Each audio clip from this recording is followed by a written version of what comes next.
a pure white lily, and a hawk with its wings outstretched, emblazoned on a field of black. The crest of the Norlingarth Empire, hanging on a wall banner, was wreathed in red flames.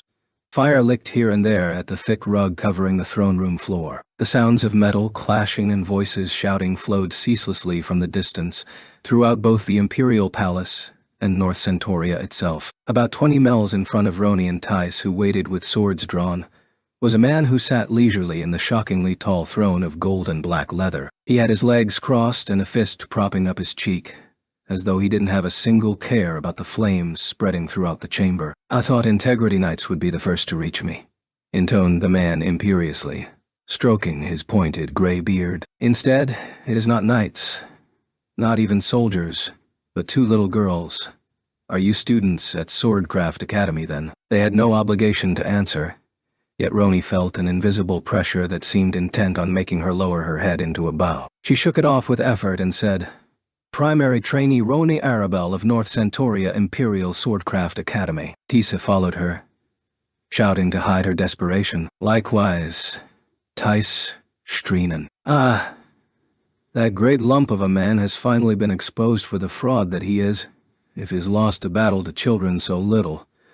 They've only just learned how to hold a steel sword." The man sneered and glanced to his right. Collapsed atop the carpet, limbs splayed outward, lay a very tall man clad in black plate armor with silvery white details. The inlay on his breastplate was the crest of the North Centauria Imperial Guard. He wasn't dead, but he'd taken Tice's and Roni's consecutive techniques simultaneously. He wouldn't be getting up anytime soon. They'd fought that man, the captain of the Emperor's personal guard, in a furious battle that spanned over 20 minutes. If there had been only one of them, she wouldn't have won. And even together, they would not have won a traditional sword duel without the use of sacred arts. The flames licking at various surfaces of the royal chamber were from the heat elements that Roni had thrown at him in desperation. He'd been a formidable foe, but the captain had fought honorably. So to hear this man speak ill of the loyal servant who'd risked his life to protect him made Roni furious. She hadn't suffered any deep wounds, but the captain's vicious strikes left her arms with a numbing ache, and the countless little cuts and bruises throbbed incessantly. But by focusing her attention, she was able to momentarily forget all the pain and fear. "This war is over. Surrender now and retract your orders to the Imperial Guard." To her left, Tice called out in a crisp, clear voice, "The Integrity Knights and the Human Guardian Army will be here shortly. There is nowhere to escape." In truth, this warning should have been given by the commanding officer of the operation to conquer the Imperial Palace of North Centauria, Dioselbert Synthesis 7, and he had been leading the unit containing Roni and Tice right up to the corridor leading toward the throne room. But when Dioselbert received word that the force attacking the castle's west gate was being pushed back, he had ordered the unit to keep going and left to back up the other group. Then the soldiers in the unit drew the attention of the Imperial Knights stationed in the corridor and told the girls to keep going. So ultimately, it was just the two of them in the throne room. There was a reason the operation was so rushed. This war, later to be known as the Rebellion of the Four Empires, was brought about when the four emperors who controlled the quadrants of the human realm issued joint edicts declaring the on a month-old Human Unification Council an act of treachery, attempting to control the Axiom Church, and sent the Imperial Knights under their command to invade Central Cathedral. These Imperial soldiers were not sworn enemies like the Red Knights who had invaded during the other World War, but instead, fellow residents of Centauria. The casualties had to be kept to an absolute minimum, according to Kirito, the swordsman delegate of the Human Unification Council. If all the Integrity Knights and Artscasters had stayed inside the cathedral to focus on defense, and they'd ordered the Human Guardian Army forces stationed in Centauria to attack from behind, they could have wiped out the Imperial Knights, if they so desired. But Kirito had chosen not to do this. Instead, he'd evacuated nearly all of the Integrity Knights from the cathedral, pairing them up with the Guardian Army forces and sending them to attack the four Imperial palaces. The only way to minimize the damage would have been to capture the emperors as soon as possible and force them to retract their edicts. So the other soldiers in the unit had taken on the role of decoy, pulling the attention of the Imperial Knights away so Roni and Tice could rush into the throne room. At this very moment, Kirito and his subdelegate, Asuna, were with a handful of lower knights, guards, and artificers defending Central Cathedral. But even the strongest swordsmen in the world could not easily defend 4 gates, each in a cardinal direction, and with an imperial army trying to break through it. So now, they had to scrap those edicts as soon as possible and bring the Battle of North Centuria to an end. But despite their fervor, the man on the throne, Emperor Kruga Norlangarth V, just stared back at them, his features cold and composed. Little girls from some lower noble houses whose names I wouldn't even know, refusing to bow before me, daring to point their blades instead. Even this single incident speaks to the devastation this Unification Council seeks to unleash upon our order and security, does it not? He spoke as though he were being perfectly reasonable and smoothly picked up a crystal goblet from a small tray at the side of his throne. He took a sip of the dark purple liquid held within. The Emperor's wine was created from the land's richest with Solusus and Terraria's blessings, private holdings of the imperial families and other high nobles. A single bottle cost more than a month's stipend for a lower noble family, according to what Roni's father had once told her. All this, even though, if those vineyards were to be turned into wheat fields, they'd supply the demand for all of North Centuria for the year. No order of things that allowed for such extravagance could be anything but corrupt. And what have the high nobles done for humanity? Roni shouted, the tip of her sword pointed at the Emperor's face. The people who fought for our side in the other world war, the ones who stood up to protect the citizens,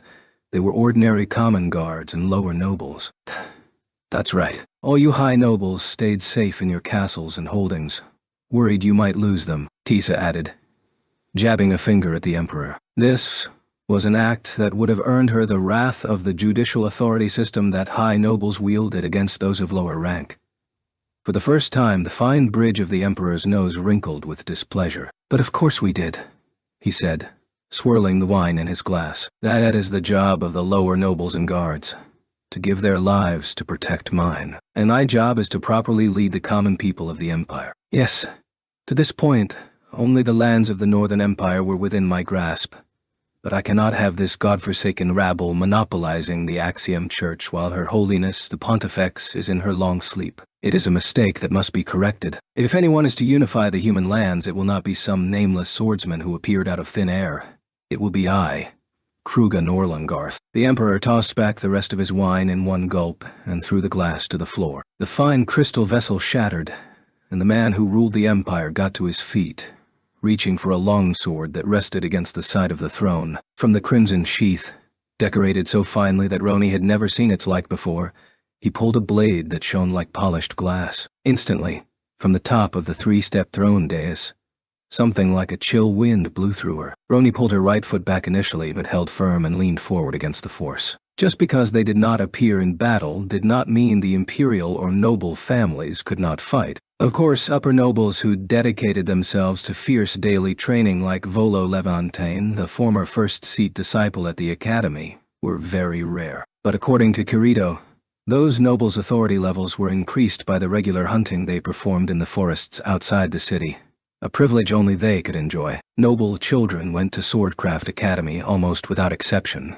so they all had the opportunity to learn a solid floor of sword fighting. And for an emperor, there were special private tutors who could bestow upon him the finest training from a young age, and many opportunities to hunt larger game. The jeweled blade the Emperor held was clearly of a higher item priority than the standard-issue swords Roni and Tice used too. The sound of soldiers and imperial knights clashing floated forth ceaselessly from the corridor behind them. The banners dyed with the imperial crest on the walls to either side continued to burn and crumble. The Emperor's sword flashed bright red, reflecting the color of the flames. Roni was the heir to a noble house, however lowly. Even with a sword in her hands, the fear and obedience toward the imperial family she'd grown up with did not vanish. But now she knew that there were things more important than blind obedience. When Kirito and Yujiro were just students at the academy, like Roni and Tice, they fought against Administrator, the half-divine being who ruled the entire human world. And now that Kirito was fighting to protect Central Cathedral,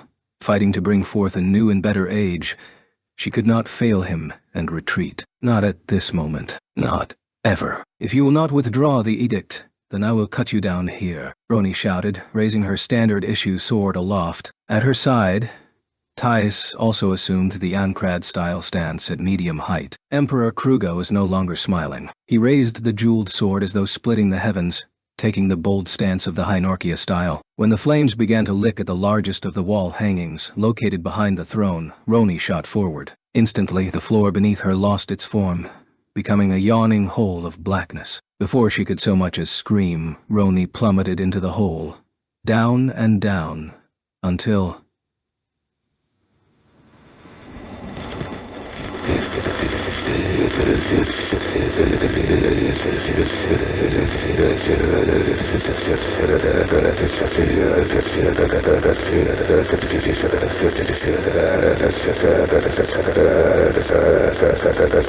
The breath burst from her throat when her back struck the ground. Roni yanked aside the cloth that clung to her face and struggled in the darkness for a few moments, before recognizing that she was in her own bedroom. She'd fallen out of the bed in her sleep. There was only darkness outside the window. Roni collected her blankets and climbed back into bed. It was late February now, and although the sunlight was getting warmer, the pre-dawn morning was still freezing cold. If only Central Cathedral had the same natural water heating system that Obsidia Palace did over in the Dark Territory, she wished with a sigh, pulling the blankets tighter around herself. Roni wasn't a particularly fretful sleeper, as far as she knew, but it was clearly the dream about that terrible day that had caused her to struggle enough to fall out of bed. She often forgot the dream as soon as she awoke.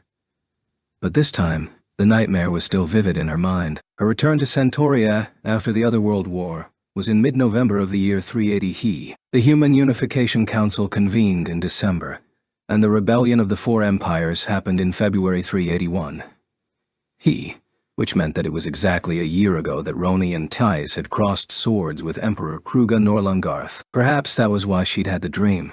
Why do people dream anyway? She wondered, waiting for the sleep fairy to pay her a visit. But her eyelids did not grow heavy again. After 3 minutes of not falling asleep, the 5 o'clock bells rang quietly outside.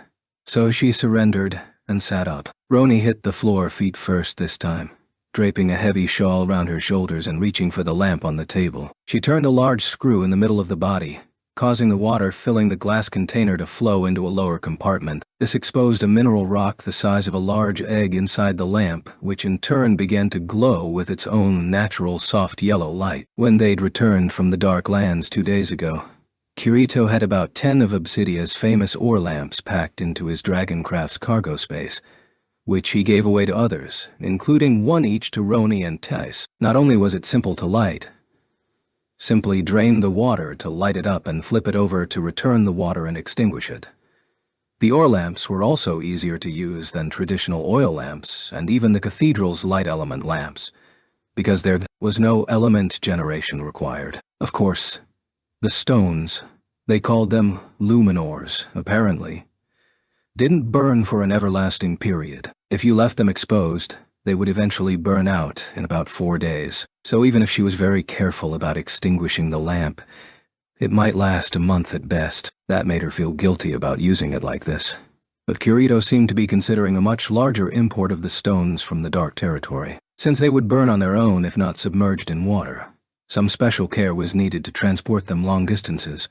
But once that process was stabilized, Centauria's nights would be much brighter. It might bring some relief to Obsidia too, which was becoming overcrowded with refugees who couldn't find work there. Still, the status of one glowing ore wasn't going to turn the fortunes of the Dark Realm around. Kirito was busy searching for solutions to its fundamental lack of solar and soil resources, and thus a lack of farming adequate to support its population. But so far, his research hadn't yielded any results. He was placing his greatest hopes in the land on the other side of the wall at the end of the world, the obstacle that surrounded the entire underworld.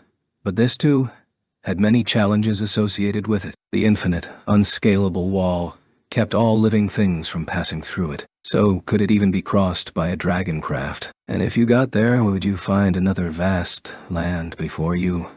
Or simply nothingness? Even still, Roni murmured, but she didn't complete her thought. Instead, she moved to her bureau, and the sword stand atop it. She silently lifted a long sword in a black leather sheath, and also removed a small wooden box from a drawer, before returning to the table. The sword, which had a black leather handle like the sheath and a platinum hilt carved to look like a crescent moon, was a special sword given to her by swordswoman subdelegate Azuna just 5 days prior. Its priority level was 39, not to the level of a divine object, but far too fine for a mere apprentice knight. The blade glowed dazzlingly in the light of the ore lamp when she unsheathed it, but there was one small scratch on its surface. That was from the moment when she'd slashed the left arm of the man in the black robe who'd been abducting Lizetta, the daughter of Commander Iskan and Ambassador Shada, on the top floor of the Dark Lands Obsidia Palace. The sword's actual life had been restored after 2 whole days in its protective sheath, but any stains or nicks would have to be buffed out by hand. She placed the weapon on the table and opened the wooden box. First, she used a cotton cloth to wipe clean the blade,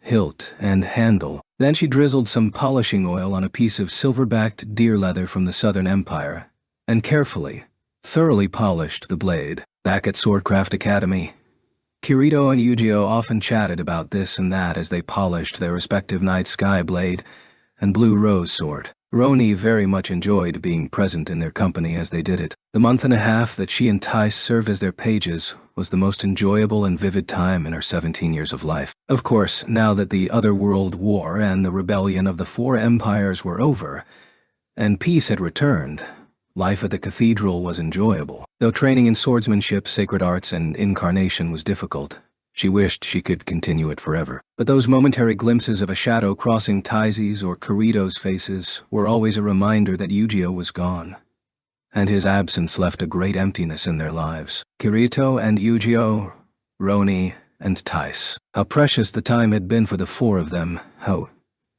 irreplaceable. But it was gone forever now, never to return. And yet, perhaps that feeling wasn't just because of Yu-Gi-Oh's absence. Perhaps it was because, like Taizi's fleeting feelings of romance, Roni also knew that her sentiments would never be returned.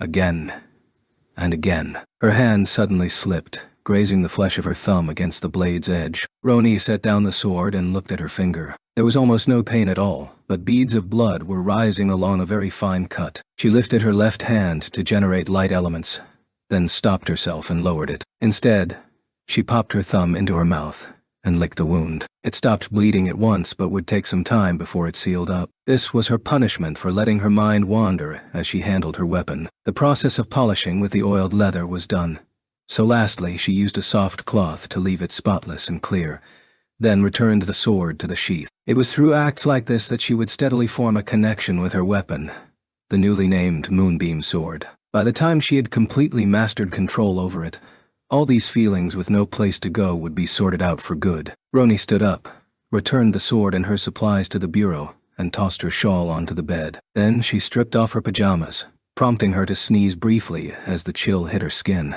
Why do people sneeze? I'll have to ask Kirito whenever I ask him why people dream, she thought, hurrying over to the wardrobe where she kept her knight's uniform. February 23rd of the 382nd year of the human era. A cold rain that started up before dawn pelted the large glass windows lining the great hall of ghostly light on the 50th floor of Central Cathedral. An extra walkway with banisters, located high up along the walls, outfitted the great hall, and it was here that Roni and Tai stood, watching the council meeting below. As for why they were in the great hall and not at the round table, it was because they were taking care of Finasho's baby, Birch, and he was generally happier when he was higher up. Of course, the 50th floor itself was more than 200 miles above the ground, but a 1-year-old toddler couldn't tell when he was isolated by thick walls and sturdy glass. Roni, you saw Shada's baby in Obsidia, right? Tisa whispered as she rocked the sleepy Birch in her arms. Yes, and I gave her milk, too. Oh, lucky, Doti. She's only 3 months, right? She must be so tiny and cute. Oh, she had the softest, most delicate hair, and large, curious eyes. Suddenly, Tice had a far-off look in her eyes. Oh, Birch's cute when he's sleeping, but boys and girls are just different. I hope Shada brings her along the next time she makes a return visit.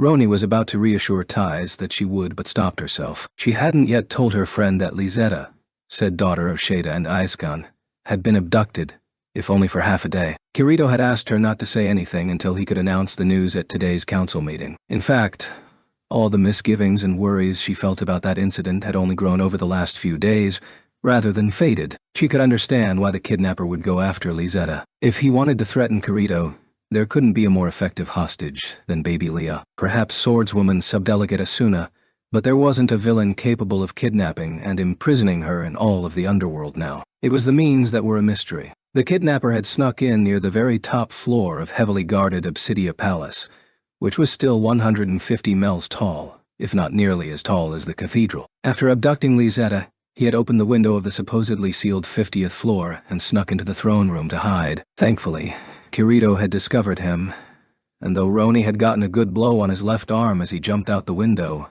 a body had never turned up. When the 50th floor window had opened, Roni had seen a glowing red jewel around the kidnapper's neck. When she'd told Commander Escon about it, he'd said that there had been a similar stone in the Crown Emperor Vecta had worn before his death in the war. Escon still suspected that the kidnapper was involved in the Assassin's Guild, but that organization had already been disbanded, apparently. And the artificial life forms known as minions that the kidnapper used to sow chaos inside the castle could only be produced by the vastly weakened Dark Mages Guild. What was happening in the Dark Territory and in Centauria? Who was doing it?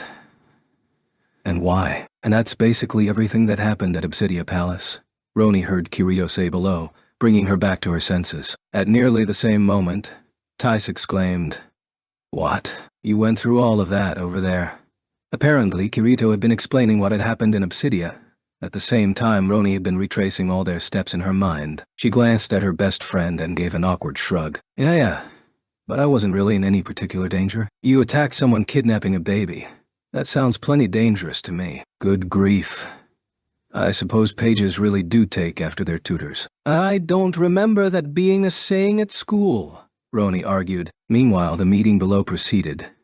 I have no desire to dredge up what has already happened, Swordsman Delegate, but I most certainly warned you about this the other day. For every job in the world, there's at least one person who makes it their calling, said a deep voice like a bowstring made of steel. It belonged to Integrity Knight, Duselbert Synthesis, 7th. He was dressed in a kimono of the Eastern style rather than his usual bronze-red armor because of the early hour. But the time clearly had no effect on his strictness. There are many guards stationed around Obsidia Palace, I'm sure. He continued, You should have left them to deal with the miscreant. You are now the cornerstone of the human realm, of the entire underworld. I'm certain you must know the consequences for our world if you were to be hurt. When Duselbert was done, the next to speak was the new Integrity Knight commander, Finasio Synthesis II, who was usually responsible for calming him down. I actually agree with Duselbert this time. Boy. I mean, Swordsman Delegate. The age is over when you are the one taking up your sword to fight with the enemy. I hope you understand that. Friendly Synthesis 27 and the other agency heads of the Cathedral nodded vigorously at this assessment. The north end of the round table was turning into a scolding session rather than a meeting, where the swordsman delegate dressed in black looked somber but tried to state his case in a less than grave manner. Now look, I get what you're all trying to say. But even Commander Berkula used to wander off by himself to the End Mountains to get into fights with the Dark Knights, didn't he? It's like you can put your leaders and representatives and such in a safe place where they won't get hurt.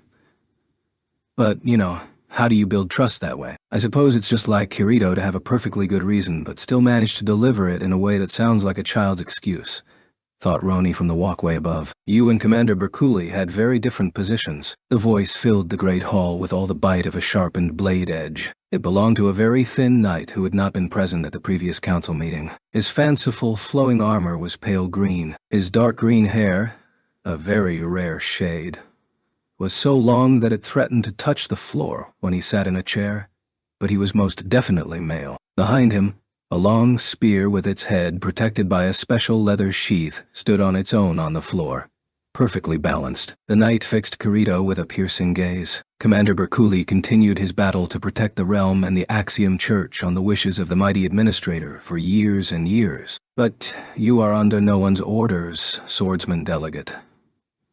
Which means that it is your duty that compels you to behave properly. Kirito took a step back, intimidated by the knight's eloquent speech, but he still protested. By that logic, I could just order myself to do whatever I wanted. The knight clanked loudly, rising with his hands on the table, but the present commander, Finasio, smoothly interceded before more seething rebukes could fly. Calm yourself, little Neji. I am not a green onion. My name is Nergis, he shot back, incensed. but sat down obediently all the same. The knight's name was Nuris Synthesis.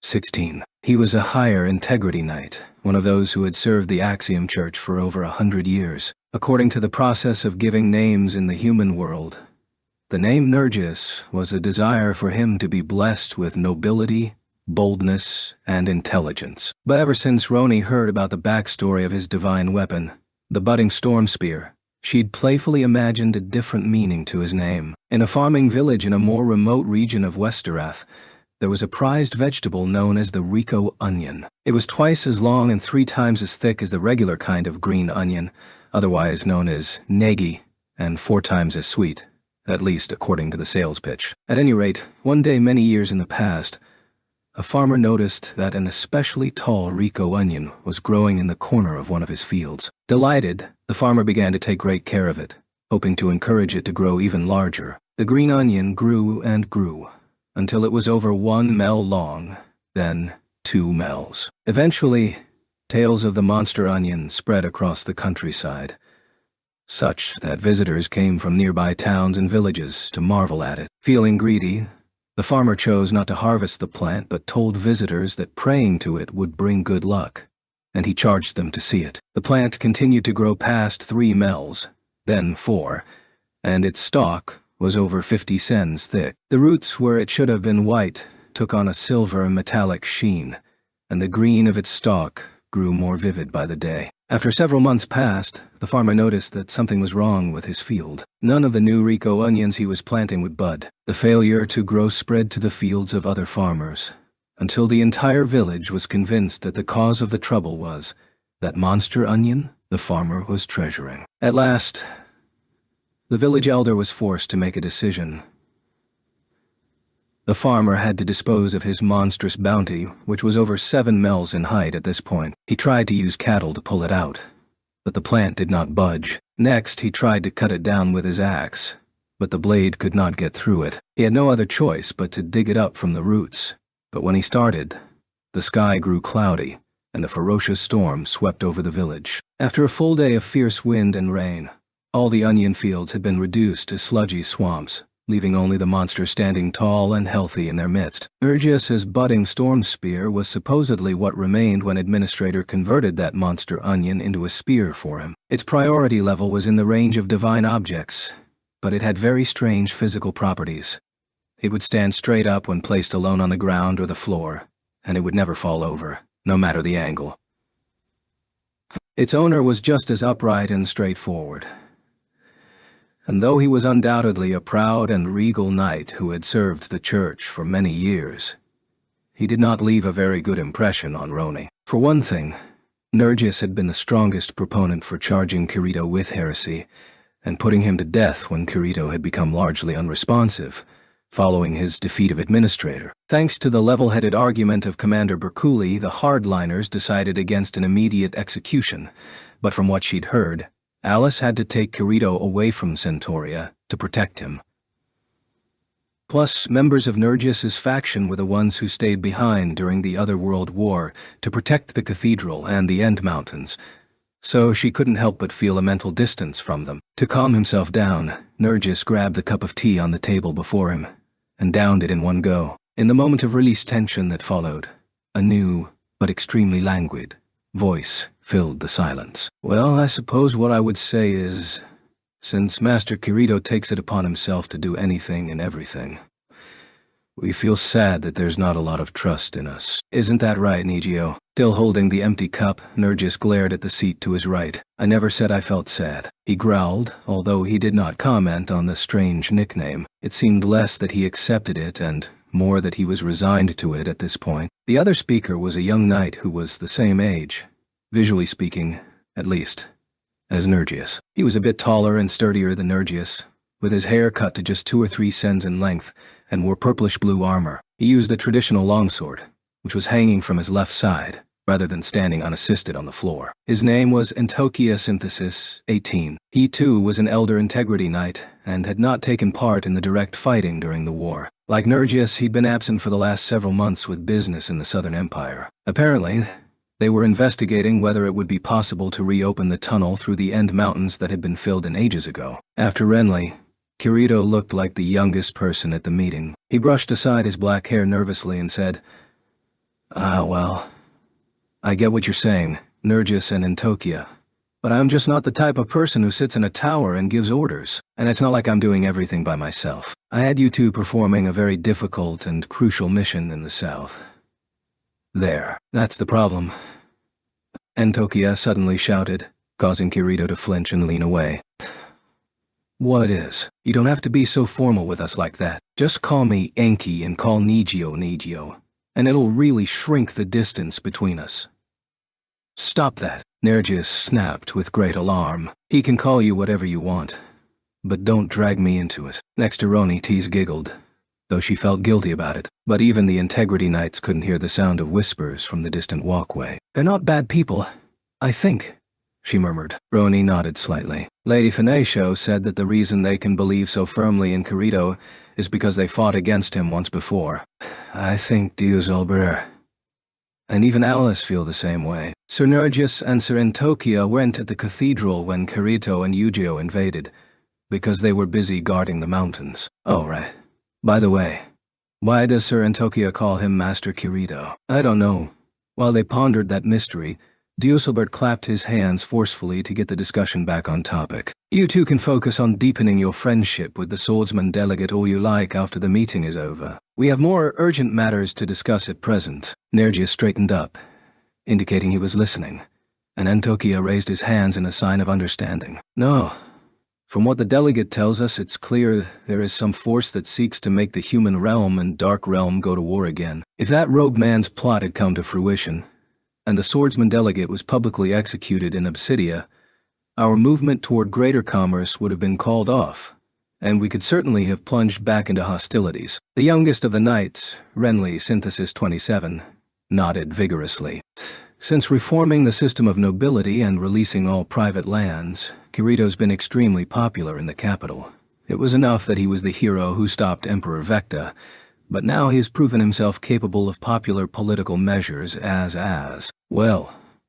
Roni was not surprised to see Kirito react to this praise by shrugging uncomfortably. Actually, it was the agency heads of the Axiom Church who did the real work of reforming the class system, and we had help from from General Surlud, and Instructor Levantine, and other high nobles. I'm sure the holdings would have been released eventually even if I hadn't said anything. Plus, he paused, trailing off, then resumed at a quieter volume. The people of the city, of the entire realm, don't know that I killed the Pontifex and the Prime Senator. The support for the Human Unification Council is synonymous with their belief and trust in the Axiom Church. They still think Administrator is in a long hibernation on the top floor of the Cathedral. If they find out that's a lie and that I killed her, whatever popularity I have will vanish in a blink. That caused Nurgis' expression to harden again. After Administrator had died, apparently Commander Berkuli gathered all the remaining knights in Central Cathedral here at the Great Hall of Ghostly Light, and revealed the secrets of the Axiom Church that Alice had told him, including that the Pontifex, in preparation for a coming war with the Dark Territory, was creating monstrous creatures with swords arranged like skeletons, and that to build those monsters, she would use the majority of the population, converting them into swords for her own purposes. On top of that, the body who presided over the Integrity Knights, the Senate, was, in fact, comprised of just one member, Prime Senator Chudelkin. When the Integrity Knights vanished without warning, it was because Chudelkin's deep freeze art forced them into a long sleep.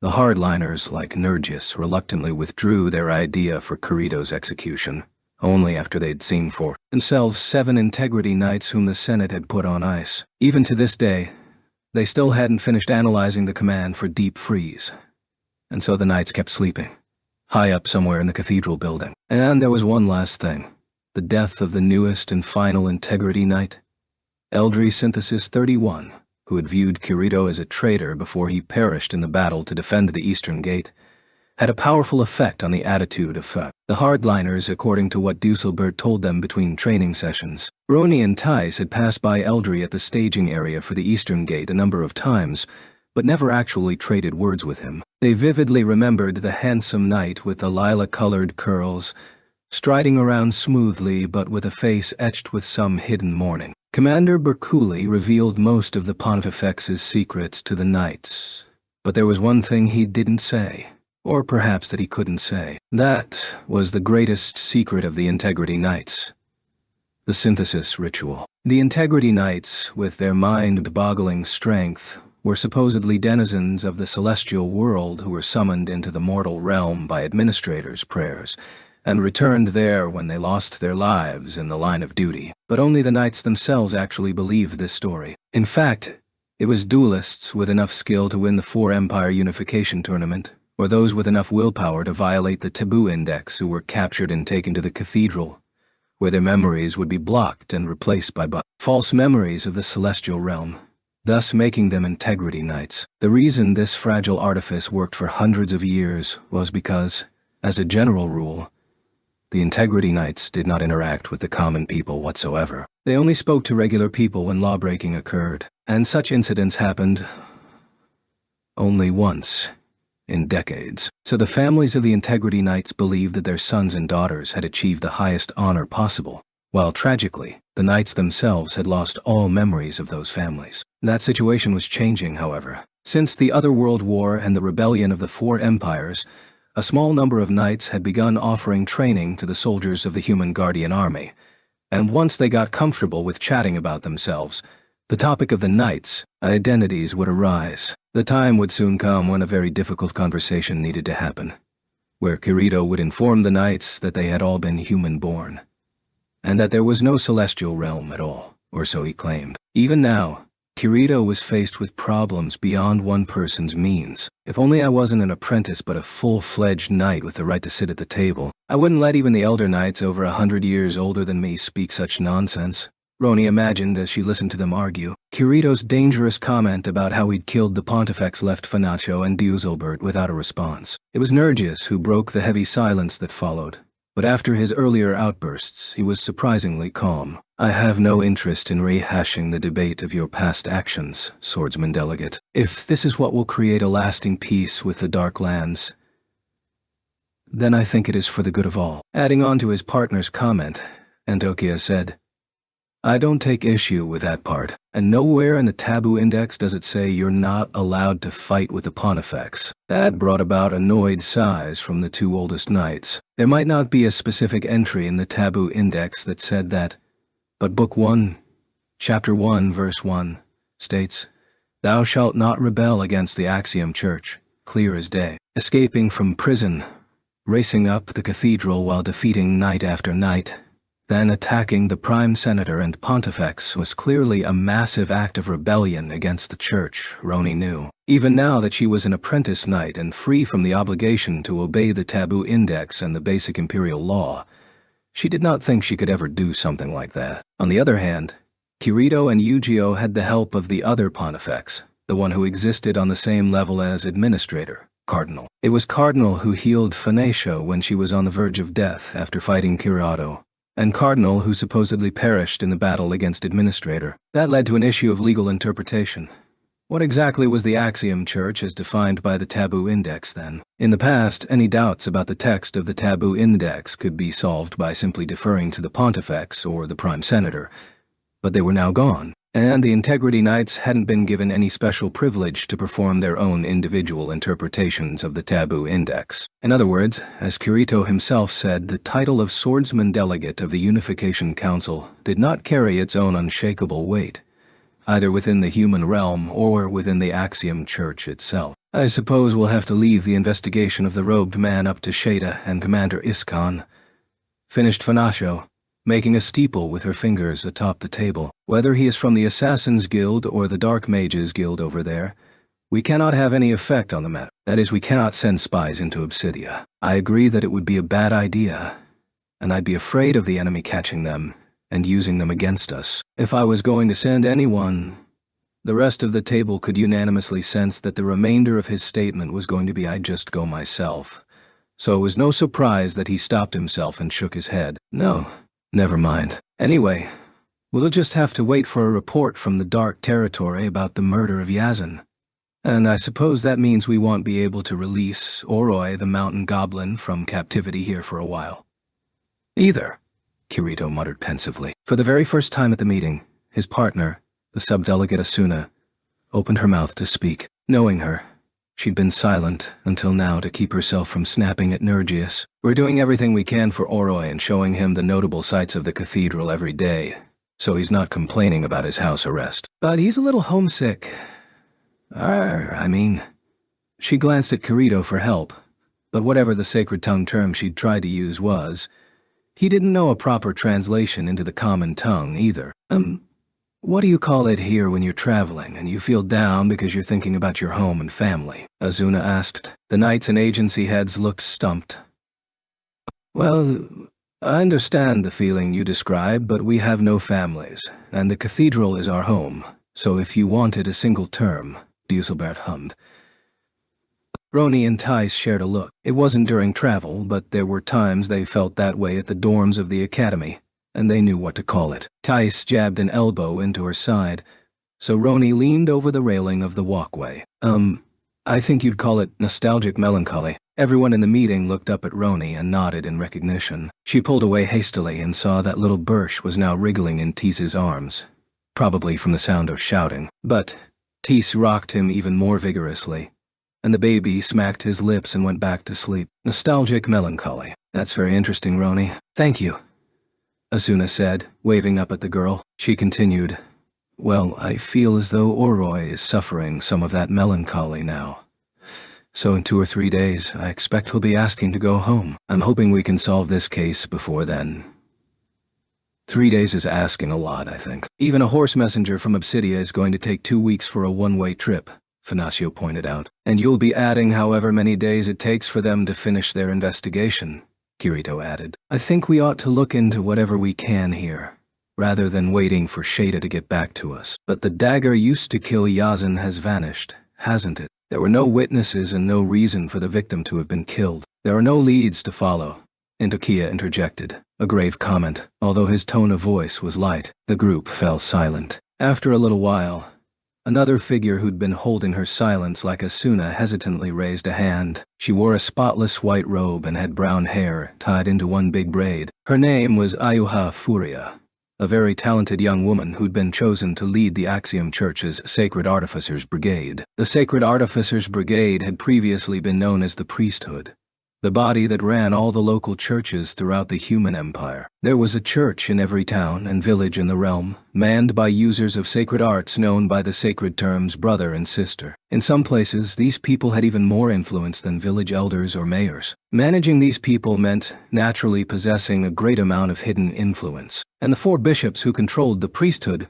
wielded more power than even the high nobles, in a sense. But when Commander Berkuli requested their help and attendance in the battle to defend the Eastern Gate, all 4 of them refused. Of the roughly 300 members who joined the Human Guardian Army during the war, the majority were lower or intermediate members, and only 100 or so masters of attack arts took part. Virtually all the high priests and above stayed put inside the cathedral. After the war was over, and the Unification Council was founded, it was revealed that all 4 bishops were stockpiling riches in their private quarters, and they were exiled from Central Cathedral. The priesthood itself was reformed into the Sacred Artificers Brigade, and the 5th-ranked noble Ayuha Furia was chosen to be its first leader. Ayuha not only attended the battle at the gate, but she also took part in the decoy force, fighting fiercely to the end of the war and displaying great leadership over the priests in battle. Roni had been in the same unit, and vividly recalled the sight of her rushing around to perform healing arts,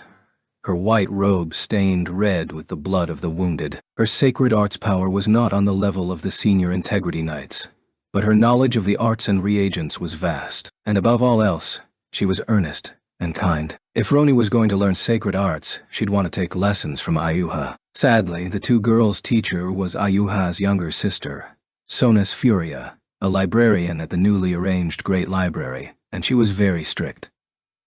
You could tell how bad it was because swordswoman subdelegate Asuna took lessons too, and though she was as unshakable as a great tree, even she complained about Sonus from time to time. Sonus had the right to attend the meetings too, but unless it was an emergency of some kind, she almost never left her library. She claimed that if she didn't decipher the arts placed upon the library by the previous librarian, there was no saying what might happen.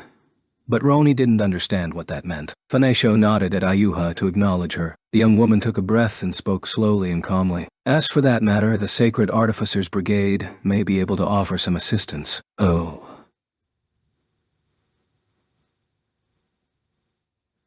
What do you mean? We've been making progress in deciphering the command used to bind the automated Senate that was designed to detect violators of the Taboo Index. And it seems that those pitiable senators could not only instantly detect violators of the Taboo Index, but they could even look into the past, to a certain degree, in order to observe them. Into the past, Fanasio murmured. The other knights and agency heads looked equally befuddled, but Kirito leaned forward so vigorously his chair rattled. Wait a second, he stammered. Does that mean they can see the server log? Can they see past events in a viewable form? It can't be. But I guess it's possible. If the system detected a violation of the Taboo Index, by the time you opened a window, the violation itself would have already happened. Unless you could look into the past, you wouldn't be able to confirm what actually took place. How many days in the past can that art cover? At present, it is difficult to span anything measured in days, swordsman delegate. I attempted the art myself, but the strain was so great that 30 minutes was the furthest I could go. If I could have used this past scrying right after the incident occurred, that would have been best. But we only discovered the documents yesterday, Ayuha admitted with frustration. Kirito frowned and crossed his arms. While the delegate thought this over, locked in deep concentration, the subdelegate took over. Ayuha, you mentioned that the strain was great. What exactly do you mean by that? Well, it's difficult to describe in words. It's like an uncontrollable surge of sound and light flowing through my mind. Keeping my concentration just on the sights I am seeking is extremely hard, and a single use of the past scrying art is utterly exhausting. It should be possible to rewrite the formula to be more efficient, but that will take time too. I see, Asuna said, mulling it over. Thank you, Ayuha. The leader of the artificers nodded, looking a little sheepish. Unlike the Integrity Knights, the Sacred Artificers did not have a frozen lifespan, so Ayuha was exactly as old as she looked. Probably 22 or 23, and on those rare occasions where she displayed emotion, it made her look even younger than her sister. Maybe that's just because Sonus never changes her expression, Roni thought, and it's frozen on her face. Regardless, the swordsman delegate continued. Brigade Leader Furia, he'd like to ask you to continue deciphering the art of past scrying, but only to a degree that is safe. As far as Oro Iskera is concerned, I want to bring his travel companions we're keeping at that inn in South Centauria here, to the Cathedral, and I'll speak with the head chef to see if we can cook something that reminds him a bit more of home. Roni and Tisa, like the others on the council, were starting to intuitively understand many of the strange and unfamiliar sacred words that Kirito and Asuna used from time to time. When he said care, it wasn't a word of the common tongue, but they got the sense that it referred to some kind of concern, an effort to make one feel better. To express these things in just one syllable like that was more convenient. I will handle these tasks, interrupted a 40-something-year-old man with square spectacles, the head of the Cathedral's materials management agency, but Kirito shook his head. No, I've been over there and eaten many of their meals. It's going to take too long if you have to figure all that stuff out from scratch. In that regard, the agency head, having no experience outside the human realm, could only withdraw his claim. The food of the mountain goblins consisted of whatever scrawny wheat they could cultivate on the barren mountainsides and wild nuts and grasses foraged around the wasteland. If you were lucky enough to catch one of the speedy rock mice or fish up an armored trout from the canyon rivers, that was a feast. It would be difficult to recreate such food in Centauria, but it would all come down to the head chef's skill. With that, the topics relating to the incident were finished. Ayuha then raised her hand again. Next, I have a report about replenishing the numbers of the Sacred Artificers Brigade, so the screening process is finally complete. Congratulations on finishing, Fanasio said, motioning for her to continue. The brigade leader bowed and brought forth a stack of white hemp papers. Including apprentices, the Sacred Artificers Brigade currently numbers 352. still far short of the 500 it was before the Otherworld War. I would like to increase this number quickly, to bring about the plan to expand clinic coverage. Current plans are to bring in 30 more apprentices before the end of February. Just a moment, interrupted Antokia, who'd been chowing down on the refreshments arranged on the table. Today's snack was an otherworld treat that swordswoman subdelegate Asuna herself fixed in the kitchen. Something called a macaron. Only Roni and Tice knew that, because they'd helped her make them, but Antokia seemed to enjoy them quite a bit. The short-haired knight popped the other half of a light pink macaron baked with plum nectar into his mouth and continued, I have no problem with bringing in more apprentices, but it takes years for one of them to be a full-fledged master, right? Shouldn't we be thinking of calling back those who left the cathedral first? They've got to have calmed down by now. Antokia's suggestion caused all the members of the council, and even Roni and Tice, to share knowing looks. After the 4 bishops had been excommunicated, nearly 100 artificers left the cathedral to join them. The majority of them were those who'd refused to join the human guardian army, so Roni's unspoken response to them was good riddance. But in terms of skill, if not personality, they were clearly the world's finest masters of sacred arts. If those 100 missing members returned, the brigade would instantly solve the issue of their lack of numbers. But, Kirito murmured. He looked toward someone sitting at the corner of the round table. Actually, a round table by definition wouldn't have any corners. And yet, for some reason, the area where that person sat was always a bit darker than the others. You couldn't help but feel like it was the corner. Xiao, do you know what the people who left the Axiom Church have been doing since then? The delegate asked a small woman wearing simple brown and gray clothing. She was Yao Chokas, the head of the cathedral's intelligence agency. The intelligence agency was a new department created after the Human Unification Council, and it was designed primarily to collect information the Senate had once controlled. But it still had few members, and Roni had no idea who Xiao was or where she'd come from. Xiao had dark brown hair cut about as short as any woman dared, and though she barely spoke above a whisper, she had a mysterious voice that was also perfectly audible to the girls standing on the walkway above. We're not able to track all of the artificers, but most of them sought work at the local churches throughout the land. Others became teachers at schools in larger towns, and in some rare cases, if they found wealthy collaborators, they opened places of prayer, and so on. Her monotone speaking style had none of the power of the knights. But from what Roni had heard, the young knights Lionel and Faisal were flying all over the place on Xiao's orders. She couldn't begin to guess what sort of chain of authority they worked on. So it sounds like they largely found peaceful and straightforward means of living, Kirito remarked. Xiao regarded that comment with skepticism. But it was about 70% of those who left the cathedral that we could confirm. The other 30%'s whereabouts are unknown, and we are currently unable to track their actions or locations. I see. Thanks. We'll think about how to increase your personnel numbers later too. As far as Intokia's idea, I think it's still too early for us to be reaching out to make contact. They probably still have their own feelings about it. But the ones working for the churches and schools might be willing to assist in our plan to expand the clinics. So I'll look into that one. I'm sorry to have interrupted you, Brigade Leader Furia. Please, continue. In that case, said Ayuha, hurriedly packing away the rest of the macaron she'd been eating while Xiao talked. She looked down at the paper again. We have 30 apprentices scheduled to join the cathedral by the end of the month, 29 of whom are from Centauria, and 1 from outside the city. I'll read them off now.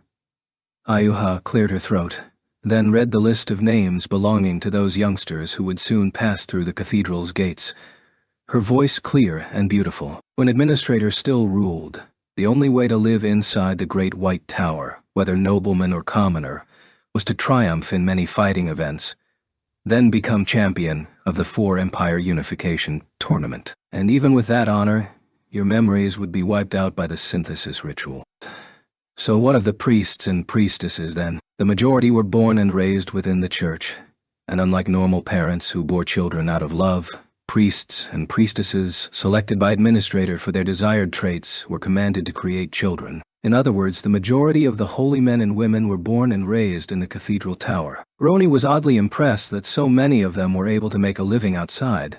But then again, unlike the Integrity Knights, The priests were allowed to oversee local churches, run errands, and otherwise learn about the lives of ordinary people. After the death of the pontifex, however, no more children were born on her orders. So once all the children being raised inside the cathedral reached the age of 12 and became apprentices, the number of people in the Sacred Artificers Brigade would no longer increase. And since the children were given their choice of a calling, they might not even want to stay. So the number of sacred arts users would have to be replenished from the outside. And it seemed like perhaps the choice of Ayuha Furia as the new leader was related to this crisis, because she had been invited, not that it was actually a choice, to the cathedral during Administrator's era due to her remarkable skill with sacred arts.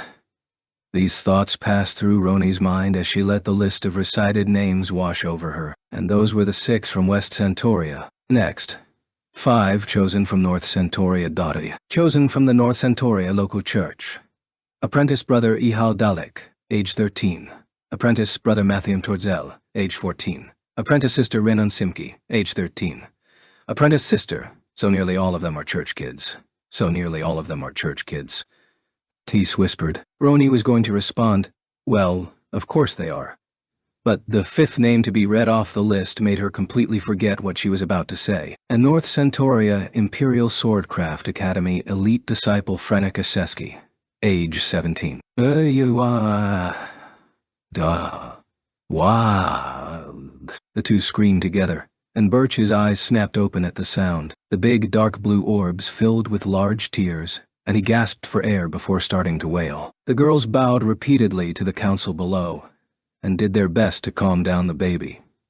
However, they couldn't help but stare at each other in shock. Eventually, they were both smiling. Roni wanted to talk with Ties about everything right now, but they had to wait until the meeting was over. Ayuha cleared her throat again to restore order after the interruption, and resumed reading. Those were the 5 from North Centauria. Lastly, one more from outside the capital, from the Norlangarth northern reaches, an apprentice sister at the Church of Rulid, Selka Zuberg, age 15. What? Shrieked a voice that did not belong to either Roni or Ties. It came from the seat of honor at the round table where just a moment ago the sleepy-looking swordsman delegate had been sitting. Chapter 2. Oh, geez. That was a really bad reaction. Roni, Ties, and Asuna stifled chuckles as they watched Kirito exhale, his head in his hands. The long meeting was over at last, and baby Birch had been returned to his mother, Fanasio. The two girls headed for the cafeteria on the 10th floor, but Asuna stopped them before they could rush down the stairs. They couldn't turn down her invitation to share lunch, of course, so they accepted the request, and followed her to the Morning Star lookout on the 95th floor of Central Cathedral. The lookout floor was open to the outside air, supported only by pillars. The majority of the floor held a beautiful garden with plants and flowers and a babbling brook. In practical terms, it was the top floor of the cathedral. Asuna had generated an indestructible door that blocked the stairs up to the 96th floor. Even the Integrity Knights and Kirito, the swordsman delegate, couldn't pass through it. A white table was arranged in a corner of the garden where the 3 girls sat. A few minutes later, Kirito showed up and groaned as soon as he sat down. The reaction he complained about, of course, was the way he had shouted when he heard Selka's name. Roni and Tice shouted together when they'd heard Frenica's name listed, but she had shared a room with them in the primary trainee dorm at the academy, so that was only to be expected. In Kirito's case, the situation was a bit more... a lot more complicated. Kirito and Yujio had left on their journey to Centauria from the northern village of Rulid, surpassing many trials on the way to Swordcraft Academy, where they then told their pages, Roni and Teese, about them, but those stories had not been revealed to the entire cathedral. That was because Kirito's reason for leaving Rulid was to take his friend, the now legendary Golden Knight, Alice Synthesis 30, back from the Axiom Church. Given that several of the knights still believed in Administrator's tall tale that the Integrity Knights were agents of the gods summoned from the heavens, any information about the birthplaces of Integrity Knights still had to be tightly controlled. On top of that, it was none other than the senior member of the Unification Council, Dusselbert Synthesis 7, who had escorted young Alice from Rulid after her violation of the Taboo Index. And he did not have any memory of the event. Dusselbert seemed to be vaguely aware of the truth behind the synthesis ritual, but out of consideration for the younger knights, he did not speak about it. At the morning meeting, Kirito weakly explained his surprise about Selka Zuberg's name, by claiming that it sounded like someone I once knew, and Finascio and the others did not seem convinced. Now Kirito sat at the lunch table, bemoaning his reaction. Asuna collected herself and comforted him. Well, what's done is done, Kirito. Everyone was going to find out that you knew each other when Selka came here. Yeah, I know. But I was hoping I could have prepared before everyone got suspicious about it. What could you have prepared? A cover story to share with Selka. I don't think that's the best idea either. I suppose you're right, Kirito agreed without lifting his face. Tease hesitated a bit before saying, Kirito, What is it, Tice? The swordsman delegate straightened up at last to look at her. The red-haired young woman still looked unsure of herself, and what she said next shocked even her friend, Roni. I think it would be best if you just explained the truth. Just tell all the Integrity Knights that they were born here in the mortal realm, just like everyone else. Hey, Tease, Roni said, trying to shush her friend. The synthesis ritual was the biggest secret this place had left, and it wasn't right for mere apprentice knights to spill it. But Kirito simply waved her off, smiling, and turned to Tice. Yes, I'm largely in agreement with you. The whole idea about being summoned from the celestial realm is starting to fall apart. I think that among the Elder Knights, Finascio and Usilbert, and probably Shada, have a significant grasp of the truth. So I think that someday, preferably soon, we should explain the truth to all of them. But it's just... He paused, looking at them reluctantly. I'm sorry. I don't want to remind you of painful memories. But do you recall the end of Rios Antinous? Both Roni and Tease stiffened at that name. How could they ever forget? Rios Antinous was the first seat elite disciple when the girls were pages to Kirito and Yugio. He'd horribly mistreated Frenica, his own page, and when Roni and Tice went to accuse him of abuse, he used the system of judicial authority afforded to high nobles to shield himself, and attempted to defile them all. Kirito and Yugio burst into the bedroom just in time to rescue the girls, and when Kirito sliced off both of Rios's arms, his end was shocking in a way that chilled her to think about, even now. He did not perish from loss of blood. Before it came to that, he unleashed an unearthly scream no human should ever make and fell to the floor completely lifeless, as though his very soul had been obliterated. In the war after that, Roni and Tease saw many humans and demi-humans lose their lives, but none of them ever died quite like that. The girls shivered despite themselves. Kirito and Asuna leaned over from the other side of the table and took their hands, joining them all at the center.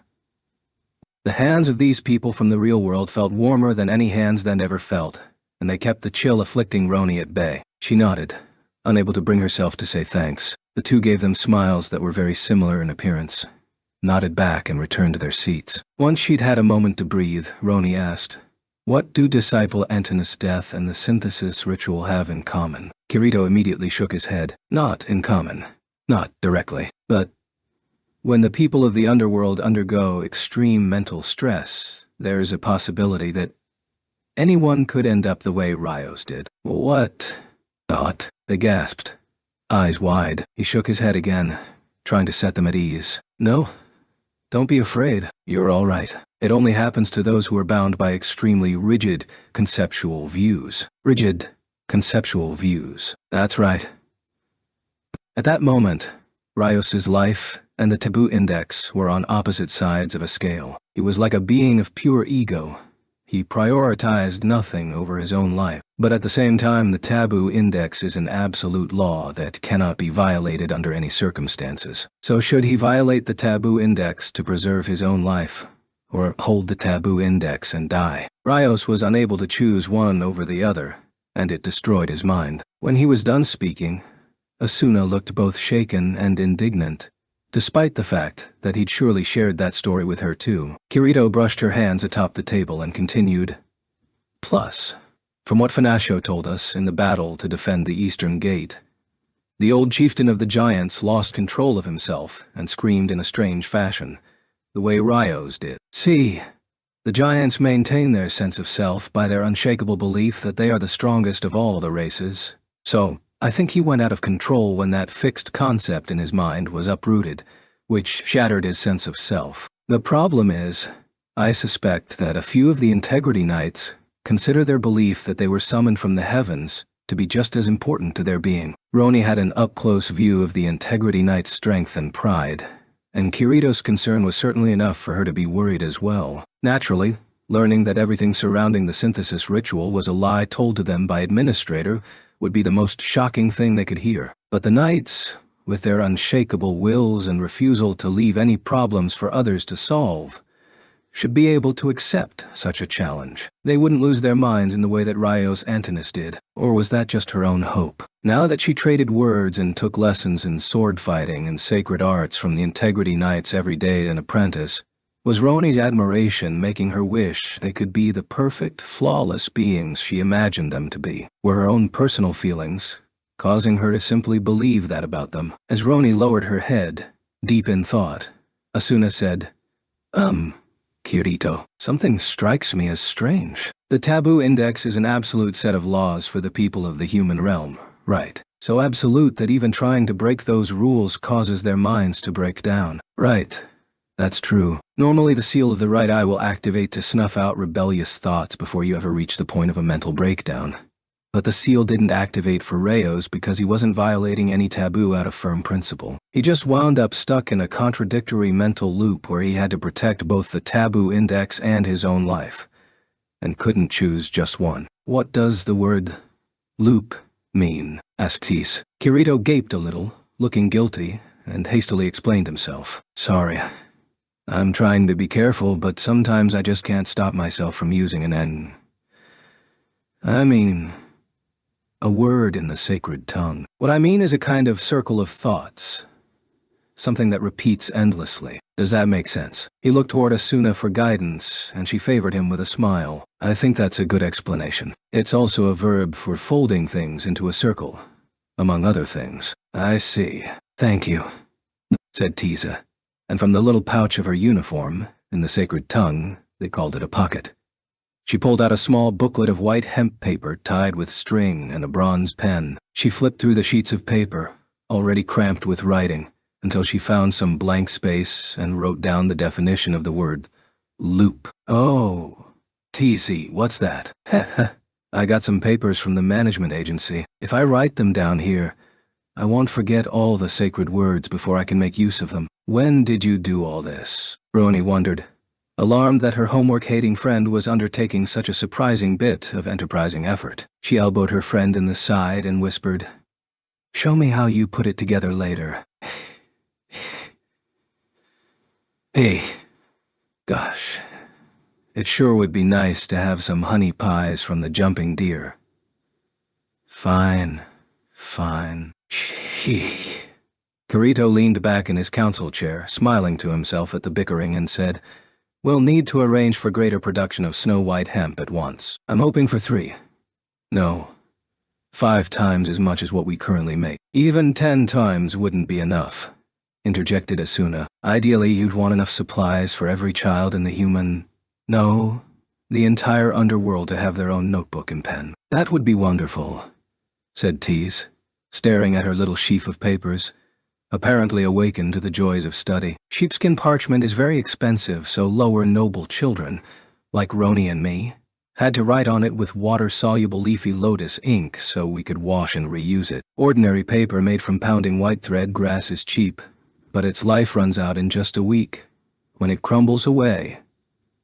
If we could use as much of this white hemp paper as we want, I think every child would learn to love studying. You're right, and from there, we could make a bunch of textbooks, Asuna suggested. That caught Roni's attention. Kirito had briefly flown all over the human realm looking for materials that combined the durability of sheepskin and the practicality of normal paper. The snow-white hemp he eventually found grew only in the Rocky Mountains in the far reaches of the Northern Empire. The pure white plant's leaves and stem were chopped into fine pieces and boiled in a big pot until they formed a thick sludge that was spread out on a flat board, then dried instantly by heat and wind elements before the material's life could run out. That changed it from low durability food to high durability textile. Lastly, a huge rolling pin was used on the sheet over and over until it became white hemp paper. One sheep could only provide 60 square cens of sheepskin paper, so this method was much cheaper,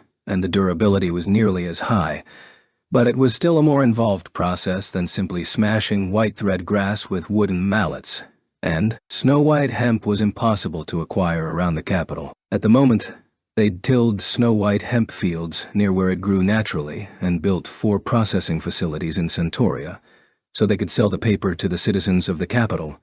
But it was still more expensive than ordinary paper. Even an amateur like Roni could tell how difficult it would be to get the materials common enough that children in the dark lands could buy them cheaply. But mass production of durable paper wasn't Kirito and Asuna's only goal. They wanted to produce textbooks that contained sacred vocabulary words, math equations, and arts commands. If there could be one textbook for every child, then they could study new things whenever they wanted. But, Roni said, Tice finished her thought. Even a textbook of elementary sacred arts takes an experienced scribe an entire month to copy. And that's very expensive, of course.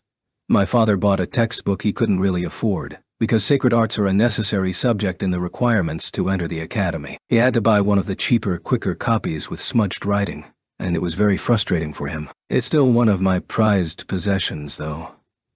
Roni had a similar experience, in fact. A textbook written carefully and cleanly in the same axiom script used by the finest book in all of the human world.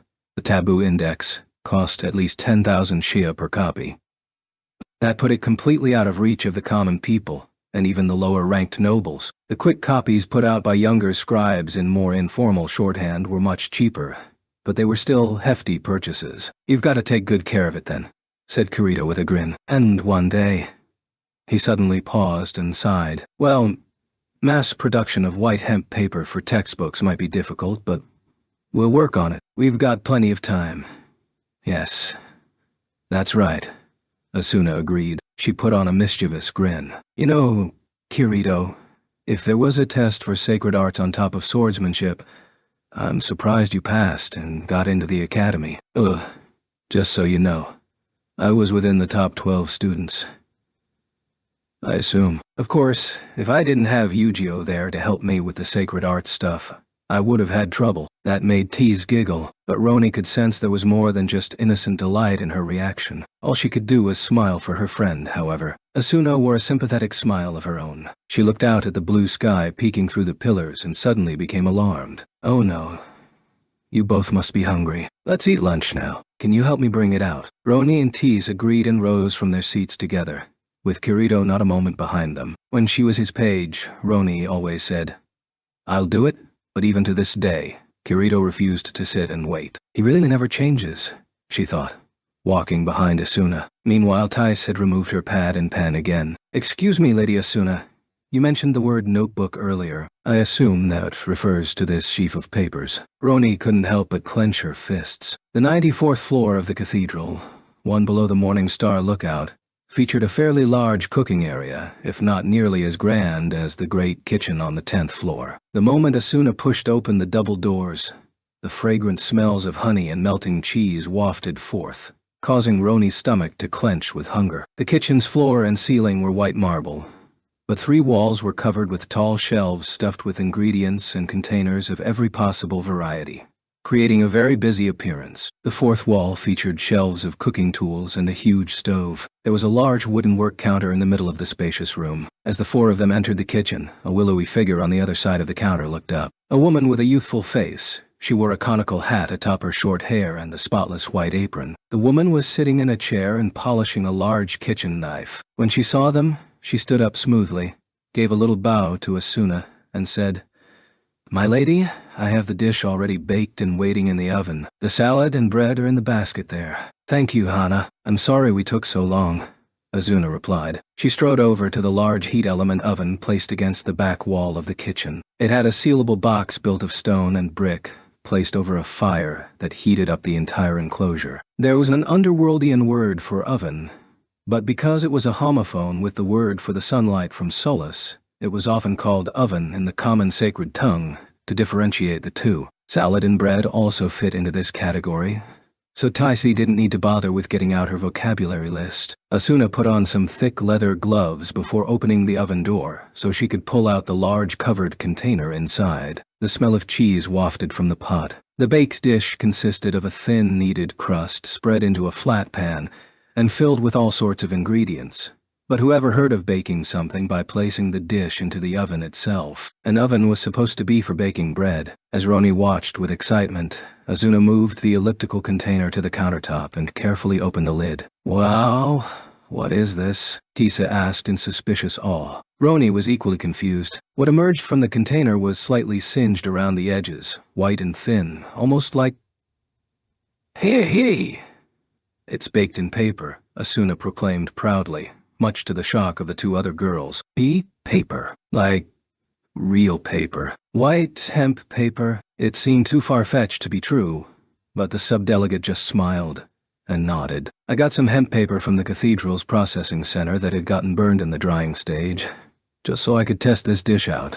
But wouldn't baking it in the oven cause the paper to burn up in moments? It happened when I used ordinary paper, yes. I haven't tried sheepskin paper, but I couldn't use something that valuable for cooking anyway. But the hemp paper has just the right sturdiness, and it did exactly the job I wanted it to do. Asuna prodded the folded shell of paper with a finger. It made a dry, crackling sound but did not fall apart. Despite being exposed to the withering heat of the heat element oven, the paper's life had been somehow preserved. As she removed her leather gloves, Asuna said, "The methods of cooking in the underworld are simple but follow some very strict principles. Whether you're baking, grilling, or boiling, if you don't heat it up enough for a certain amount of time, the ingredients don't become food. If the heat isn't high enough, the status will reflect it. It'll be in a half-cooked or a half-boiled state, and eating it might make your stomach hurt. If you heat it up too much, it goes into a burned state that makes it hard and bitter." Right. That was the very first thing any girl learned when her mother first started teaching her to cook. A little bit burned is better than not cooked enough, and everything needs to receive the proper amount of heat. The lessons brought the familiar warmth of nostalgia to Roni's heart. "The problem is," Asuna continued, "the best flavor a dish can have is the instant it goes from half-cooked to freshly made. The more you heat it after that, the more the heat dries out the moisture and hardens the food, and the less you can taste the ingredients in a boiled dish. When you're stewing something, you can keep adding ingredients and heating it at a low temperature to produce a rich, saturated soup, but that takes too long, right?" Roni nodded. She could feel the strange taste of that mysterious obsidian soup coming back to her tongue, so she quickly spoke up to distract herself from the sensation. But what does that have to do with wrapping it in paper?" "Well, first I tried to discern the exact moment that the filling was freshly cooked, but Hana here put a stop to that."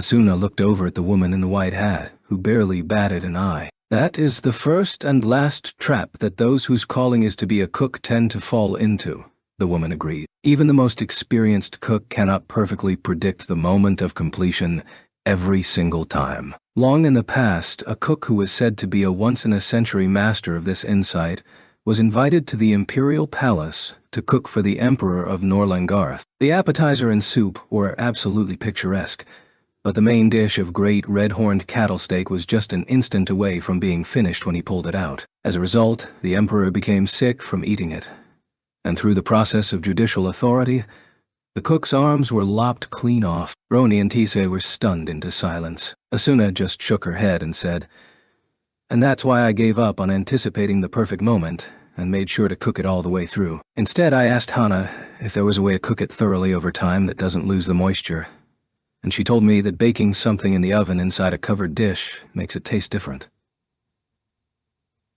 "Oh, I learned a lot about cooking, but I never even considered such an idea. I can see why she's the personal chef to the Pontifex," Tice marveled. The woman named Hana just shrugged. "That was all in the past. Only Central Cathedral has a container of high enough priority that it can be heated up in the oven without cracking. And the cooking process is still imperfect. Because the moisture can't escape, it builds up inside the container, half-boiling the contents, and their flavor ends up weaker. So my first idea was to try the traditional baked-in method and wrap the ingredients inside a flour crust before putting it into the container. But that just meant that the flavor and moisture were escaping into the crust. If you're eating the food with the crust, that's all right. But it still means the filling itself is less tasty. So I was trying to think of things that could wrap the insides, wouldn't absorb water, and still resist the heat, and I ended up testing this paper." "Oh, so that's why it's wrapped in paper," Roni murmured, staring into the container. Can we go ahead and open it up now?" whined the swordsman delegate who'd been waiting patiently this whole time. He'd been trying to resist his hunger throughout the explanation, but that was as far as he could get. Asuna chuckled and reached out to pinch the end of the lightly charred paper. Today was actually our very first test with it. If the insides aren't right, we'll only be having a lunch of salad and bread. Apologies in advance. What? Stammered both Kirito and Tice. Roni was in the same boat, of course. She prayed to Terraria, the goddess of all blessings of the earth, including food, and watched Asuna perform the last step. She peeled the sheets of paper away one at a time, until the last of them spread apart left and right, unleashing an indescribably rich scent that made Roni swoon. The main ingredient was sliced pale fish, with mushrooms, vegetables, and herbs aplenty, plus a solid layer of cheese melted on top. It was clear at a glance that it had been cooked enough, but unlike when baked in a pot, it wasn't burned, and hadn't shrunk at all. It seemed like all the moisture had stayed inside. That looks good, said Hana. Asuna agreed. Let's divide it into servings while it's still hot. 5 plates, please. Kirito. Despite repeated attempts to decline, Hana eventually gave in to Asuna's insistence and took the 5th serving of paper-baked fish as the group carried their plates and foodstuffs back to the table on the 95th floor. Perhaps drawing on his experience as a page, Kirito deftly helped set the table, and within just a few minutes, everything was ready. They toasted with warm Cyril water and picked up their silverware. Each portion of fish was steaming heartily, rich and tempting on its plate. But Roni took a cautious sniff first, just in case. Among the scent of vegetables, mushrooms, and melted cheese, there wasn't even the slightest whiff of charred paper. The slices of fish were juicy and firm, yet a simple press of the knife easily split them apart. The first thing she noticed upon lifting it to her mouth was the soft texture. It was very moist, and hard to believe it was actually cooked all the way. Wow, it's completely different from the usual cooking over an open flame. This is incredibly good, raved Tiza, prompting Roni to nod vigorously in agreement. Asuna tasted hers very carefully, bobbing her head, but not to the same level of vehemence. Yes, it's kept all the moisture, like I was hoping, but it just doesn't have that fragrance of a good open grilling. It feels like there might still be the slightest bit of rawness to it. What if we remove the lid and the paper right near the end and sear it with heat elements? Hana suggested. Asuna's face lit up. That sounds good. Just a little crispness on the surface should really make the fragrance sing. Let's try removing it from the heat 20 seconds earlier next time so we can give that an attempt. While the two cooks discussed ideas, Kirito silently, rapturously, moved his fork from plate to mouth. Roni was afraid he was going to finish his entire meal without a word, so she turned to her right to face him and whispered, what about the taste? Moo, mumbled the swordsman delegate, his cheeks stuffed with fish, vegetables, and mushrooms. He chewed a few times, then exclaimed, If good. That earned him an eye roll from Asuna. We went looking for brilliant insights from a culinary critic, but you could stand to give me something more to work with. Then...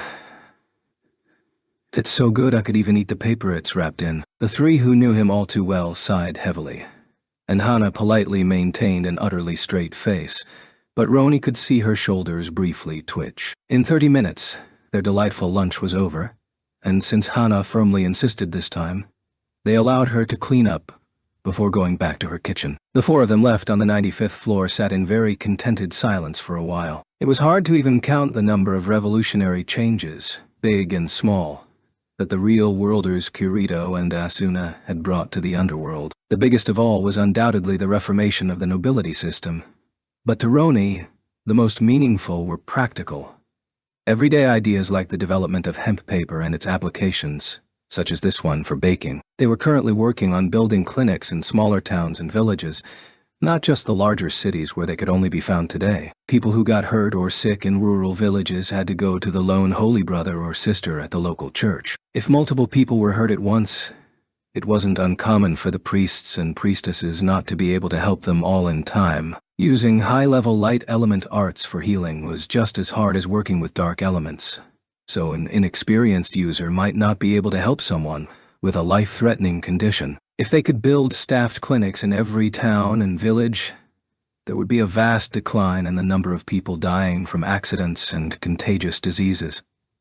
Apparently, they wanted to expand not just high-level healing arts, but common medical care with herbs, bandages, and salves as well. Roni thought it was wonderful that their plans were helping the world move in a better direction, but at the same time, she found herself plagued by vague worries. In the 300 years of administrators' rule, beginning at the formation of the 4 empires that split the land, there had been virtually no change in the realm. This was because the Pontifex herself sought a kind of permanent stasis for it, and the result was that the cruelty of the high nobles and the unequal quality of life between urban and rural areas was left unsolved. The main value to the system was just that things weren't getting worse than that, either. But Kirito and Asuna were tireless in their attempts to improve the quality of life for the whole of the underworld. Even the single act of releasing the civilians being tormented by the high nobles on their private lands had been a clear change for the better. Yet it felt as though the more the world changed, the more people's hopes for the Unification Council, and especially Kirito and Asuna, grew without boundaries. To Roni, the apprentice knight, they seemed to have a near-godly source of power, but they weren't all-knowing, all-capable beings. Kirito still regretted and mourned his inability to save Yujiro, and that was why Roni worried about this situation. If some unavoidable danger that surpassed Kirito's and Asuna's strength and wisdom came about, something even more calamitous than the other world war, the thought of what the people would say and do to Kirito and Asuna frightened Roni to her core. Lady Asuna," said Tis, drawing Roni's mind out from its cycle of nervous thoughts. Asuna blinked and paused in sipping her post-lunch koful tea. "What is it, Tis? Weren't you about to say something before we ate lunch? Something about the taboo index?" "Oh, was I?" Asuna wondered. Roni played back the memories in her mind. They'd been talking about the wisdom of whether to reveal the truth of the synthesis ritual to the senior integrity knights, when it seemed like Asuna was about to ask Kirito something about the taboo index. When Kirito had started talking about the loop of contradictory thoughts Ryo's antennas fell into, Tis had interrupted to ask what the meaning of the sacred word loop was, diverting the conversation to the topics of Tisy's pad of words to remember, and increasing the production of white hemp paper. In other words, "Hey, Tis, it was your fault Lady Asuna couldn't talk about her topic," Roni hissed. Tis realized her mistake and stuck out her tongue. "Ah ha ha. I think you're right. Well, good going. I'm sorry about this, Lady Asuna," Roni said, apologizing for her friend. The swordswoman subdelegate just laughed and shook her head. "It's fine. If you're ever curious about anything, all you have to do is ask. Anyway, as for what I was trying to ask," she said, turning to her left, Kirito. "Your understanding is that the taboo index is an absolute rule, and those who break it either activate the seal of the right eye, or in a worst-case scenario, their minds simply collapse. Is that correct?" Kirito nodded as he gave his koful some milk squeezed from the Cathedral stables just that morning. "Yes, I think that's fundamentally how it goes. Then, whoever killed Yazan the cleaner at the inn in South Centauria either broke the seal in their eye, avoided the taboo somehow, or was never bound by the taboo index in the first place. Correct?" "Yes, I assume it's one of those three. The problem is, if the third one is the case, then the culprit is from the dark territory, not the human realm, and that would require breaking the law of power from over there, which is just as powerful as the taboo index. Iskan is the strongest man in the Dark Lands, and he put out an order to all that they're not to commit any wrongs while in this realm." Roni decided to take up Asuna on her offer to explain any questions they had, and raised her hand. May I ask something?" "Why is it, Roni?" "On that topic, when the man in the robe kidnapped Iskan and Shada's baby, he was clearly ignoring the law of power. He took Leah hostage, then ordered Iskan to kill you."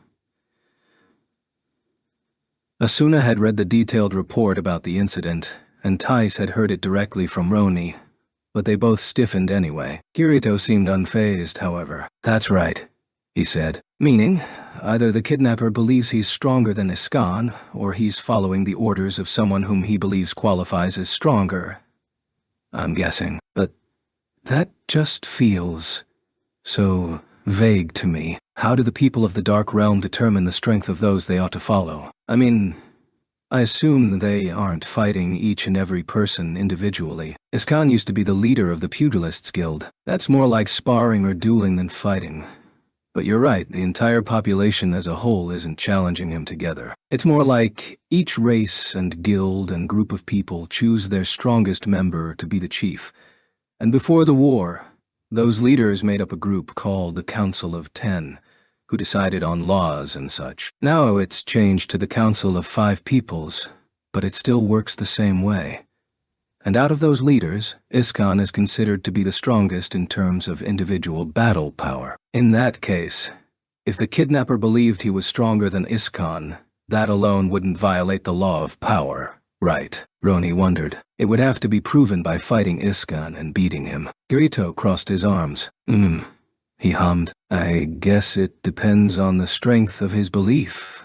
During the rebellion of the 4 empires, the emperors broke the very first rule of the Taboo Index and rebelled against the Axiom Church. Their belief that the Unification Council had taken over the Axiom Church, and their self-justification that they were taking the church back for the sake of the pontifex, overrode the influence of the Taboo Index. If a kidnapper believed in something strong enough to cause that kind of state of mind, then maybe he could overcome the law of power without actually fighting Iskan. Roni recalled the aura of pure self-belief that oozed from the being of Emperor Kruga Norlangarth VI, and felt a chill run down her back. Nearby, Thais hunched her shoulders and murmured, "The Emperor didn't seem to care at all about what the Unification Council ordered, but that was because the imperial line had been in charge for hundreds of years. Is it really possible that someone without that kind of accumulated background could rebel against a higher power, just through the power of sheer belief?" It was Asuna, whose topic of conversation had once again been interrupted, who replied, "That's a good point. Whether the Taboo Index or the law of power, it seems clear that the violator needs a very firm backbone of belief and justification to override the law. Oh, and when I say backbone, I mean spine, or backing, or mental support. Oh. In fact, that's what I was trying to ask you about, Kirito," said Asuna, looking to her partner. He blinked in surprise. "What?" "Regardless of whether the culprit is a resident of the human realm or dark realm, it means that either the killer, or the person who ordered the killer do it, has just as strong and twisted a mind as the 4 emperors. What mystifies me is that if such people are out there, couldn't they have done something more drastic? Something as bold as kidnapping Lizetta in the Dark Territory. But over here, that's not to demean the value of Yazan's life. But frankly, if the culprit is trying to sow discord between the human realm and dark realm, would there be a more effective target for the plot? Meaning, someone in a position of social power, like a noble or a major merchant, or their family." "Yeah," Kirito murmured. Roni watched him think, then added, But if the Yazan incident was meant to get you to travel to the Dark Territory, then would it not have mattered who they went after, as long as it got you to leave?" "Yes, that makes sense. But if I were the culprit, I'd be trying to pull off something that makes more of an impact, because that would be more likely to lure me over to Obsidia." As he grumbled and thought, Thais surreptitiously asked Azuna what the sacred word impact meant. She was really getting her value out of that notebook today. I wonder if Obsidia and Centauria were named after some sacred words as well. What would they correspond to? Roni chewed on the thought. Then Asuna drained the last of her lightly sweetened koful tea and said crisply, "Kirito, I think it's worth a try." Try what?" he replied, looking at her with more than a small amount of foreboding. Asuna's answer shocked not just Roni and Thais, of course, but even the swordsman delegate, the very personification of attempting the impossible. The past scrying art Ayuha mentioned. If we really can see what happened in the past and attempt to use it in the room where the murder happened, we should be able to see who the killer really was. Chapter 3, with lunch on the 95th floor concluded, Roni returned to her private room on the 22nd floor. As her best friend tried to slip through the shared space into her own room, she called out to her. "Oh, Thais, I was going to ask you how you made that sheaf of papers you carry around with. Notebook." "What?" "I'm going to call it a notebook in the sacred tongue. It's shorter that way, and I think it suits it better," Thais proclaimed, pulling out her notebook to show it off. Roni gave her a searching look. "What? Roni, why are you looking at me like that? Oh, no reason. It's fine. It's just that if you keep using every new sacred word you've just learned, Sir Duzalbert is eventually going to grumble about you and say something like, young people these days. Well, then I can teach him what they mean. That's not my point. Anyway, can you show me how you made it? Roni insisted. She didn't want her friend to pull too far ahead of her and leave her behind. Tai smirked and clutched her booklet to her chest. Of course I can. But I'll warn you, it was pretty difficult to bind such thick hemp paper together like this. Fine, I'll give you one raspberry tart from Hannes's bakery. Deal, Tisa said solemnly, pulling out a sheet of folded paper from her other pocket. Based on the flimsiness and color, this was normal paper. Not white hemp, but nevertheless, it was crammed with tiny writing. There.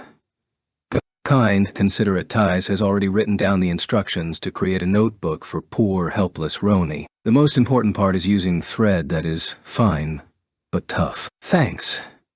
Roni took the paper, surprised. Ties must have created this little sheet, called a memo in the sacred tongue, if she recalled correctly. For her sake a while ago. Thank you, Ties, she repeated, firmly this time taking her friend's hand in both of hers. Now it was Tizie's turn to blink a few times in surprise. She laughed awkwardly. Now that Roni knew how it was made, she wanted to rush right down to the paper processing room on the 12th floor to get a scrap of the new stock.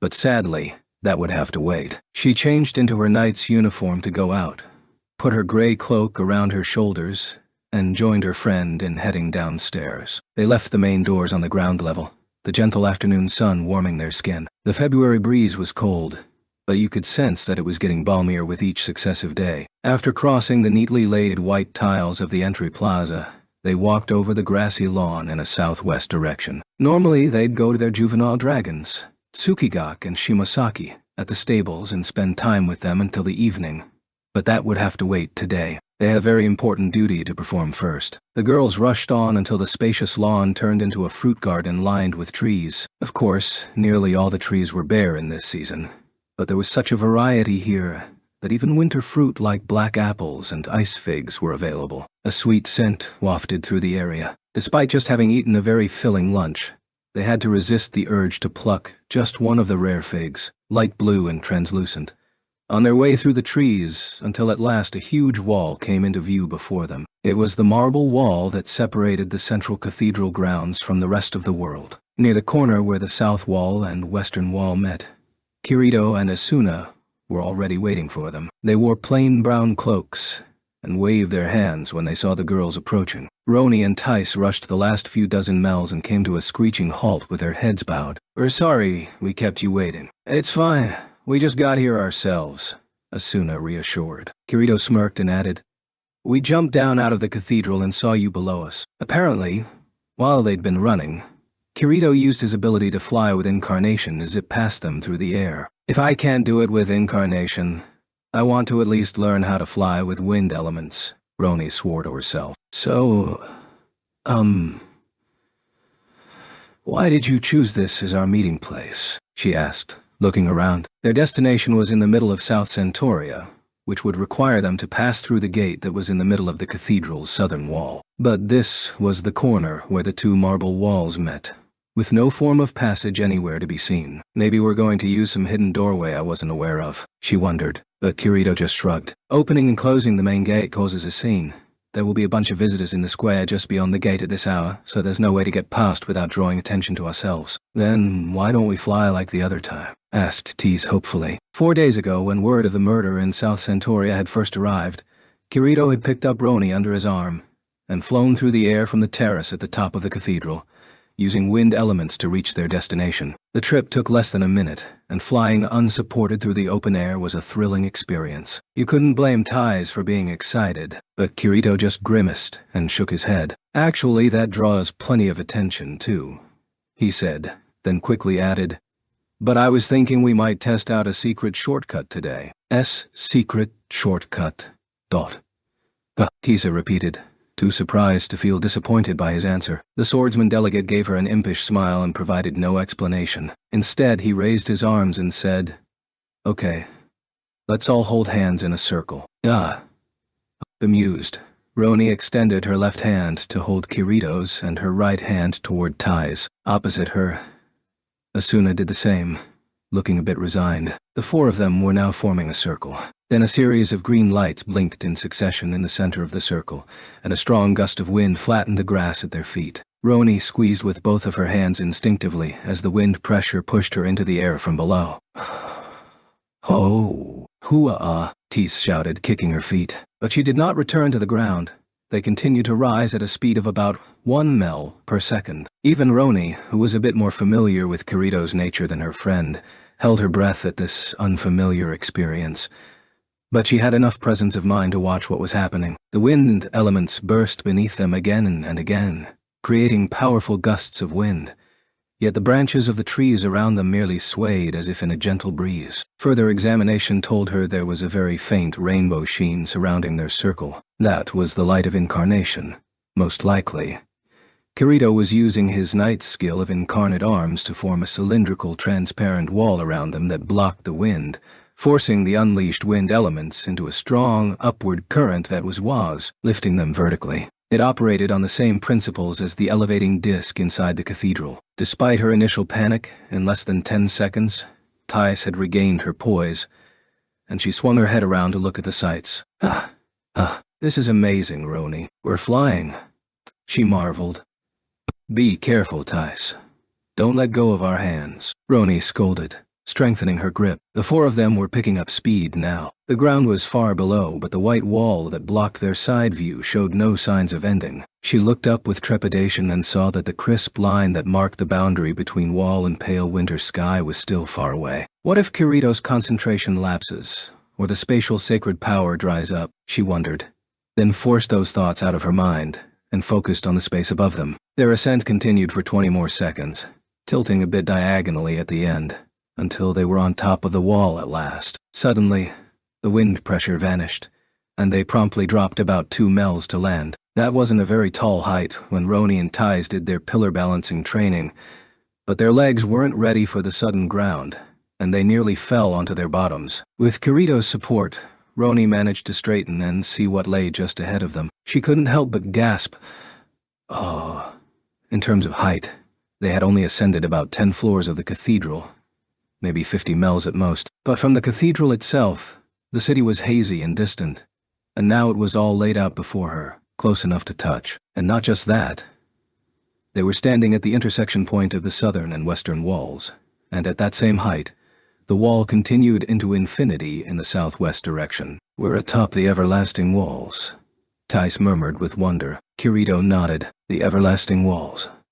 The white marble wonders that split Centauria into cardinal quadrants, and all of the territory that extended beyond the city as well. The walls were not built by stonemasons stacking blocks, but through the divine work of administrator, supposedly in a single night. From the external corners of Central Cathedral, the walls continued all the way to the distant End Mountains, which surrounded the lands of humankind, a distance of 750 kilers. Like their name suggested, they were essentially indestructible and impervious to everything. The taboo index forbade climbing them or harming them, so no one would have attempted to cause damage, but Roni was certainly violating the other taboo. While she might have been freed from the taboo index when she became an apprentice integrity knight, that didn't erase the years of fear and reverence for those rules. Roni found herself standing on her tiptoes to lessen the trespass she was committing. She looked down at her feet. The marble was stacked and arranged without so much as a millis of space between any block.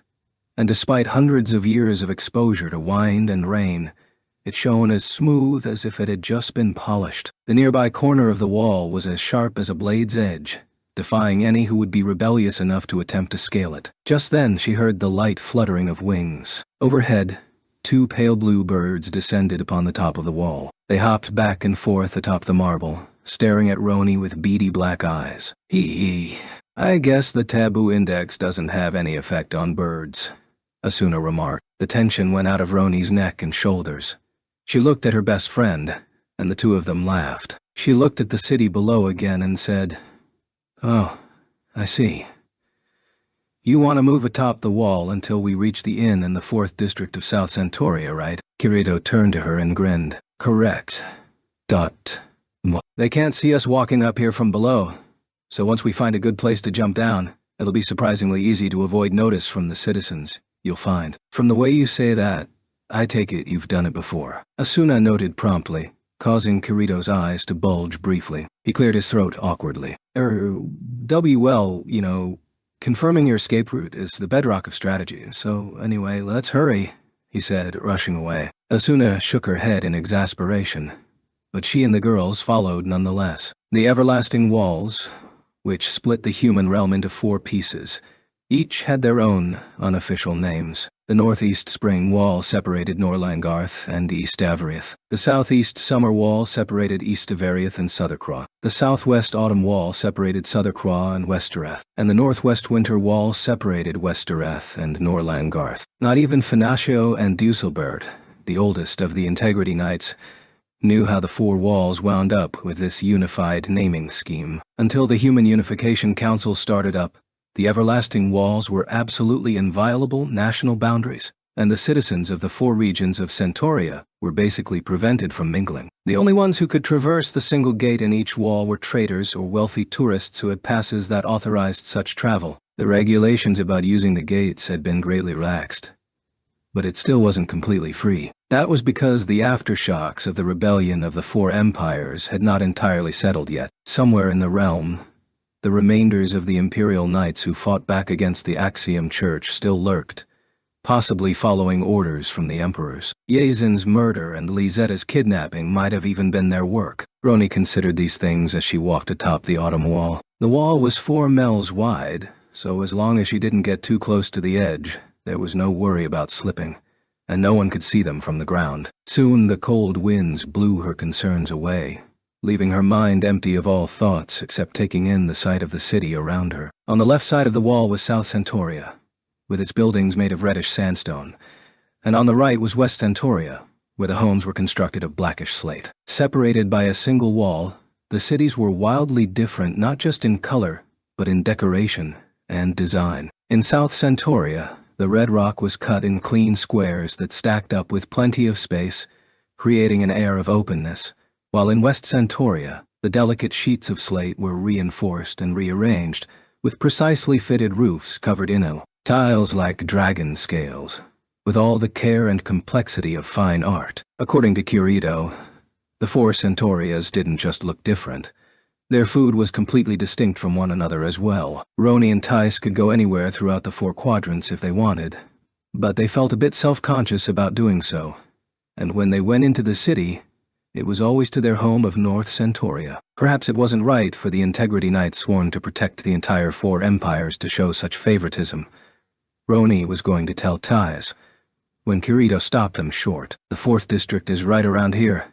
I wonder where that inn is, he muttered, looking over South Centauria. Roni turned to her left to examine the reddish-brown town beneath her. Inn,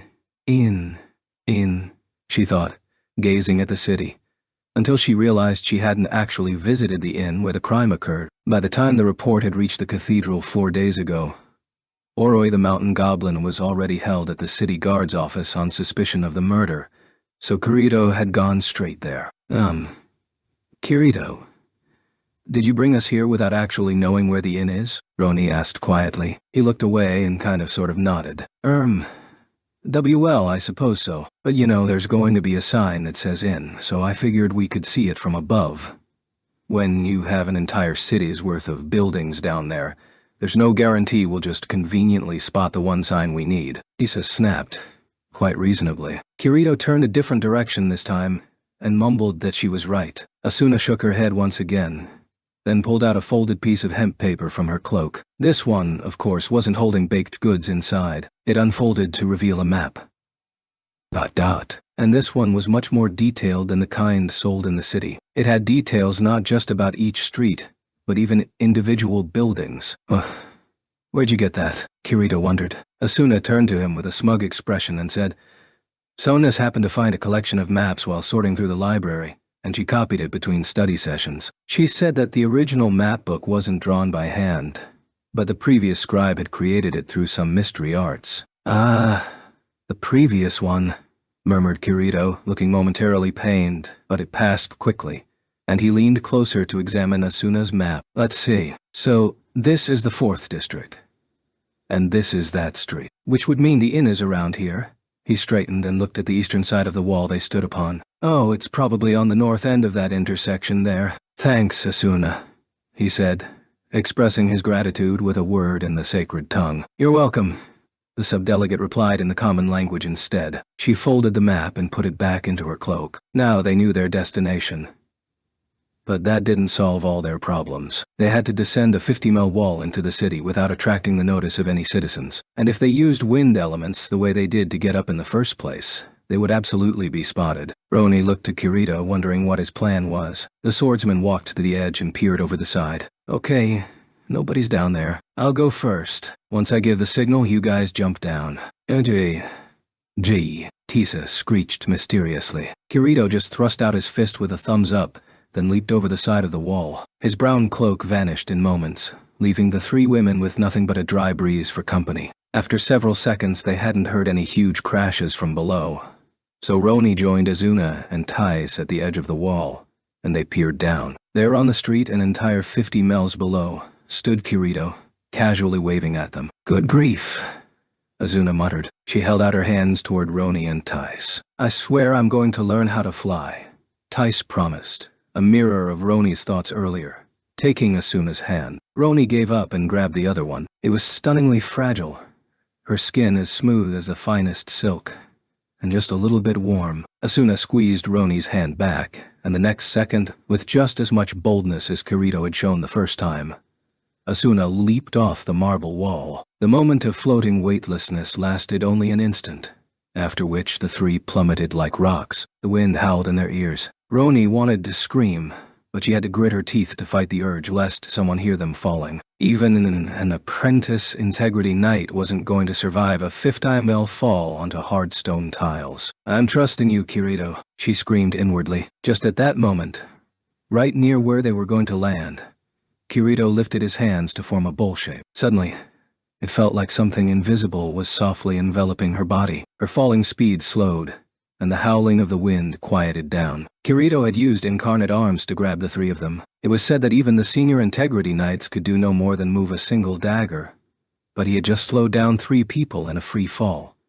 A tremendous use of incarnation that was surprising despite his many prior exhibitions. Kirito spread his hands open when they were just 10 cents off the ground, and they plopped downward to the surface. All three of them exhaled deeply, and Roni quickly turned against her former tutor. Kirito, if you could do this all along, what was the point of using the wind elements on the way up? Well, catching something falling and something flying straight upward are completely different levels of difficulty to imagine. Just on my own, I have to transform my clothes into wings so I can fly with incarnation, he said, shrugging. I want to jump down on my own next time. Tisa cut in. Please teach me how to use the wind elements like that. Oh, that's not as easy as it looks. But I guess it's good to be ambitious. Anyway, let's hurry and get to that inn, Kirito said, without actually replying to her request. He started walking north, but Asuna grabbed him by the back of the collar. Wrong direction, Kirito. They turned left down the darkened alley in the shadow of the everlasting wall, and once they were on the wider street, there were suddenly more people around. It was February, so you'd figure that long cloaks wouldn't be a rare sight outdoors, but the South Centaurians were dressed surprisingly light. North Centauria wasn't even a single killer away, so the temperature couldn't change that much. But for some reason, the sunlight shining on the sandstone city seemed warmer than it did at Central Cathedral. Fortunately, no guard stopped them, so the four were able to cross the 4th district of South Centauria to arrive at the inn in question. It was a very large 3-story building, explaining how they were able to host so many visitors from the Dark Territory with an inexpensive nightly cost, as listed on a sign at the front entrance. Kirito pulled back the hood of his cloak, gave a brief glance to the red sandstone exterior of the inn, then opened the door without a second thought. A high-pitched bell rang. Welcome, cried an energetic voice. The owner of the voice, a woman who looked only a little older than Roni, stood behind a long counter on the other side of the entrance lobby. Her reddish hair was tied up with a dark green scarf, and she wore an apron of the same color. As Kirito approached the counter, she smiled and asked, Are you staying? Party of 4. Ooh. He mumbled at first, then nodded. Yeah. 4.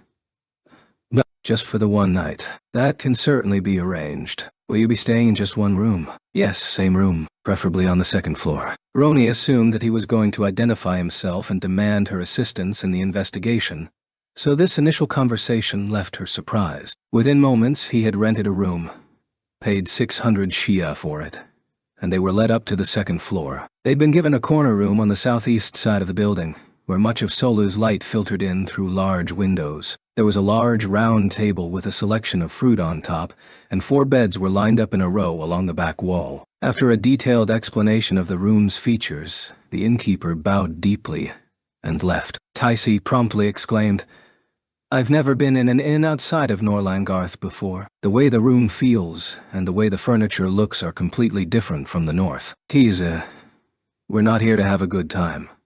Roni scolded her friend, then turned to Kirito. What are you planning to do now? This isn't the actual room where it happened, is it? No. I would assume not, but there's a way for us to figure out which room it was. Let's take a break for now, though, Kirito replied, stretching luxuriously. Asuna took off her cloak and shook out her long hair. I'll prepare some tea, she added, heading for a cupboard in a corner of the room. Roni trotted after her to help. According to the innkeeper's explanation, if they wanted hot water, they should visit the dining room on the first floor and bring it back. But Asuna ignored that, pouring some cold water from the pitcher into the teapot and generating a single heat element with an easy incantation. Heating up room temperature water was one of the fundamental lessons of sacred arts, but there was a trick to it. Simply dropping the heat element into the water would cause an immediate reaction on the surface of the water, boiling it away into steam without actually raising the temperature of the remaining water much. There was another step needed to effectively transfer the element's heat into water. A proper sacred artisan would use a valuable reagent from Southercroix, called a firesucker stone, to absorb the heat element, and then place the stone in the water. You could also just lift the container and hold the heat element below it until the water boiled. But that took time. Roni watched the swordswoman subdelegate, wondering what she would do. Asuna's first step was to generate 2 steel elements. Using steel to form a sphere was a good idea as a replacement for a firesucker stone. But unlike the stones, which instantly absorbed a heat element, a metal sphere did not heat up that easily. And of course, unlike a sacred element, metal balls did not float in the air, so they required a support while heating. Something convenient like tongs or a spoon would do, but using another tool aside from the medium was considered uncouth. The best use of sacred arts was when its task was completed from element generation to command, without anything extra involved. Many artificers liked to create a tiny whirlwind with a wind element to float the ball, fusing fire with the wind. It looked flashy, too, but triple element arts were difficult, as was controlling the whirlwind, and any loss of concentration could easily fill a room with flying sparks. I'd better be ready to neutralize any flames with frost elements, Roni told herself. Meanwhile, Asuna stilled the heat element with her right hand and controlled the steel elements with her left, bringing them closer to the heat. Just when it seemed as though the two would react, sending hot droplets of metal spraying everywhere, Asuna uttered a command Roni did not recognize. Form element, hollow sphere shape. Dot. The 2 steel elements fused into one, transforming into a sphere about 3 cents in diameter. As soon as the weightless elements turned into actual steel, gravity pulled the object to splash into the teapot. Lady Asuna, where's the heat element? Roni wondered. Looking around, she couldn't spot the element, which should have been somewhere in the air. Asuna prodded her with an elbow and pointed at the ceramic pot. Roni leaned over and saw, at the bottom of the water inside, the ball of steel glowing red. Little bubbles formed through the water around it, and steam was beginning to rise from the surface. You mean the heat element is inside that ball? That's right. I made a hollow sphere with the steel elements and trapped the heat element inside. I didn't know you could do that, Roni murmured in amazement. The water in the pot was now bubbling away, nearly at a full boil. Normally, to create a hollow ball out of steel elements, you had to make a solid one with the sphere shape command, then use the enlarge command while heating it up. But this was difficult to control, would easily break, and couldn't be filled with anything if you actually succeeded. But if you could create a hollow ball from the start and simply form it around the spot in the air where the heat element was waiting, You could trap it inside. That was safer and more effective than cooking the steel ball over a flaming whirlwind. That sacred word you used, hollow. Is that something you discovered? Roni asked, marveling at this new idea, but the subdelegate just shook her head. No, Alice was an expert at empty spheres, and she taught the command to Ayuha and no one else. It was Ayuha who told me. Lady Alice. Roni was again speechless. In the other World War, Roni had the chance to speak with the Osmanthus Knight, Alice Synthesis 30, on a number of occasions. What was most memorable of all was the night they spent in the tent with Asuna and General Surlut in front of the sleeping Kirito, trading stories. But just as vivid was the memory of Alice's terrifying Wittering light element attack that fried the Dark Army in an instant during the battle to defend the Eastern Gate. As someone who could use a few arts of her own, Roni sometimes wondered what kind of command could produce so much power. It wasn't something an apprentice knight like herself could know, of course, but she could imagine something like a countless number of light elements being accumulated somehow, then unleashed all at once. If the secret to that art lay in the hollow sphere-shaped command, then it made sense that she wouldn't teach it to anyone else but Ayuha. It wasn't a bad thing that I overheard it, was it? She asked hesitantly. Asuna just smiled at her. It's fine. I think Ayuha trusted me. She felt I wouldn't misuse it. So when the time comes, you can tell that command to someone you trust too. I will, Roni repeated, feeling something hot surging up inside her chest. Just then, Kirito peered over her shoulder. Very much contrary to the emotion of the moment, he noted, Man, you're doing it the slow way. If you want to boil water, just shoot 2 or 3 fire arrows into a basin, and you do realize that if you do that, the entire room's going to fill up. With steam, Tisa interrupted. Asuna and Roni laughed. They were relaxing and enjoying the red tea, apparently a product of the Southern Empire, when the 2 o'clock bells rang outside. The melody was the same as in North Centauria, and even in the Dark Territory for that matter, but the tone felt lighter and crisper. Before the resonance of the melody had died out, Kirito was already on his feet, looking toward the door. Okay, the break period for this inn's employees is 2 to 2:30.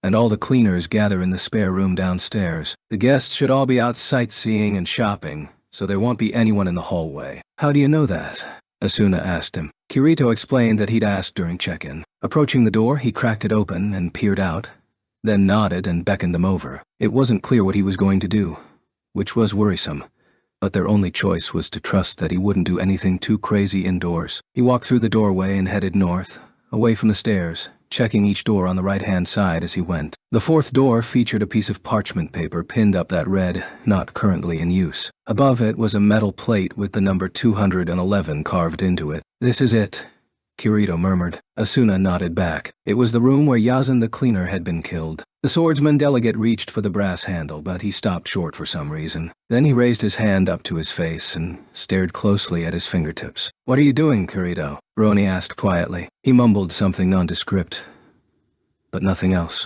Asuna leaned closer to him and whispered, Don't worry, I'm sure they don't model down to unique fingerprints. He seemed to accept this and grabbed the doorknob this time. He turned it left and right, but it was locked, of course. What now? Kirito stared at the keyhole, and a few seconds later there was a sound of metal clinking and unlocking. Oh no, you can do that with incarnation. Tisa wondered in half amazement and half annoyance. Kirito just shrugged. The keys and locks of this world aren't actual mechanical devices. They're system-based, I'll explain it to you one day. Tisa did not look satisfied with that vague answer, but given the circumstances, she wasn't going to bother him any further. Kirito grabbed the knob again, and this time, it turned all the way, opening the door. He peered through, then pushed it wider and motioned for the rest to go through. After Asuna had entered, Roni saw that it was a very ordinary 2-person room. There was only one window on the eastern wall, with beds on either side, and across from them, a table just a bit smaller than the one they'd been drinking tea around moments ago. There was nothing immediately out of place about this room. If anything, the only differences were the lack of fresh fruit on the table, and the fact that the curtains were closed. But Roni could feel that this was the scene of a murder by the way her skin crawled. Kirito was the last to go inside, and he shut the door behind him. Asuna turned back to him from near the table and nodded. You're sure this is safe, Asuna?" he asked, worried. Roni felt the same way, and she was sure Tais did too. Ayuha Furia, captain of the Sacred Artificers Brigade, said that the art of past scrying, discovered just yesterday, was too much strain. As one of the greatest wielders of sacred arts in the world, if she said so, then even Asuna with her godly power would not find it easy to attempt. But Asuna simply gave him one of her usual gentle smiles and said, "Yes, it'll be fine. We have to find whoever did this and catch them. It's what we owe Oroi for keeping him prisoner. And for poor Yazan." Her voice was warm, but encompassed a core of iron resolve. She took a folded-up piece of hemp paper from the leather bag hanging from her simple knight's sword belt. It featured many lines of very fine writing in the sacred tongue. All right. Go ahead," Kirito answered briefly, full of trust. He gave the others a signal and backed up against the wall. Asuna stood in the center of the room, reading the words on the paper in silence for most of a minute, then folded up the paper carefully and returned it to her bag. Apparently she'd already memorized the words and was just giving it one last refresher. It was true that when it came to sacred arts, reading them off of a piece of paper and chanting the commands from memory made a huge difference in success rate, precision, and power. Kirito said that was because the power of incarnation played a part in sacred arts too. So memorizing a sacred art was always the baseline assumption. But when Asuna started to recite the past scrying art, Roni was stunned at how much longer it was than she suspected. She understood the first step, generating crystal elements to create a thin, round disc. But every sacred word after that was new to her, and totally indecipherable. But Asuna recited them anyway, her voice lilting and flowing like she was singing. Suddenly, the room went dark. Tisa gasped and grabbed Roni's sleeve. The darkness was as amorphous as mist, flowing along the ground and chilling their legs where it touched them. Asuna's voice started to darken too, and she briefly paused. Her upper body swayed. Kirito moved toward her but paused as well. The recitation resumed, and the darkness grew thicker. Then the crystal disc resting on the table abruptly floated in silence. An eerie purple light shone out from it, lighting up Asuna's face from below. Her expression was tense, fighting against pain. It made Roni bite her lip. She wanted to help, but the formula was only Asuna's to speak. Yet, this was a divine act she was attempting, to see into the past. A secret of secrets that Administrator had created and locked deep behind the Senate's door. Asuna swayed again and reached for the disc with both hands. With each twitch of her slender fingers, the purple light glowing from the surface flickered unevenly. Then, out of nowhere, there was a voice, distorted and alien, like it came from underneath the very earth. Eros priv. Surf yes. And tu. It was a man's voice. That was all she could tell. Then came another man's voice, this one hesitant and nervous. I'm not holding stena. Anim. Says surf, weighs a surf. If you don't like that then, said the first man's voice, suddenly growing clearer and crueler. Die right here and now. There was a dull, heavy thud, and the second man screamed. Then the crystal disc shattered into a million tiny pieces. Asuna started to fall to the floor. As if by teleportation, Kirito was there, his arms extended to grab her before she hit the ground. The four of them left room 211, which was lit again, and hurried back to their original room. Kirito hoisted Asuna up on his shoulder and helped lay her down on one of the beds. I'm all right, she said hastily, trying to get up. But he pressed down on her shoulders and turned to look at Roni. Can you get her a cup of water? Sure, right away, she said, hurrying to the cupboard to pour some of the cold water in the pitcher into a glass. Kirito took it from her, lifted Asuna up slightly, and brought the cup to her lips. After 3 separate careful sips, the subdelegate looked at Roni, slightly revitalized, and smiled. Thank you, Roni. It's nothing, she murmured, looking down. She felt frustrated that this was the most she could do. Her only course of action was to reassure herself that there would be a time where she could be of more help. Asuna's fatigue was not something caused by the loss of her life value, so sacred arts could not replenish it. Kirito should have known that, but after he gave Roni the glass back, he lifted his hand and generated 3 light elements without a spoken command. He let them float in the air around Asuna. They lit her beautiful face and chestnut brown hair as her eyes closed. Once released from Kirito's control, The light elements expended all their meager light in less than a minute, but the faint warmth seemed to give some life back to Asuna. Her eyes opened just after that. "Yes, I'm fine. Don't tell stories. You should be resting," Kirito admonished, but she shook her head and sat upright. "No, I have to hurry." A tense look crossed his face, and Roni and Tice shared a glance. "What did you see?" he asked. "Could you find out how the killer evaded the taboo index to murder Yazan?" She blinked, holding her eyes shut for a moment to be sure, then whispered hoarsely. "The first thing I saw in the glass disc was a man cleaning that room. I think it was Yazan." Then, just in the front of the image, a second man said to Yazan, "You are from the Emperor's private holdings, the Serf Yazan, aren't you?" "The Emperor's private holdings," Kirito repeated in a whisper. She nodded. "Yes." Yazan started to nod, but then he said, "No, I'm not the private holdings tenant anymore." Then the second person was, almost mocking him by saying, "Once a serf. Always a serf. If you don't like that, then die right here and now." And he stabbed Yazan in the chest with a dagger. Yazan fell to the ground, and the man left the room with the dagger. "That was as far as I saw." She said nothing more, but no one rushed to fill the ensuing silence. Even the greatest of artificers could not falsify the events of the past, so this made it clear that it was not Oroi who had killed Yazan. That was good to know, but it was undeniable that this also raised more mysteries. Kirito straightened up from his kneeling position at the side of the bed and looked around the room. The man who killed Yazan dropped the bloody dagger in the hallway, knocked on a nearby door, and disappeared. He explained. Oroi the mountain goblin was sleeping in that room, and he got up and saw the dagger in the hallway, and had picked it up to examine it when the Centaurian guards spotted him and arrested him. That's what I think happened after Yazan's murder. That made sense to Roni, but Tice had some thoughts on the matter. But, Kirito, wouldn't that be too early for any guards to arrive? I would think that from Yazan's murder to the knock on Orua's door to Oroi picking up the dagger, it could only have taken a few minutes at most. That was a good point. Kirito frowned and puzzled over it. True. The guards rushed to the inn after the 4th District Guard Station received a civilian report that a demi-human was rampaging with a blade, I believe. But in fact, Oroi had only picked up the knife and wasn't doing anything with it, which would mean the report came from the killer or a companion of his.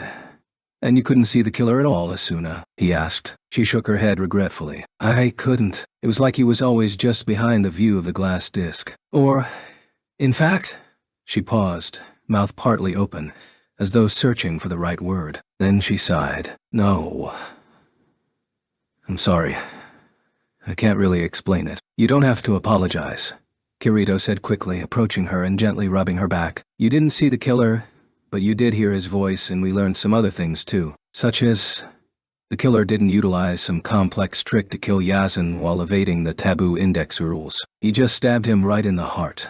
That was true. Asuna braved danger to use the past scrying art to find out how and why the killer attacked Yazan. The why part was still unclear, but the how was very simple. No tricks, no cleverness. Just a stab from a dagger. Meaning, the killer isn't bound by the taboo index, Roni murmured. "That's what it means," Kirito agreed, his voice dark and heavy. "Though we don't know how." "About that, actually," Asuna interrupted. The other three looked toward the bed. The swordswoman subdelegate looked almost entirely recovered now. She stared at them in turn, with eyes the color of tea, softened by milk. "I think the killer's words are the reason he killed. He was able to kill Yazan. His words. Once a serf. Always a serf. Yes. What if the reason the killer was able to ignore the taboo index is because Yazan came from the lands privately held by a noble, and he was subject to judicial authority? Oh, Kirito inhaled sharply. He stared at the window, as though he was going to see the culprit standing right there. Then the culprit can kill not just Yazan but any of the old former serfs we freed. That's why you said we ought to hurry." "Yes. My first thought was that we ought to strike before another person becomes a victim. But..." Roni could tell why Asuna was hesitant to continue speaking. She took a step forward, barely conscious of it, and said, "There are nearly 1,000 former serfs in the Northern Empire alone, and 4 times that in all of the realm. We can't provide protection or safety for all of them. Tisa came forward next to her and gestured with her hands. Plus, not all the people who were released from servitude stayed in Centauria. Over half left the capital and chose rural places where they could have their own land, I've heard. It would take weeks to track them all down. And it's not like this place has a unified census registry, muttered Kirito, although that term was unfamiliar to Roni. Asuna joined him in thinking hard. Her brows knit, but after a while, her face shot upward. But the culprit is attempting to start another war between the human and dark realms. So they wouldn't just be looking for any old former serf to kill. There's no point in doing it unless they can pin the act on a visitor from the Dark Territory. Meaning we should be protecting the Dark Worlders, Tisa asked. Kirito nodded firmly. Yes. I was always planning to come to this inn, either today or tomorrow. I was going to invite Oroi's companions to the Cathedral. It will probably help ease Oroi's homesickness too. But there are so many more tourists out there, Roni added, eliciting a shrug from him. That's true. But fortunately, we have their numbers and inn locations all recorded, so they'll be much easier to handle than the former serfs. We can't bring every last one of them to the Cathedral, so I think we'll push the schedule a bit and start sending them home as early as today. If we put together armed caravans to take them to the Eastern Gate, I don't think the killers will be able to mess with them. Then let's get a move on, said Asuna, slipping her legs over the side of the bed and standing up. Kirito quickly moved to give her support, but she seemed to be fine. She still gave him a smile and a quiet word of thanks, however, before composing herself and getting down to business. So, do you know the room where the other 3 mountain goblins are staying? Of course. It's a 4-person room on the first floor, so it's probably right below us. There should be a guard on duty in front of the door. Have to guard them, have to keep an eye on them. That's unavoidable. It won't be necessary once they're safely moved to Central Cathedral. Let's get going, Asuna commanded, quickly walking off. The others hurried after her, but when they descended to the first floor, they found only an empty hallway and a cleaned room. Kirito asked the innkeeper at the counter, and with a surprised expression, she informed them that a carriage had brought an agent of the South Centauria city government to the inn that very morning, and it had taken the 3 goblins away with it. Chapter 4. Roni rushed into the dragon stable a full 2 hours later than usual, and was greeted by a slightly disgruntled Tsukigake. But, I'm sorry.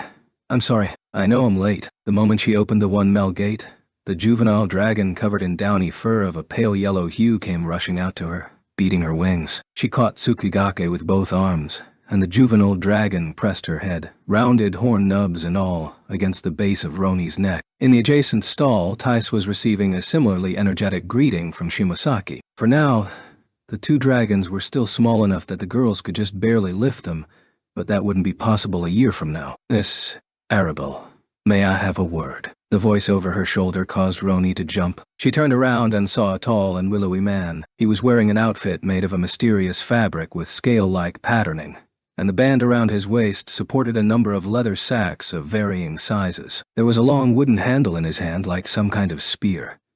Yet the head was not a metal point, but a large brush of tough-looking hair. His face with sunken cheeks looked a bit older than Duzolbert's, but his actual age was a mystery. He'd been in charge of the Cathedral's dragon stable for ages, and people said that, like Aerie, his life had been frozen through sacred arts. Yes. What is it, Mr. Anag? Doc, asked Roni. The stablemaster reached out a hand that was thin but wired with firm muscle. He scratched the dragon under her chin. Sometimes when I give Tsukigake fish these days, she leaves a little bit behind. Dragons have their own individual tastes, but you can't choose your food on the battlefield. It's to correct that kind of picky eating while they're young. I see. Hey, Tsukigake. You shouldn't be picky about your food, she said, lightly scolding the juvenile. Tsukigake seemed to understand Roni, drooping her feathered ears and crooning. How should I fix a dragon that doesn't like fish? She asked. The most effective way is to catch the fish for her yourself. They'll usually get over it once they've eaten fresh, lively fish, but that's difficult to do in the cathedral. In the past, I took the juveniles to a lake outside the city with Sir Berkuli's permission. Fresh and lively. Then I'll ask Commander Phoenicia or Kiri, or the swordsman delegate if I can try that. Please do. That's all. With a small bow, stablemaster Hainag headed farther through the building toward the adult dragons. Nearby, Thais looked down at her own dragon partner and said, "Do you think they're able to catch their own fish? I don't even know if they can swim." In the meantime, the two little dragons wagged their tails back and forth, clearly excited about the thought of going outside. All right. They left the stable and set down the dragons on the grass lawn surrounding the building. The creatures promptly raced around, squawking and cavorting. Watching them brought smiles to the girls' faces, but it wasn't enough to get them running around after them. At this very moment, Kirito and Asuna were still talking with the senior knights high up in the Cathedral building. They went to the nearest guard station to ask about the name of the South Centaurian official who took the 3 mountain goblins away in his carriage, but they got no answer. They did find the man who'd been standing guard at the inn door, and he said that the transfer order the official provided for the goblins had the proper government seal stamped upon it. Their next step would be to ask the city government directly, but it wouldn't be easy. The upper nobles' influence was still strong among the local governments, and they did not see eye to eye with the Human Unification Council. The South Centaurian office in particular had taken a hard line after they were booted from control over Yazen's murder case. With the assumption that an official written order would be necessary to investigate the goblins' transfer, Kirito returned to Central Cathedral to prepare the necessary materials from the council and the Integrity Knighthood. Finatio and Duselbert would not protest in order to investigate the city government, but Kirito was already certain that the transfer order and the official the guards saw were fakes arranged by the culprit. The real problem was what to do after that. Kirito felt responsible that the goblins had been spirited away from under his nose, and he wouldn't want to leave the search and rescue up to someone else. But the swordsman delegate's life had just been endangered, if indirectly, at Obsidia Palace, so Finatio and the others would certainly bristle at the suggestion that they should sit back and allow him to do everything. "I bet that meeting's a very contentious one," murmured Thais, who was clearly thinking about the same thing. Roni nodded. "It might have to go into tomorrow. Let's hope he doesn't slip out in the middle of the night." But that sounded very plausible. Roni wanted Kirito to be free to do as he pleased, but as his former page, she needed to keep him in line when the situation called for it. She looked up at the chalky white monument and said, "I'll ask Lady Asuna to keep a close eye on him." Tiza was about to reply to that, but no words came out, only breath. Roni looked over and saw her pursing her lips with a searching expression. "What? Oh, ... Nothing." The juvenile dragons, upset by the lack of attention they were receiving, chirped at the two in an attempt to get them to chase. Fine, but we're not going to roll in the grass," Roni called out as she ran toward Tsukigake and Shimosaki. Chapter 5.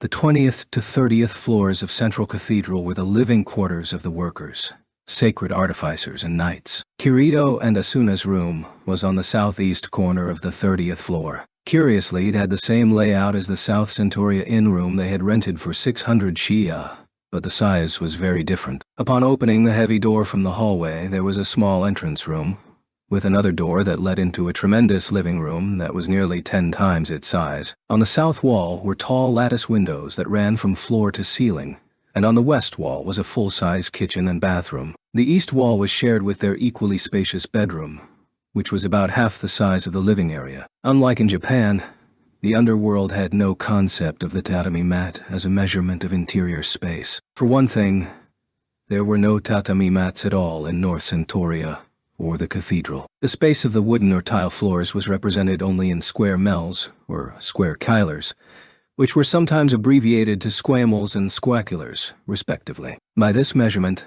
the living room was 50 squamels. The first time she was shown to the room, Asuna's initial thought was that it must be incredibly hard to clean.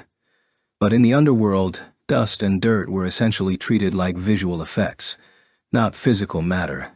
So a bit of swinging away with a broom or duster was all it took to dispel the grime. It was Kirito who noted wryly that the process was more like retouching a digital photo than actual cleaning. There was another reason cleaning was much easier here too. Shockingly, the cathedral, in fact, the entire underworld, had not a single toilet. The people of this world ate food but did not expel waste. That characteristic was true of the real-worlders Asuna and Kirito, while they were here too, of course. Though she'd recently gotten used to the concept, she couldn't help but wonder, when feeling stuffed after a big meal, where that food was supposed to be going. Kirito had much more experience in the underworld than Asuna, and he took it in stride. Someone at Wrath probably figured that simulating bowel movements wasn't necessary for raising an AI, he said. But at the school for the survivors back in the real world, Asuna took a class in human development, and she did not agree with that assessment. In Freud's model of development, young children go through an anal stage of growth, where toilet training teaches confidence and autonomy. She didn't think that not going to the bathroom caused personality problems in the Underworlders, but it did leave her with concerns. Sometimes, Underworlders swore with words like shit. What exactly did they think that word represented? She always wanted to ask one of them but never could. And it had been over a year now. 1 year, 3 months, and 16 days, in fact. She glanced over at the sheepskin calendar on the wall. This had been in use for many years and wasn't a creation of Kirito's or Asuna's, and keenly felt the speed of time's passage. Just then, she heard the front door of their room opening and closing. Kirito's black hair was still a bit damp when he entered the living room. Apparently, he'd rushed back from the great bath on the 90th floor. Before, whoever finished bathing first would wait at the split in the hallway for the other. But when they learned that it caused the other residents who used the bath to stay away to avoid disturbing them, the pair decided to change their pattern and simply return straight to their living quarters. "Sorry about the wait," Kirito said as he approached. Asuna took the towel off her shoulders to greet him. "You could at least dry your hair off first," she said, wrapping his head in the towel and ruffling it with her hands. There were no hair dryers in this world, but a certain amount of time rubbing a surface with a dry cloth would get the moisture out, which made post-bath hair prep easier than in reality. Kirito let her do it, but he complained. "You're always so much quicker to get out these days, Asuna. I thought I could catch up to you in the hallway." "I'm not taking faster baths, Kirito. You're staying in for too long. You were in there for an entire hour today." "What, really?" he said, a moment before the 10 o'clock evening bells sonorously tolled. "Whoa, you're right. I completely missed the 9:30 bells. You weren't swimming in the tub, were you?" she asked, pulling the towel off. He rapidly shook his head. "And no, I wouldn't do that when other people are around. Well, I'm not convinced." "Here, sit down," she said, pushing his shoulder toward the large sofa in the middle of the living room. She picked up the brush she'd been using minutes before off the end table and carefully ran it through his dry hair. The brush had an ebony handle with silver inlay, and it was as close to a magic item as this world had. Its bristles supposedly came from a kind of dragon that once lived in the Eastern Empire. Not the familiar winged Western-style dragons, but an Asian-type dragon with a long, narrow body. A few pulls through On's hair left it smooth and shiny. The two of them admonished the decadence of the nobility. But this brush had been a present from Commander Fanasio to Asuna for a full year of service as the swordswoman subdelegate on the council, and she'd been using it ever since. As he sat there and allowed her to brush his hair, Kirito mumbled, "Really need to finish up that clock soon." "I agree with you there. It seems like you've been testing it out for so long, though. Is it that hard to do?" "Yeah, you need a ton of very precise gears to run a proper clock. But the gears in this world are found in the winding mechanism of the castle gates and water wheel accelerators, things that transmit a lot of force, and they don't work as a clock when you put them together. Given that the time-tolling bells are perfectly precise, it doesn't make sense to build clocks that don't work as well." "Ah, I see," Asuna agreed. She added, "But wait, Fanasio told me there was a clock here on the Cathedral ages ago, didn't she? That the Pontifex turned it into Berculi's sword. So who built that? My guess is that it was here in the underworld from the start. 300 years ago, the place where Central Cathedral lies was just a little village, where the Wrath engineers worked on raising the first generation of artificial floodlights. I think they probably placed it there as a kind of monument. The first 4, she murmured, recalling what Wrath's chief officer Seijiro Kikuoka had said back on the Ocean Turtle. Although she'd just finished brushing his hair, Kirito then ran his hand through it. "If only the console on the 100th floor worked, then I could summon the object data for the clock and replicate it all I want," he grumbled. It seemed like a very optimistic wish. "If you could do that," she pointed out, "you wouldn't need to make physical clocks at all. You could just add a time readout to the menu, your station window. And more importantly, you might be able to end the maximum acceleration phase," she thought. The underworld was currently operating at a stunning speed of 5 million times that of the real world. Though it was hard to believe, The entire year and 3 months that Asuna had spent in the underworld only lasted a minuscule 8 seconds of actual time. It was too frightening for her to think about the amount of data her real Flucklight must be exchanging with the SDL. It was all too easy for her to imagine her physical brain simply frying itself out. But even if the system console came back now and allowed them the option of logging out, Asuna couldn't honestly say she knew if she would leap at the chance to do so. Kirito and Asuna had placed themselves firmly within the governing system of the entire underworld and brought vast and speedy change with them. She didn't regret that, but the aftershocks of that revolution still continued, and the murder 5 days ago was likely a part of that. They had a responsibility to see their changes through. If they were to abandon that and peered back into the underworld, after logging out only to find that civilization had collapsed without them, she would be heartbroken. Kirito seemed to sense her internal conflict and reached behind his head with both hands to grab Asuna around the middle, then flipped her over until she was sitting on his lap. "Ah," she gasped, then recovered and protested at being treated like a stuffed animal. That was dangerous. Though she couldn't see him, she could sense that he was grinning. "You're fine. I had you supported with incarnation. That's not the point." Gosh, it really is true that having mental powers really corrupts people. Corrupts? That seems mean, Kirito said. He put his arms around her from behind and squeezed gently. Instantly, she felt all the tension go out of her. Every single day of their newlywed life in Aincrad, which felt like the distant past now. Events of a previous life, even. She'd sat on his lap like this, nestled in his arms. Sometimes she even fell asleep that way. A long, long time had passed since then.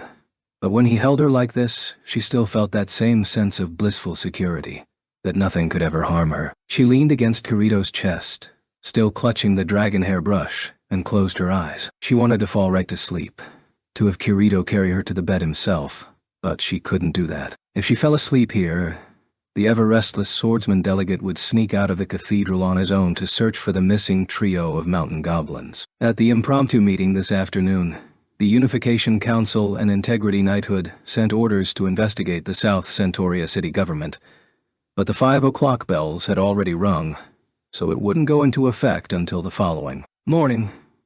And the official who appeared at the inn was probably an imposter, so an investigation of the city office would probably come back with a simple answer. "We didn't order any transfer of goblins, and that official does not exist." Asuna thought giving the nimble assassins an entire day of a head start was a bad move, but even Kirito wasn't going to find the goblins by searching all over the vast city, and it was possible that, like at Obsidia, this was a trap designed to lure the delegate into a vulnerable position. Most importantly, Roni the apprentice knight had asked Asuna to keep an eye on Kirito, and she had said she would. That was an agreement she had to uphold. The vision of Roni's expression, serious with concern for Kirito's safety, prickled at Asuna's heart. She knew how the younger girl felt about Kirito for a while now, before the Unification Council started, in the midst of the Otherworld War, on the night that they traded stories with Alice and General Sortiliana. But in all the time since then, Asuna had been unable to talk about it with Roni. She knew the 17-year-old was grappling with feelings that had nowhere else to go, and it hurt Asuna as well, but she didn't know what to do about it either. There were times in the real world when she'd felt miserable like this too. Friends she'd met in fictitious worlds, but with bonds that were nothing short of real. Lisbeth. Silica,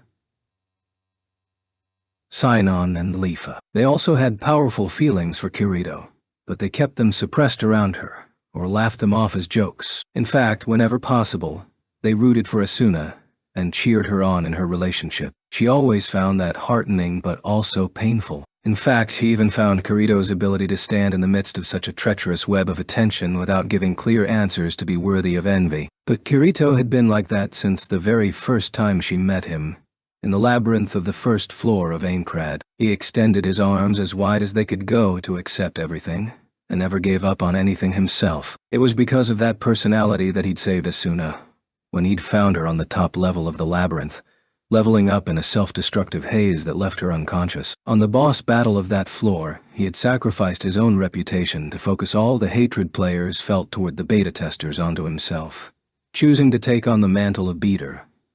someone who was both crucial to forward progress in the game, but also despised by many. And that was the Kirito that Asuna had fallen in love with. So being locked inside this world with Kirito gave her a small measure of relief. At the end of the Otherworld War, after she helped Alice the Integrity Knight escape into the real world, Asuna stayed behind, solely because she couldn't possibly leave Kirito behind by himself. Actually, that thought only occurred to her retroactively. At the time, she never even considered just logging out with Alice. It wasn't out of any wish to monopolize Kirito.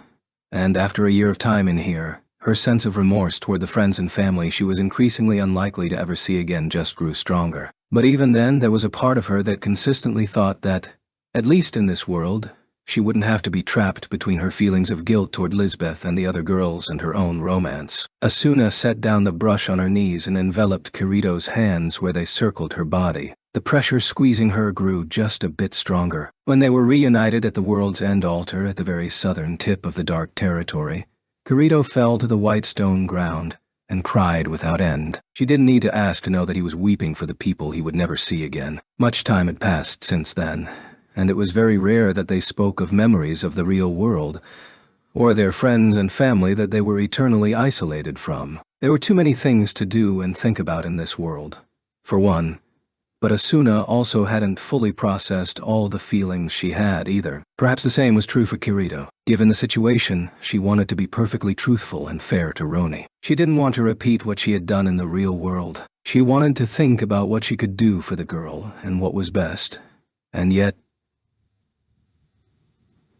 "Shall we go to bed now?" Asuna whispered. Right behind her ear, Kirito said, "Sounds good." She was about to slide off his lap when he slipped his right hand under her knees and lifted her up bridal style. "Wah... Hey," she squirmed in surprise, and it caused the dragon hair brush on her lap to slip, but it stopped in mid-air, 50 cents off the ground, then slid sideways to rest atop the low table. He'd used his incarnate arms to catch the precious brush. Asuna had spent a lot of time practicing that psychic power that only Kirito and the elite knights could wield, but the best she could do for now was budge a 10 shia copper coin a little. She was frightened at the thought of how lazy she might get if she could freely move common objects around. As it was, she only got to do a little cooking and cleaning of her room for household chores. "You startled me," she murmured, looking at Kirito. He gave her a mischievous grin back. "I overworked you with that past scrying today, so I can afford to pamper you a little." "That was nothing, I told you," she protested as Kirito glided across the living room, opening the bedroom door with another bit of magic. In the center of the room, which was nearly twice as big as Asuna's bedroom in real life, was a bed that was another size larger than a king bed. The first time Finasho showed her this room, she had said, "Now this is really too much." But the woman just smiled and cheerily informed her that the bed had been brought in when they were building the 30th floor of the cathedral, and it couldn't be removed from the room without destroying it. And on top of that, the heavy single-piece black walnut headboard was so fine that Asuna's latent streak of natural wood furniture appreciation wouldn't allow her to refuse it. According to Takeru Higa of Wrath, the underworld took object and terrain data generated with the SEED program and converted it to the ultra-realistic mnemonic visual format. And the SEED was just a compact version of the cardinal system that ran Cell. So in a sense, the walnut trees growing in the underworld had the same digital DNA as the ones in Aincrad. Kirito laid Asuna down gently on the right side of the bed, then circled around the footboard to sit on the left side. He cast glances at the 2 light element lamps on the walls, extinguishing the elements within them. When the man-made light was gone, only the pale moonlight coming through the large window on Asuna's left illuminated the room. Then he picked up the blanket folded at their feet and pulled it up to Asuna's chin. Once she was tucked in like a little child, he patted her lightly and went to lie down beside her. "You better not sneak away after I fall asleep," she murmured, feeling the sleepiness roll over her. She could feel him grimacing in the dark. "I won't. Too. I know there's no way to find a couple goblins in a city the size of Centauria without a lead. It's all right. I'm sure we'll find them safe and sound. I'm sure the culprits need to plan before their next move." Asuna resisted the sinking feeling of sleep claiming her body and shifted her right hand closer to Kirito. His warm, large hand searched out hers and enveloped it gently. Lately, when they were alone, she sought comfort from him like a little child. It wasn't intentional. It just happened for some reason. Perhaps the reason had to do with the fact that their ages had inverted. Asuna's birthday was September 30th, 27. Kirito's birthday was October 7th, 2008. Asuna was always 1 year older than him, but Kirito had already spent 2 years and 8 months in the time-accelerated world of the simulation before Asuna dived in. He'd spent half a year of that time in an unconscious stupor.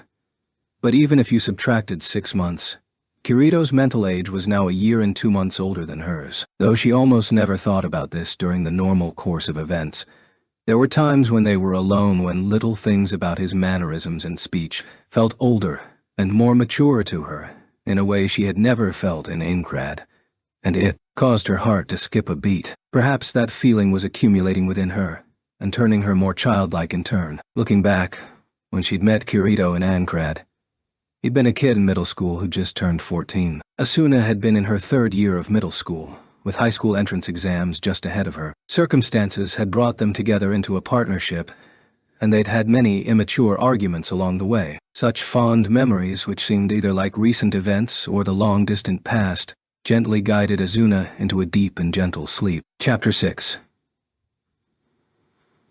With each passing day, the north wind grew balmier, softly stirring the surface of the blue lake water. Soulless light reflected off the ripples, transforming into complex and tiny flickers of color. Nestled among the smooth hills outside North Centauria, Lake Norkia's ice had just melted half a month ago.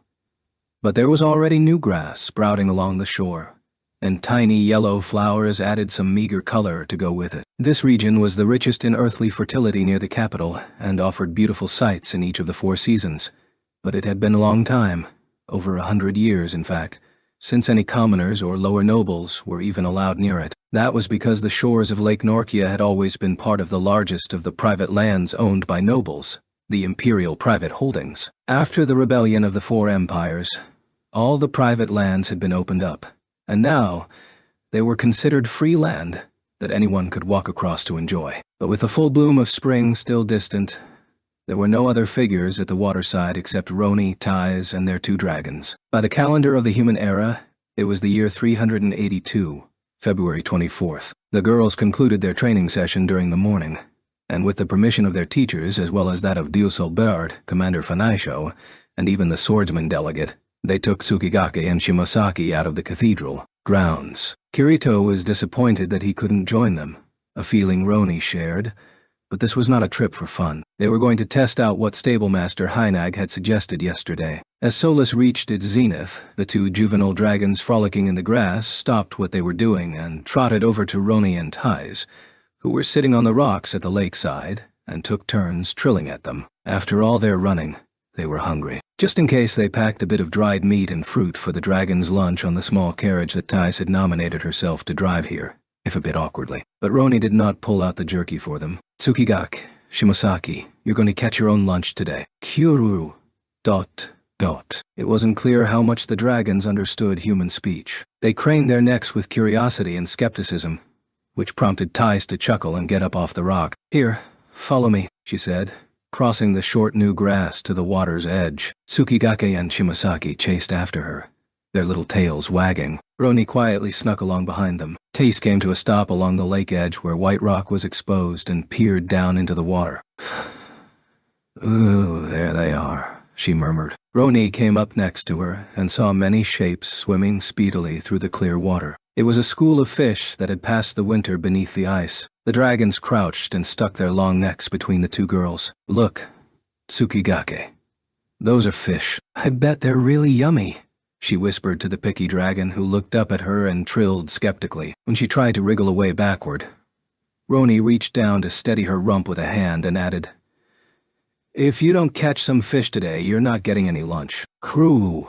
Tsukigake whined as if to say that's not fair. It was so comical that Roni wanted to laugh, but this was too important. She scowled, determined to play the stern master. While Roni and her dragon stared each other down, Shimosaki let out a high-pitched cry, beat his wings a few times for good measure, and then leaped out over the water. He folded his wings in the air, straightened out his neck, and plunged headfirst into the lake. The fish swimming near the bottom of the 70-cent deep water split in all directions. Shimosaki pursued one of them fiercely, twisting and twirling with an impressive underwater agility. Though dragons' bodies were specialized for flight, the natural dragon nest in the remote stretches of the Western Empire was found in a treacherous mountain area surrounded by a vast lake, dozens of times as large as Lake Norkia. There, the wild dragons swam freely, catching fish. Tsukigake and Shimosaki, who were born at the cathedral, had only swam in the shallow pond within its walls,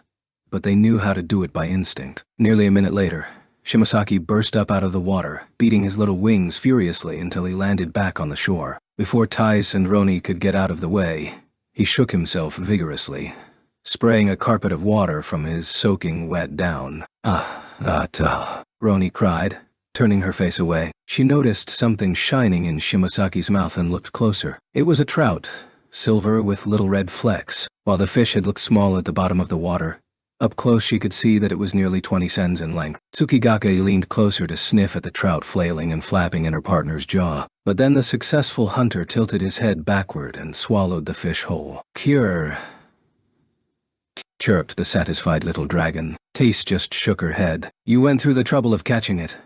Why not savor the flavor a little more?" But Shimosaki just waggled his tail and jumped back into the water, as if saying this was just for starters. Tsukigake looked at the surface of the water but stopped there. "Semonsuke, you can do it," coaxed Roni. The dragon bobbed her body several times, trapped between hunger and hesitation. Finally, she cried, "Crew," and leaped into the water. The pale yellow figure was a bit more awkward in the lake than Shimosaki, but she was trying her best. The school of trout was quick and slippery, however, darting left and right to evade. Tsukigake was more reserved and quiet than her partner, and Roni was starting to wonder if sending her to catch fish right away was too high a hurdle when Shimosaki suddenly turned to head off the school of trout. The fish stopped in their tracks and panicked, and that was when Tsukigake burst through the group. The juvenile dragon shot out of the water and returned to shore, now carrying a majestic 25-cent trout in her mouth.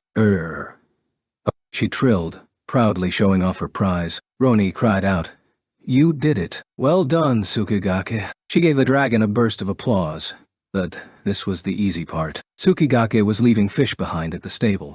So would she actually eat the trout she caught? Stablemaster Hynag had claimed that eating a fresh fish would fix being picky. But was it true? Roni watched her dragon nervously. Tsukigake blinked a few times, thinking it over, then stretched her neck toward her master and dropped the trout onto the grass. The dragon didn't mean to be stubborn, but Roni couldn't help sighing. She enjoyed catching fish but still didn't like to eat them then. Roni was going to scold her, to say that she wasn't going to get any lunch if she didn't eat, when Thais interrupted. "Don't you think she's giving you the fish, Roni?" "Who?" "Duh." She blinked, then asked the little dragon, "Is that fish for me?" Tsukigake cried, as if pleased to finally be understood. "Oh, thank you, Tsuki," she said, reaching out to caress her head, dotted with water droplets. She picked up the flapping, jumping fish with her other hand and smiled. "I'll make this my lunch, but you have to eat the next one yourself." She chirped, jumping back into the water. From there, the dragon's improvement was undeniable. Rather than chasing the trout individually, they set one after the school, while the other came from the other direction. When the fish panicked, trapped between two predators, each dragon was able to catch their own prey. Before the fish finally swam for deeper waters to get away, Tsukigake and Shimosaki had caught 5 fish each. They ate 3 of their catches and gave the other 2 to the girls. The humans seared the trout over a little campfire of dried branches.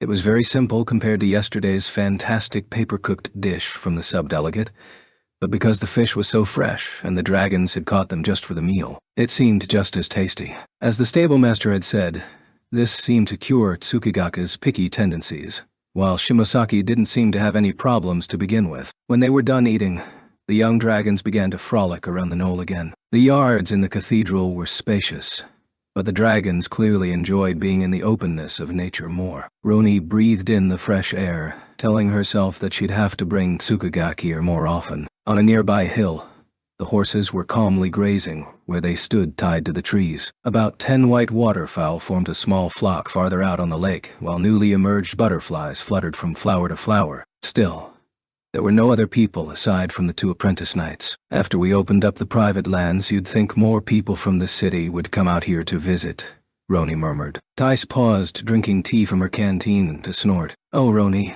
you're too used to living at the cathedral now. It's not the day of rest today, so people aren't going to just get up and leave the city in the middle of the day. Oh, right. The children would be learning at school, and the adults would be busy with work or chores at this hour. As apprentices, once they were done with their morning training, the knights had much more freedom with their daily schedule. I need to remember not to take that for granted, she told herself. Oh, but from what I heard, Tice continued abruptly, nobody comes out to the Emperor's holdings even on rest days. Even though the other private estates are so popular, there are lines at the gates. Oh, Roni murmured. She glanced around them again. Norlangarth spread outward from Centauria like a fan, so the closer you were to the capital, the narrower the breadth of the land. This spot was only 10 kylers out from the city, and the everlasting walls which split the empires were still clearly visible to both the east and west. The Emperor's private holdings spanned all the land on the west side of the main road leading north out of Centauria, while the other noble lands were lined up along the east side. In other words, the imperial holdings weren't necessarily farther away, so that wasn't a reason to deter visitors. Roni looked at her friend and saw that Tice's nostrils were twitching just slightly, the look she got when she really wanted to say something. Despite her foreboding, Roni went ahead and asked the question Tice was clearly hoping to hear. Why aren't the Emperor's holdings more popular?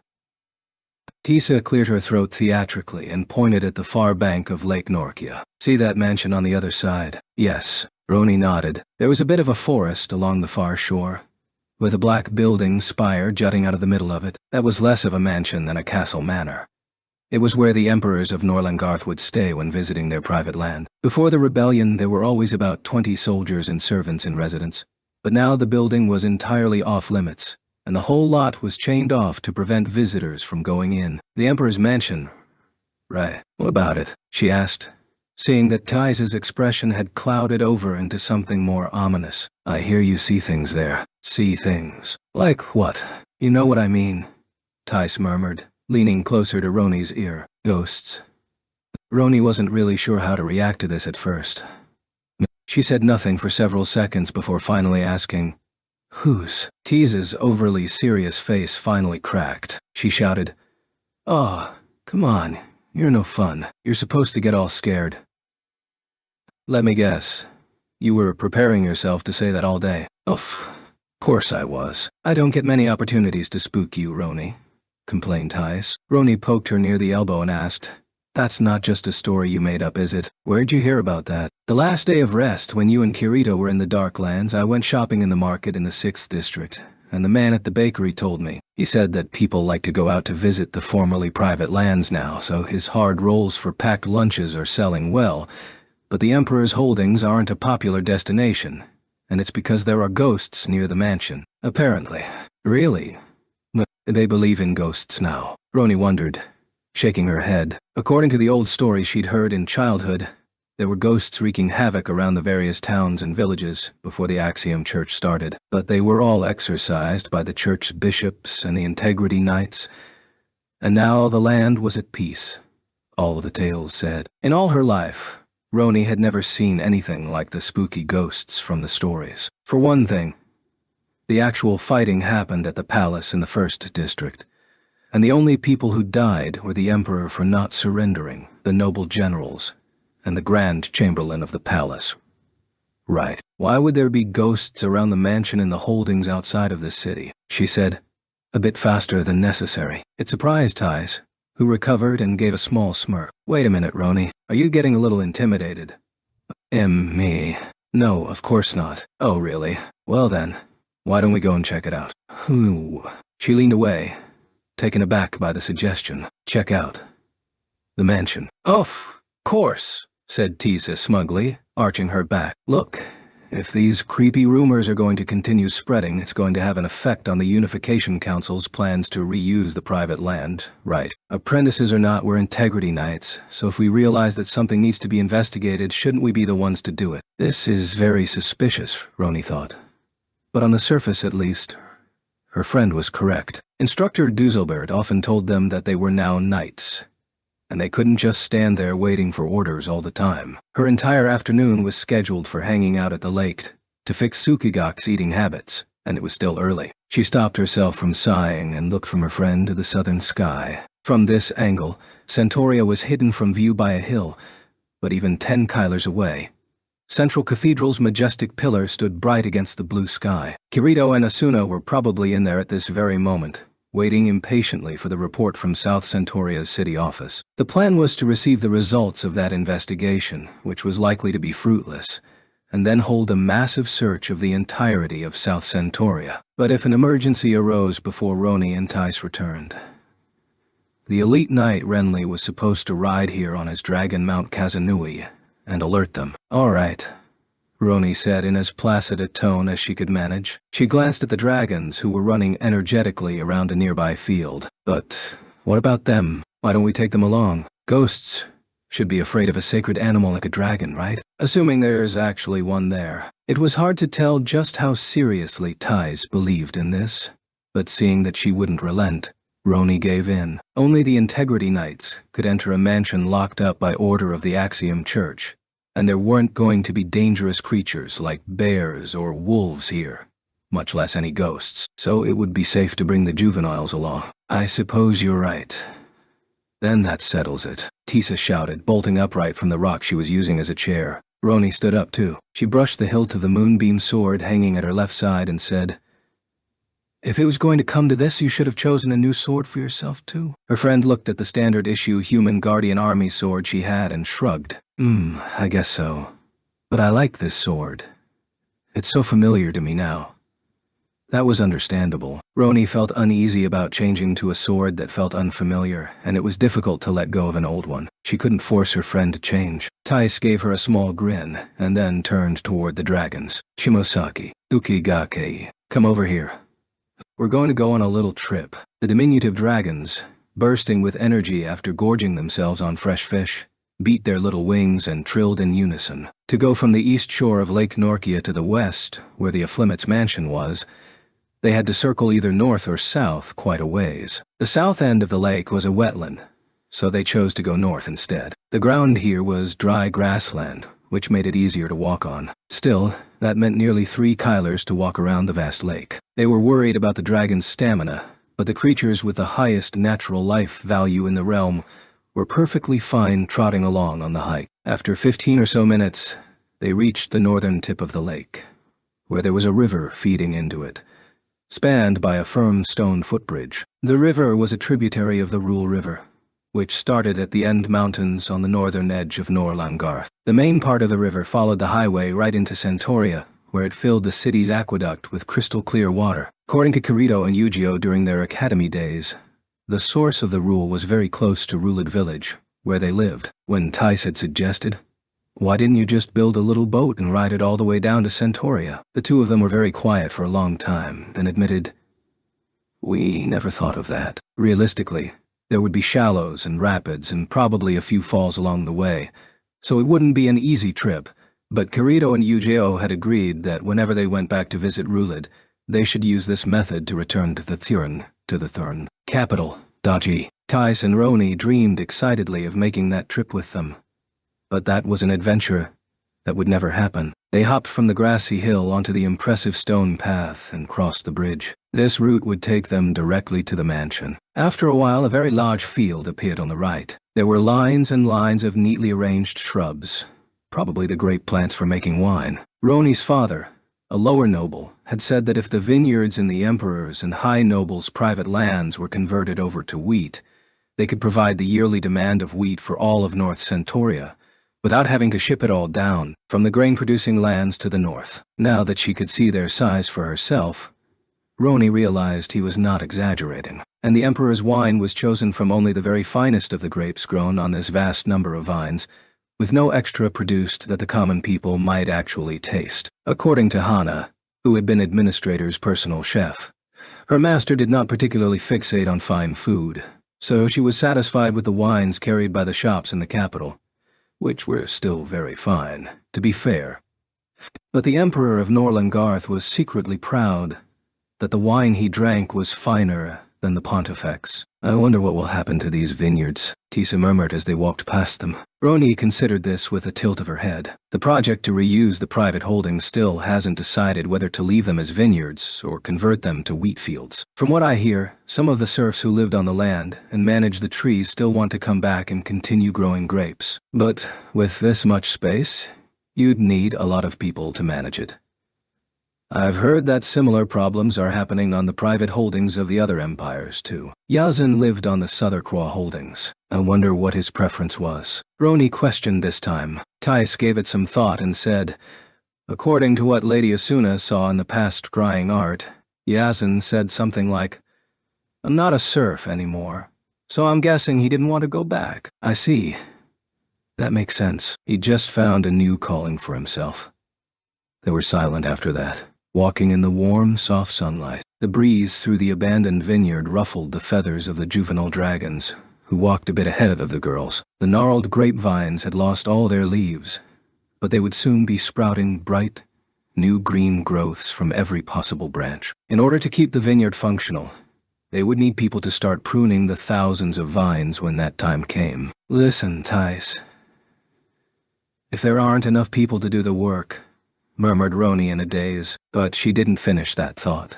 And when Thais pressed her for more information with a look, she only said, and nothing, never mind. As a matter of fact, she was going to suggest, what if we move all the goblins who are suffering in the distant reaches of the dark territory and give them work tending to these plants? But that would only mean replacing the serfs who'd been forced into a painful livelihood in this place with goblins. Instead, it wouldn't be forced servitude this time, of course, and there would be income that matched the amount of work involved, but in the sense that it would be bringing them here to do hard labor. It was hard not to see this as a kind of slavery. In that case, however, the vast majority of people in the human realm were forced to start a calling at just 10 years old and begin to work. Children who got to go to a higher school, like Roni and Thais, were the exception, and even for them, if they hadn't become apprentice integrity knights, their only options would have been to join the army or marry someone their parents decided upon and be homemakers. If they couldn't choose their own future, how was that fundamentally any different from the former serfs? Roni came to a stop, so befuddled was she by these new questions she'd never considered before. Just then, Thais called out, oh, look, I see the gate. She looked up with a start and saw where Tease was pointing. Farther down the path, there was a majestic iron gate that loomed tall and dark. Beyond it was a line of lush, ancient trees that absorbed the light of solace, leaving the path beneath them darkened. They crossed the last 100 mells quickly and stopped before the gate. In the center of the thin metal filigree was an enormous crest of Norlangarth, a symbol of a lily and a hawk. Beneath it was a wooden placard carved with a symbol of the Axiom Church. It had a simple message: entry prohibited without permission of the Human Unification Council. On top of that, the double gates were locked by very tough-looking chains that extended off to the left and right, apparently around the entire forest lot. You could simply jump over the chains anywhere aside from the gate, of course, but nobody in this entire realm would attempt to do that after seeing the placard. At their feet, Tsukigake and Shimosaki looked up at the ostentatious chains and snorted. Their masters looked at each other for a while, until Thais finally said, we are members of the council, right? Technically speaking. We go to the meetings every day. I think that counts, Roni replied, but it was really more like they observed the meetings than attended them. Still, there were times when they were given the right to speak, so they clearly weren't total outsiders to the process. Thais bobbed her head, then she made a stern face, lifted her right fist to her chest, and put her left hand on her sword hilt. Integrity Knight Apprentice, Roni Arabel.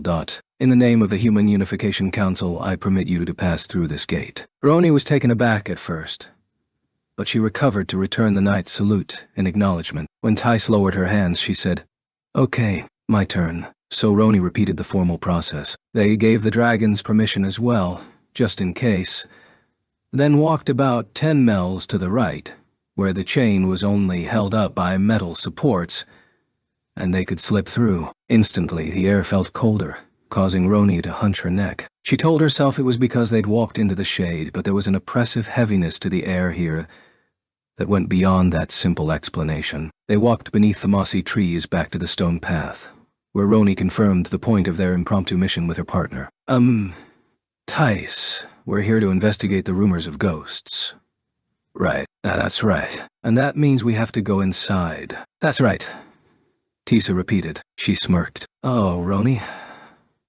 Are you scared of ghosts? Well, now she certainly couldn't admit it. Despite the scary stories she heard as a child, threatening to come back to her mind, she said breezily, "Of course I'm not. And besides, there aren't going to be any ghosts in this day and age." For some reason, Tisa's smirk faded, but she recovered and patted Roni on the back. "Then going inside the mansion shouldn't be a problem for you." "Come on, let's move." Fine. She knew that she was passively allowing herself to be pushed onward, but Roni went ahead with it anyway. Over half a year had passed since this entire forest was chained off, but the ground beneath the trees was surprisingly well kept. Perhaps because the tall trees overhead were taking all of Solus's and Terraria's blessings. The ground weeds couldn't grow underneath. That would explain why the air felt so fresh and alive on the other side of the lake, but so gloomy and stifling here. Tsukigake and Shimosaki had been quite happy to proceed ahead of the girls outside of the gates, but now they were trailing behind. Roni looked over her shoulder and saw that the dragons were sniffing skeptically at the sides of the road, waving their raised tails back and forth. "What's wrong, Tsuki?" she called out.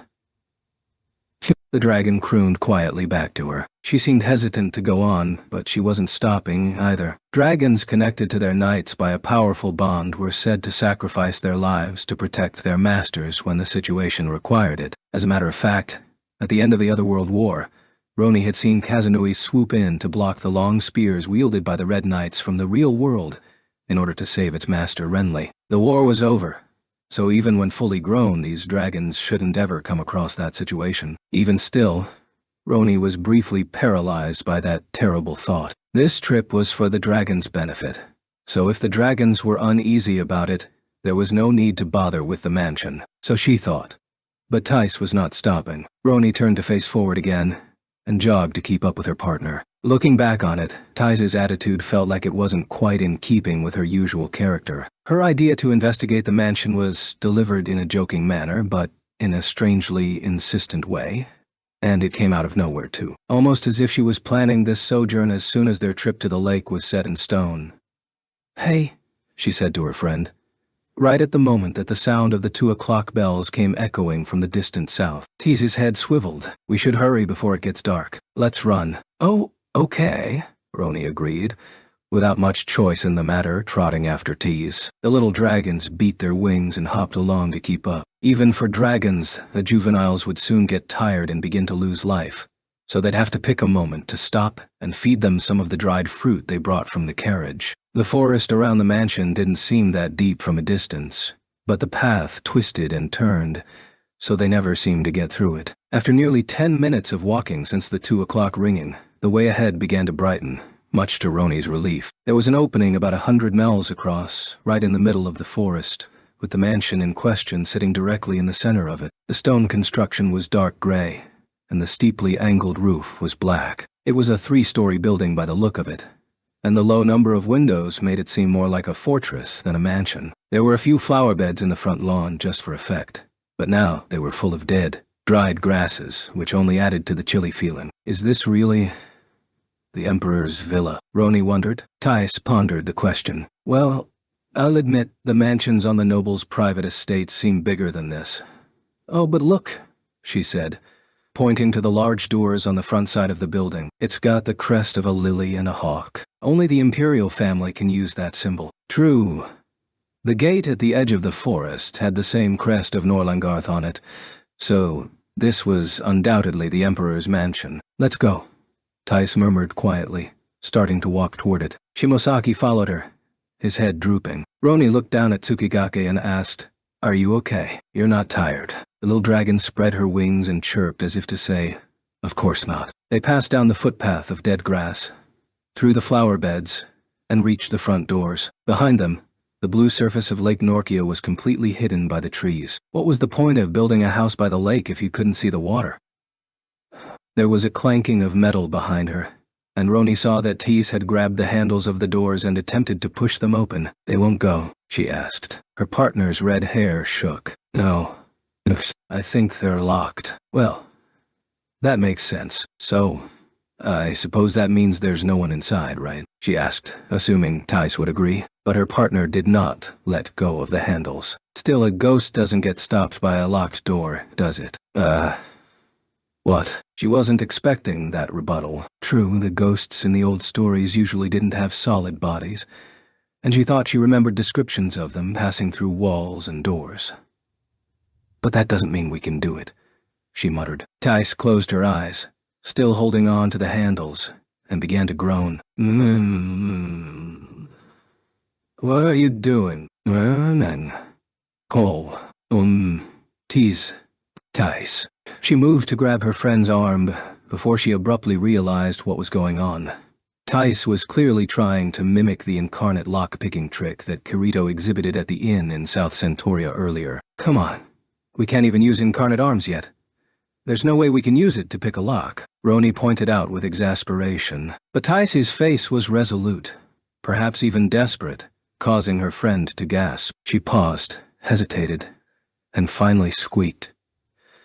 "Tease, why are you doing this? Is investigating some ghosts that important to you?" Tisa exhaled slowly and finally removed her hands from the doors. Her face stayed downcast until she finally asked, "Roni, do you think ghosts are real?" It was like a question from a little kid. Roni almost chuckled and asked what had gotten into her. But she stopped herself. Tisi's eyes were searching and serious as they stared at the ground. She was not joking in the least. Whatever the reason, her best friend was asking her in all seriousness, and she ought to respond in kind. Roni had never seen a ghost, at least defined as the souls of people who died holding on to great hatred or sadness, fated to wander the earth instead of reaching the celestial realm. And the same was probably true of her mother and grandmother, who were the ones who had told her the old stories to begin with. So were there ghosts hundreds of years ago.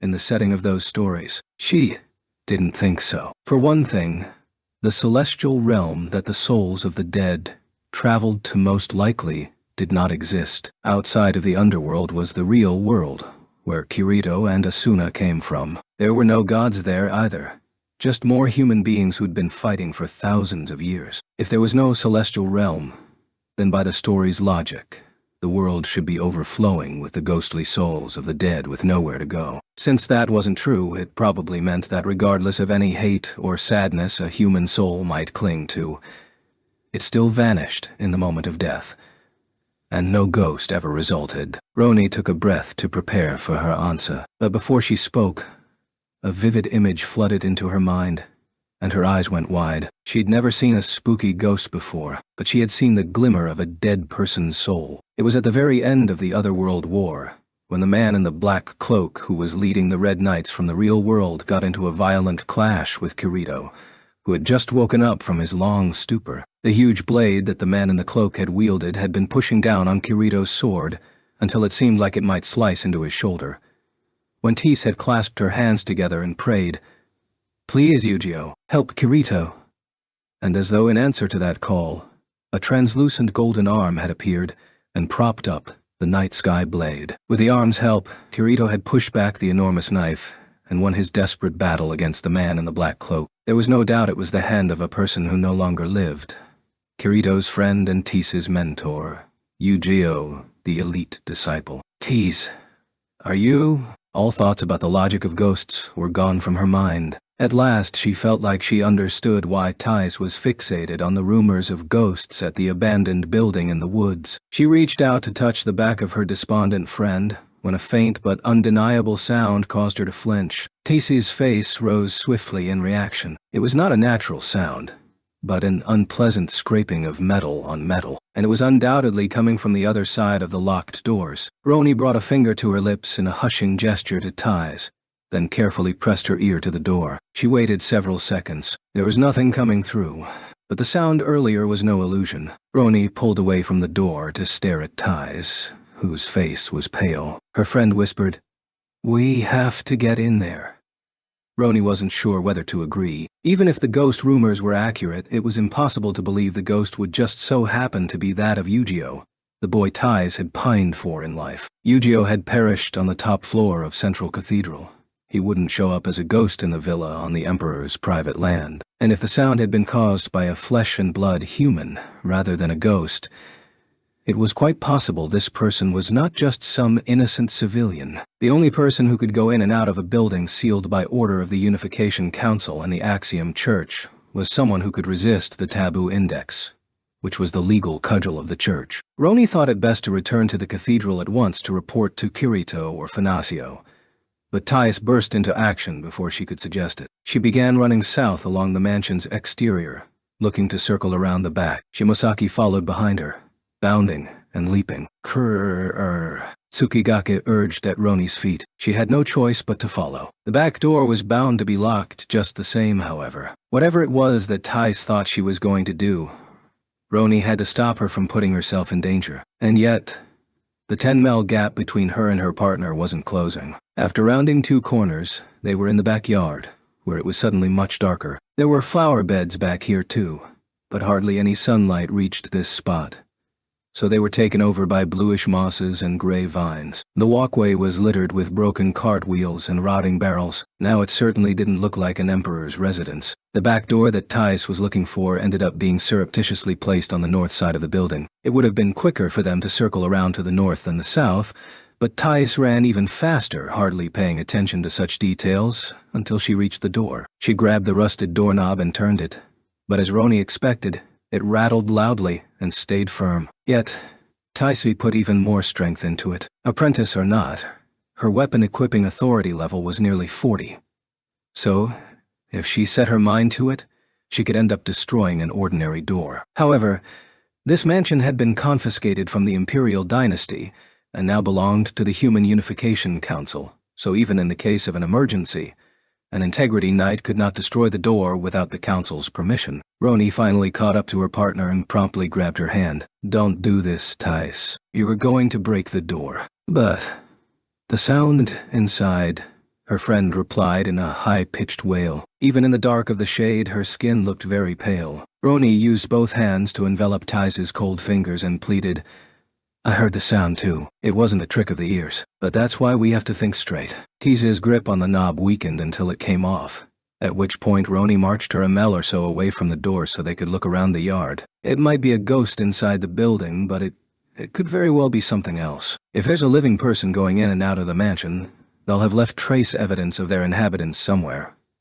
That caused Thais to blink a few times, clearing her eyes. She nodded, and her dazed expression regained a little clarity and life. "Yes, you're right. Let's look around the area." Roni gave her partner a vigorous bob of her head now that she was looking more like herself, then returned to scanning the vicinity. The gloomy backyard was more cramped than the front, but it was still 100 miles across and 30 miles deep. There were mossy flower beds on the left and right, and in the center, a stagnant little pond that was dark green. Broken junk littered the footpath, and weeds grew everywhere. Despite the fact that it was her idea in the first place, she had no idea how to look for clues, but surely looking around at random wasn't going to do the job. She had to use her head and figure out which spots to investigate in particular. If anyone is coming through the back door," Roni murmured, examining the ground in front of the door. If the dirt was exposed, there might be footprints to find, but unfortunately, even around the back, the paths were all gray cobblestones. Unlike in the front, however, there were thin layers of moss here and there, not thick enough to preserve footprints. But maybe there was something else. "Tease, can you watch the dragons for a moment?" "Okay."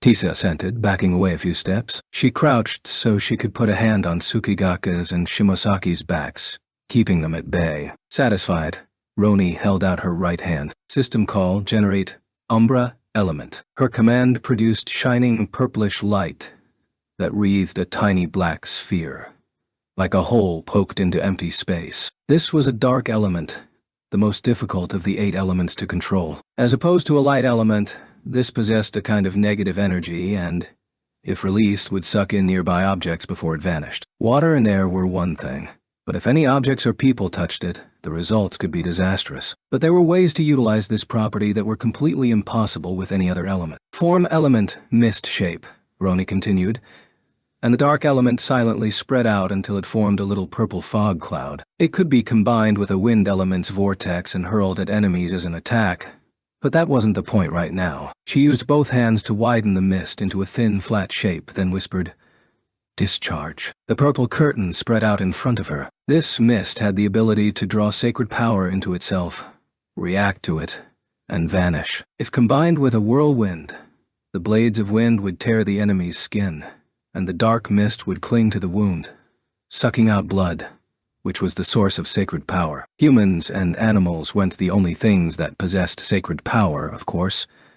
So did plants, even the kind of moss that would cling to cobblestones. They had just a tiny amount, but if trod upon to the point of damage, they would release a trace of sacred power into the air. The mist was unleashed in the shape of a purple belt, branching apart finely like an actual plant as it sucked along the ground with an eerie glow. The formation it made was undoubtedly that of a human footprint, and based on the way it was glowing, the moss had been very freshly stepped on. The prince led away from the back door of the mansion to the north, vanishing into the woods surrounding the rear yard. "That way, Tice," Roni hissed, beginning to run along the fading light of the steps as they proceeded away. She turned left at the north end of the backyard and caught sight of a little path that opened through the thick woods, almost like the mouth of a cave. The undergrowth was cut away and the branches broken off, so this was clearly human work. There was a series of glowing purple footsteps belonging to someone heading down the path. Roni stopped at the entrance to the path and waited for Tice to catch up. "Be careful," she whispered. "We might run into whoever owns these tracks." "Got it," her partner replied. Down at their feet, the two little dragons had their wings folded and were wearing serious expressions. If their group continued this way, it could end in battle. She wanted to leave the dragons behind for that reason, but the yard of the mansion wasn't necessarily safe, either. Realizing they'd have to take them along, Roni crouched. "You two have to stay quiet, all right?" Tsukigake responded with a quiet croon. So she rubbed the dragon's head and stood up again. The light of the footprints was already fading from the path, but based on the size of the forest, they weren't going to get lost here. She and Tice shared another look for good measure, then headed into the trees. Within just a few miles, the cold air stung their skin. It was a warm day hinting of the spring to come, yet their breath fogged up as though it were midwinter. Roni had a bad feeling about this. When she had plunged into the throne room of Norlangarth Castle with Tice during the rebellion of the Four Empires, it had felt as oppressive as this. It wasn't just cold. It was like the chill that seeped into the walls and floor over years, and years was actively sucking out all the warmth. The bells for 2:30 hadn't played yet, but the area got darker the farther they walked. Bushes with sharp thorns blocked the sides of the trail, and gnarled branches from the trees loomed down right over their heads. If it got any darker, they'd need to use light elements to see. Roni was just mulling it over when Tice yelled, "Oh!" "Roni, look." Through the darkness, she could see a number of metal rods standing up. At first, she thought they'd reached the metal fence surrounding the forest, but then she realized that this was not a fence but a lattice pattern. There was a little shrine-like building at the end of the path, with a lattice door in front. They came to a stop, made sure there was no sign of human presence around the little building, then carefully approached it. "This building, it's really old," Tice murmured. She was right.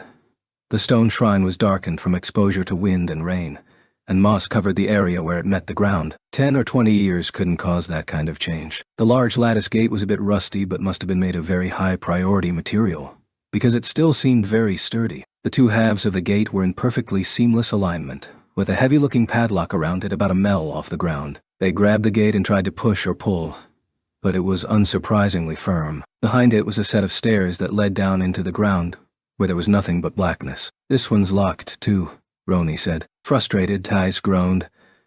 "And I'm sure there's something past here." To Roni's relief, she sounded more rational, not as possessed as she had been a few minutes earlier. She probably wasn't completely over her fixation on ghosts, but between the back door and this little stone hut, it was clear that whoever was here was a living human, not a specter. The same went for whatever caused the sound inside the mansion. It was very likely that the person was breaking the council's order forbidding trespassing.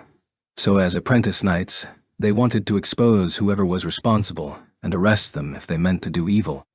but that did not justify breaking the lock. There was no crime being committed in sight here. Unfortunately, they would need to return to the cathedral, give a report, and come back with one of the senior integrity knights, Roni realized. But before she could say this, Tai said, "Oh, there." She jabbed a hand through the lattice pattern to point at the right wall of the descending staircase. Roni stuck her face close to the gate and stared into the darkness. About 7 steps down the stairs, she saw something glowing, dull against the black. Hanging from a hooked nail in the wall was a string connected to a long silver object.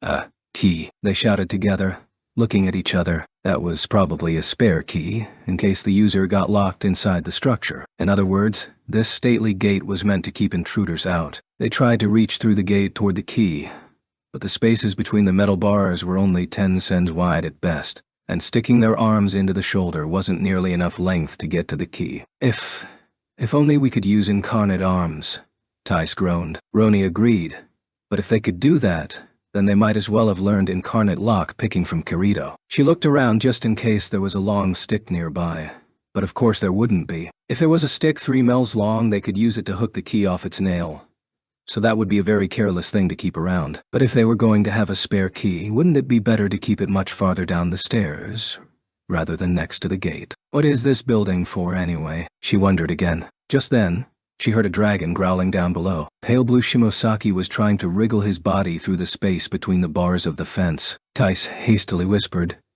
"No, Shimosaki, even you can't squeeze through." But at that moment, Tsukigaki pushed Shimosaki's rump with her head. The little dragon's body popped through the space, doing a somersault before stopping just short of the stairs.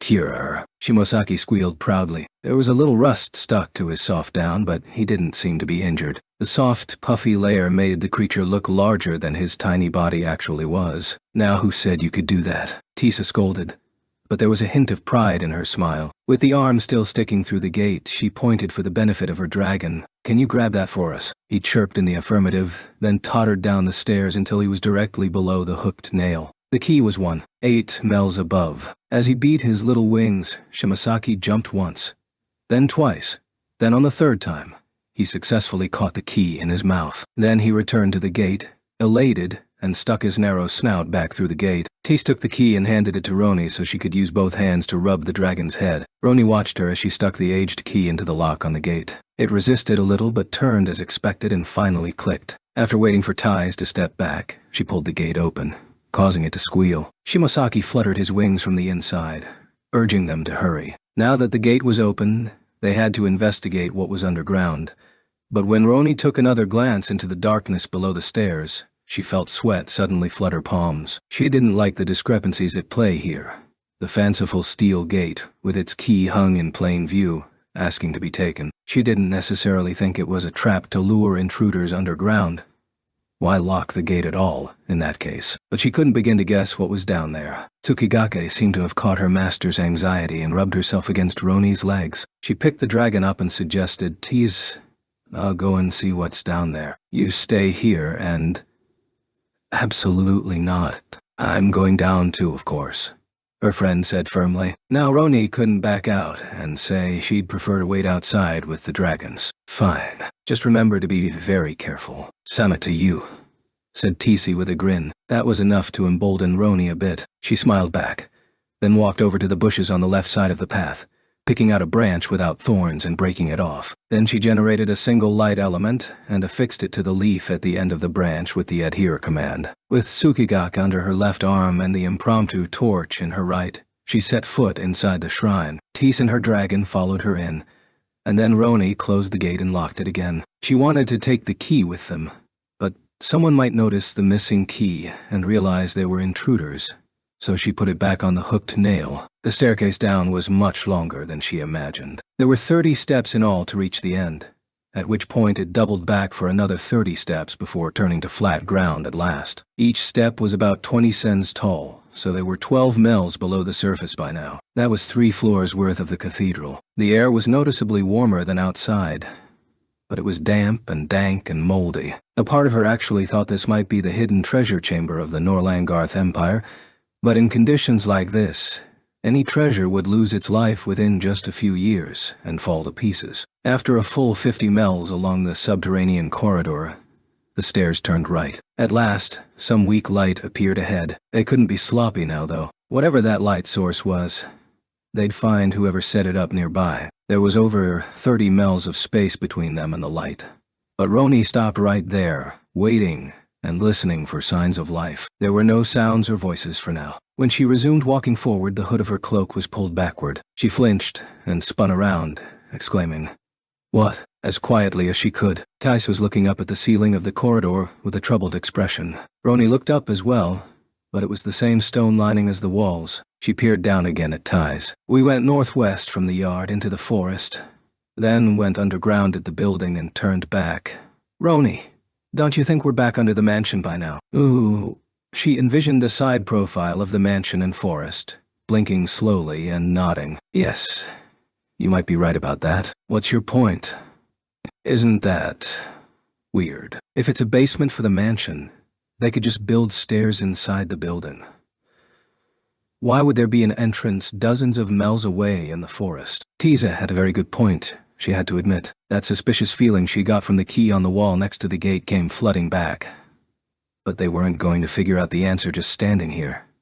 She could tell. "Maybe if we look farther in, we'll learn something," Roni whispered. Her partner agreed. In any case, they'd come this far, so they couldn't turn back before they'd investigated this underground passage from end to end. The interspecies pairs snuck south down the passage, listening intently. Yellow light wavered faintly up ahead. Roni focused on the air and noticed that among the musty smell was the particular charred odor of an oil lantern, and among it was another, fainter scent. Cradled under her left arm, Tsukigak's pointed snout was twitching. Roni could tell that she'd smelled this smell before but couldn't figure out where. Still, they moved onward. The light turned out to be coming from 2 oil lanterns hung on the right wall. The passageway came to an end just past them, but there was something on the left wall. It shone dully in the lantern light. A new barred gate. No, it was, a cell, Tiza whispered. Roni nodded. It was too big to be a door. Iron bars ran from floor to ceiling, exactly like the underground jail cells in the city guard's office. There were 2 large cells here, each one 4 miles wide. From their angle, they couldn't see farther into them. They placed their backs against the left wall and crept along its length. The closer they got to the cells, the stronger the mysterious odor. It was like straw that had been dried in the sun or well-used leather armor. There had been a similar scent before, not in the human world, but in the dark territory.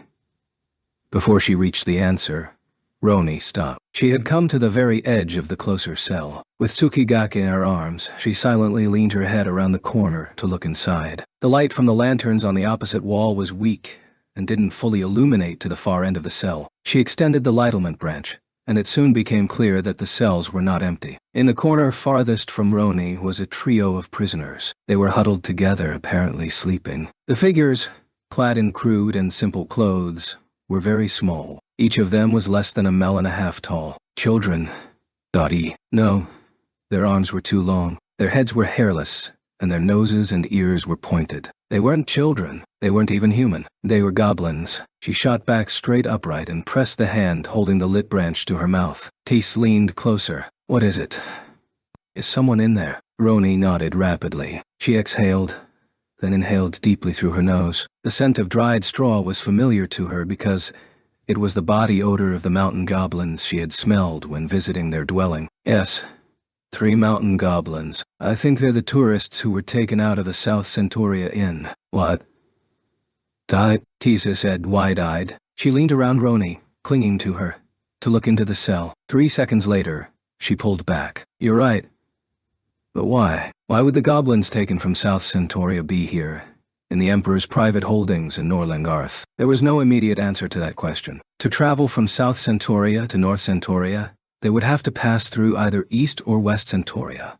So in either case, it would involve crossing the everlasting walls twice. In order to move through the one gated checkpoint between each city, you needed a travel pass or a one-day certificate, and even the certificate was difficult to obtain, much less the pass. While the people who abducted the goblins by forging an order from the South Centauria city government and impersonating an official might be able to forge a permission certificate, There was still the question of if they would risk the danger of being stopped at the gates, just to get them up to the Northern Empire. There was just as much land in the Southern Empire, with equal opportunity to hide the goblins. "We can think about this later," Roni murmured, both to herself and to Thais. "We have to break them out and take them to the Cathedral." "Yes, but the cell's going to be locked, of course." Tisa was right about that. They looked around at the walls, but there didn't seem to be any keys around. The situation was vastly different from before, however. Right before their eyes were tourists from the Dark Realm who had been abducted by falsified orders. This was clearly an act of treason against the Human Unification Council, and as knights, apprentices or not, Roni and Thais could rectify this situation as they saw fit. "I'm going to break the bars," Roni said, grabbing the hilt of her moonbeam sword. The material of the metal bars was probably the same as that of the gate upon the surface. There was almost no way her sword could be of a lower priority level. Whether she could cut it or not depended on the skill of the wielder. "All right, go ahead, Roni," said Tis, who even smiled for a brief moment. She glanced at the cell again. We should wake up the goblins before you do it. They're going to be terrified if you just start smashing through the bars with a combat technique." "Good point." Tis's concerns were valid, but it would be a challenge to wake the exhausted, terrified goblins without making much noise. If they started to scream, the kidnapper in the mansion above them would surely hear it. Naturally, slashing the metal bars with a sword would make noise, but if Roni used the quickest technique she knew, and it was perfectly successful, she could minimize the amount of noise. Still, that required waking up the goblins beforehand. Roni crouched down to let Tsukigake go. Then she put her hands around her mouth to call out to the sleeping goblins. Just then, a tremendous noise filled the passageway, like extremely heavy objects being scraped against each other. Roni and Thais jumped up, startled, as the three goblins in the cell also bounced to their feet and noticed the girl standing before the bars. Please stop. Don't hurt us anymore." The three clung to one another and trembled, a sign of the very cruel and traumatic treatment they'd been given. She wanted to reassure them that they'd come to save them, but there was a more pressing matter at the moment. The wall at the end of the passage, which they'd taken to be a dead end, was slowly rising. It was a hidden door, and almost certainly the source of the sound they heard faintly from outside the front door of the mansion. And if the door was opening now, that meant someone was coming into the underground passage. There was nowhere to hide. The closest corner in the passage was over 30 miles behind them.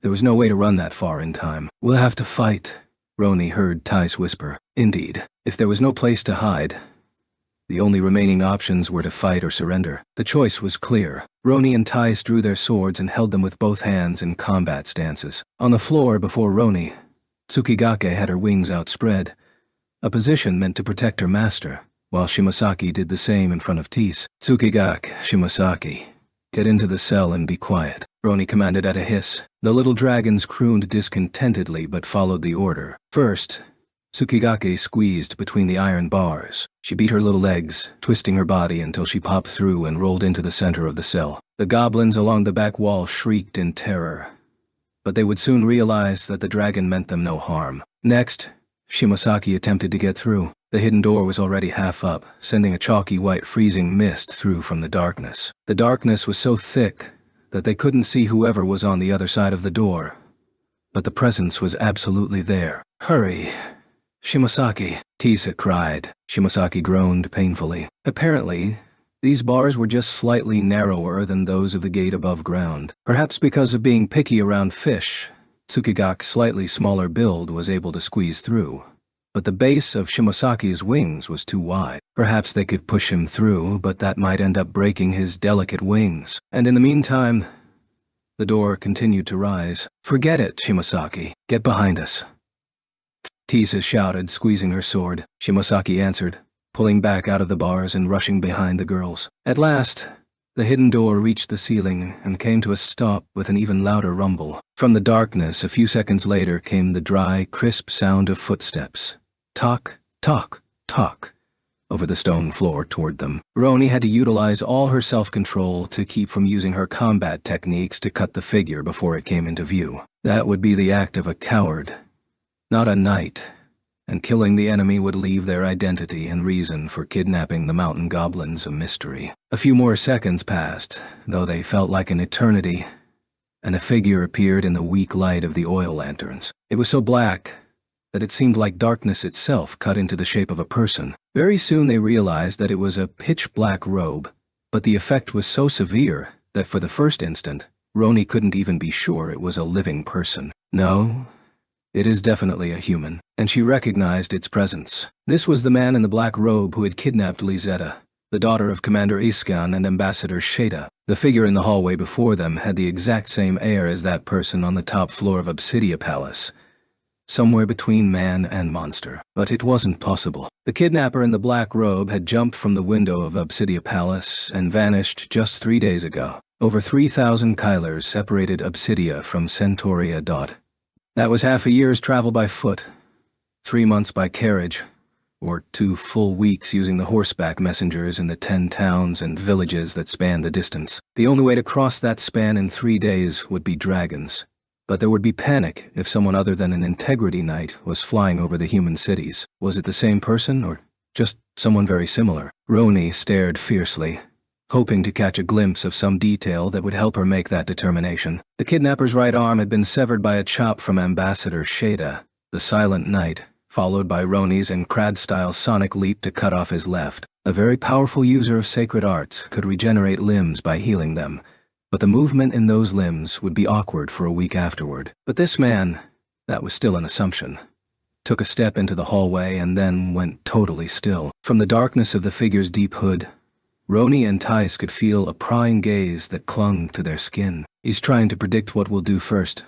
Or no, is he waiting for something? Roni put a little more pressure into her grip on the handle of the moonbeam sword. Whatever the man was waiting for, they had no reason to oblige him. If this was indeed the same kidnapper from Obsidia, he would use poison. Better for them to attack before he could use it on them somehow. They couldn't just kill him. Roni would strike the enemy's right leg, Tice the left. That would rob him of the ability to fight. Roni pointed the tip of her sword a bit to the left. Tice instantly understood her intent and leaned in the opposite direction. Their breathing aligned in preparation for a simultaneous execution of the Ancrad-style technique slant. Inhale, exhale, inhale.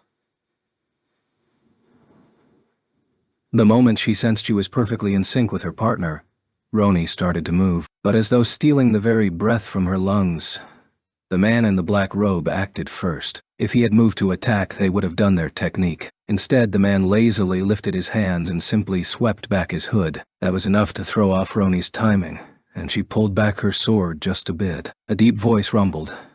Unexpected guests, then. Or perhaps I should call it the guidance of Vecta. She recognized that deep, raspy voice. It was nothing like the hoarse whisper of the kidnapper in Obsidia. For one thing, the movement of his arms was very smooth, and more importantly, Roni knew his features. They were sharp and fierce. His mustache and beard were gray and fashioned into pointed ends, his eyes the pale blue of a frozen lake. No way, Tice stammered. Roni wanted to say the same thing. It was the 6th emperor of the Norlangarth Empire, Kruga Norlangarth. Details came flooding back. Black wall hangings on fire. The distant sound of sword fighting. But that wasn't possible. Emperor Kruga died in the Imperial throne room at just about this time last year. Roni and Tice had crossed swords with the Emperor in person. They'd dealt with his high Norkia style of combat, where each technique had big exploitable holes but also deadly power.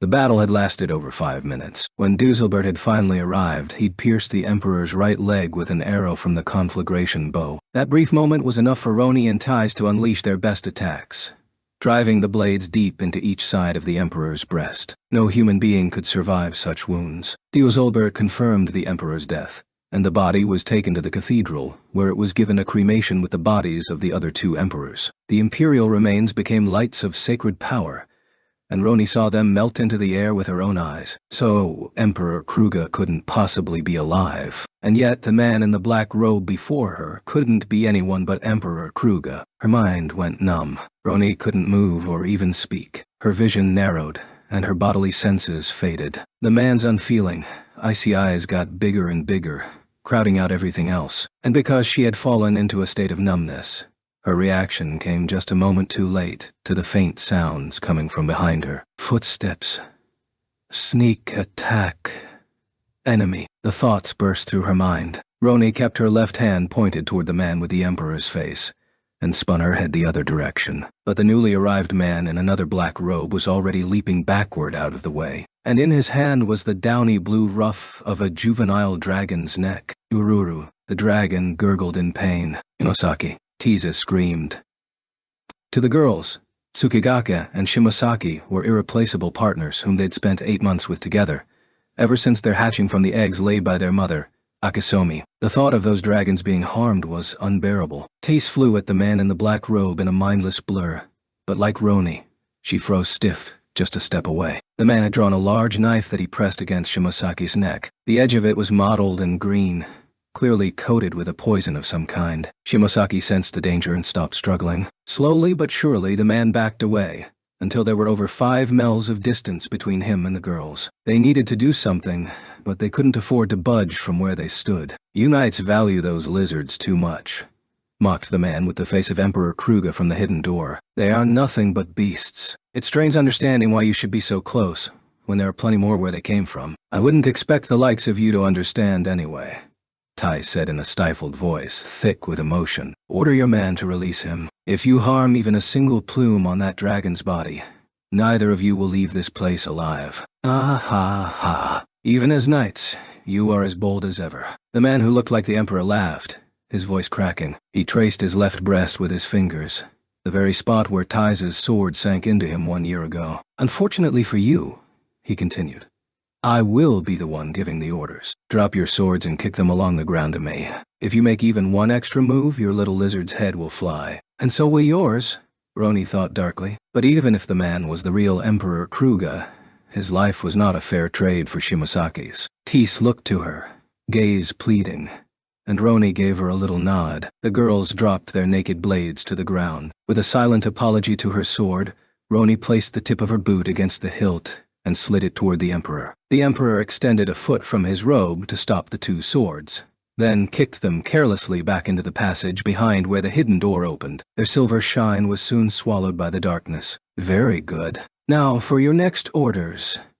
From the depths of his robe, he pulled out a black, gleaming key, which he tossed to Roni. She reached up to catch it with both hands. Despite having been on his body, the key was as cold as ice. "Open the cell next to the goblins. Go inside, close the door, then lock it." Roni was hoping that if he approached them, careless after having disarmed them, she could grapple with him barehanded and take him hostage, then demand the man behind them release her dragon. But the Emperor was calm and careful, keeping his distance. She glanced back and saw that Shimosaki was holding firm not to agitate the poison blade, despite the occasional struggle. Once they were inside the cage, escape would be almost unfathomably difficult. But there was little choice now. Roni gave Tice an eye signal, then approached the empty cell on the left. She unlocked the door with the key, then walked inside with her partner. Then she closed the door, reached back through the bars, and felt for the lock so she could insert the key again and turn it. "If only I could turn it just enough to make it look locked without actually closing it all the way." But that would not work. She remembered Kirito saying something like the keys and keyholes of this world aren't mechanical contraptions. They're system-controlled locks. The sacred word system was supposed to refer to the workings of the world. She knew. So Kirito was essentially saying that the keymaker calling, which was passed down from parent to child, involved punching keyholes in metal plates using special traditional chisels handed down from ancestors, then fashioning the metal piece that was punched loose into the key, and that the workings of the world ensured that only that combination of key and keyhole would ever work together. By that logic, every lock had only 2 states, locked or unlocked, and it would not be possible to make it look like it was unlocked, only to jar it loose with a strong blow. Roni turned the key to the right until it began to push back, and finally gave a last cruel click. She pulled the key out and tossed it to the Emperor. Kruger caught it with a pale hand, returned it to his robe, and smiled cruelly again. "I'm glad to see you can obey your betters. I would not want to soil this historic place with filthy lizard blood." Tisa growled with rage, but Roni placed a hand on her shoulder. In a strained voice, she said, "Historical. It just looks like an underground prison to me." The Emperor pinched the pointed end of his beard between his fingers. Indeed, it is just an underground prison, but those stones on which you stand are stained with the blood of 300 years. So many serfs have been punished on that spot by judicial authority.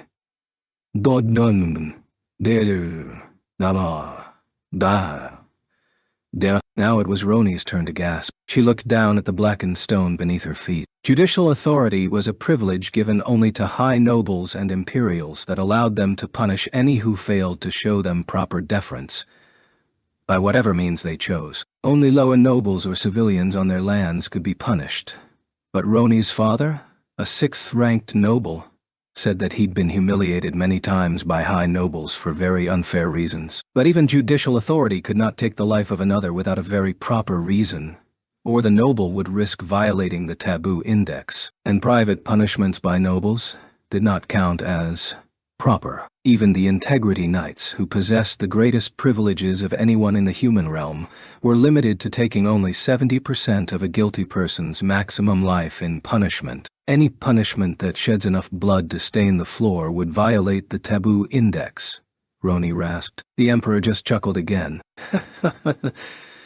There are countless ways to evade that porous excuse for an index. You might even say that the very history of the 4 imperial families and high nobles is the pursuit of finding those loopholes. Those words brought a hideous memory to Roni's mind, like a bolt of lightning in the dark of night. The former first-seat elite disciple, Rios Antinous, despite being a fellow student, had laid an intricate and devious trap for Roni and Thais, and attempted to use judicial authority as an excuse to violate them. It left her skin crawling to imagine what kind of depravity his father and grandfather, who were of the 3rd rank, must have conducted on their own private lands. And when it came to the Imperial Norlangarth Empire, which stood on the shoulders of all other nobles. Did you never think it strange, girl? If there is a door into the mansion, why should there be an underground passage that leads out into the woods? The man asked. Roni stared at the Emperor's face through the bars. The man's thin mustache sat atop a wan, cruel smile. He did not wait for her answer. It is to take out the bodies, of course. The last thing we want to do is stain the mansion with the filthy blood of the common folk. How dare you? Shouted Thais. She threw herself to the bars like she was trying to break through them, clutching the steel. White-hot fury coursed through Roni as well. The man before her, and his entire lineage, had for years and years locked people in these cells, tormenting them while avoiding the law and unjustly taking their lives. The gate they found in the woods wasn't meant to protect the passage against trespassers. It was simply the gate through which they carried the dead bodies of the innocent commoners from the cells below. That was why the key to the gate was in such a careless location. And of course it was...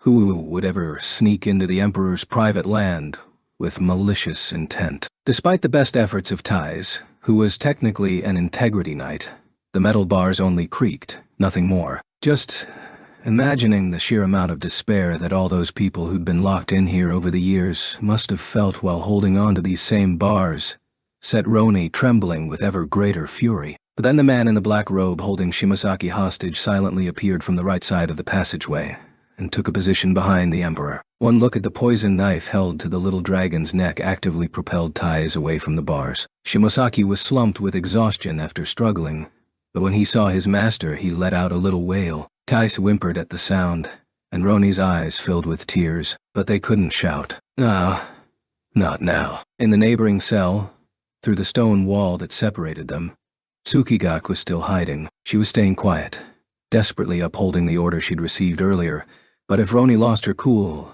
Tsukigak was likely to do the same. She might rush back through the bars and attack the man in the robe to save her older brother. As cold as it might be to think this way, if Tsukigake got caught too, then their chances of escape went even lower. Please, Tsuki, just stay quietly where you are, Roni prayed through the thick stone wall. It was the only thing that could keep her rage at bay. As though he were reading her thoughts, Emperor Kruger fixed his sharp gaze on Roni. You, the black-haired girl, don't you have your own lizard? She was so taken aback that she could only shake her head without a word. Thais took it upon herself to answer. We came here to the lake to help that one get over being picky about fish. Roni's dragon is still back at the cathedral. Ah, you may not realize that there are 5 kinds of fish in Lake Norkia. We allowed the serfs to catch 4 of those kinds, But any who caught the forbidden golden trout would instantly be thrown into these cells, the Emperor said, his voice wistful. Tice retorted, as though they could choose what kind of fish bit on their lines. Precisely.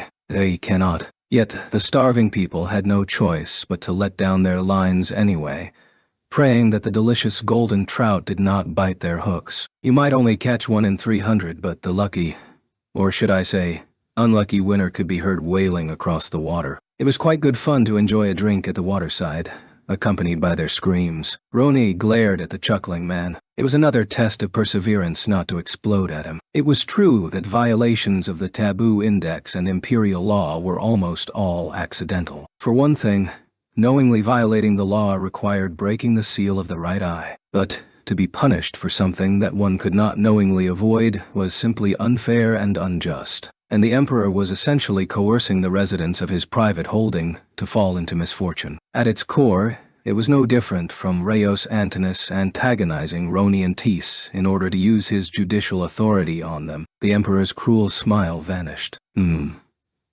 So there is only the one lizard. Then we shall take this one into careful custody. Do not worry, it will be fed.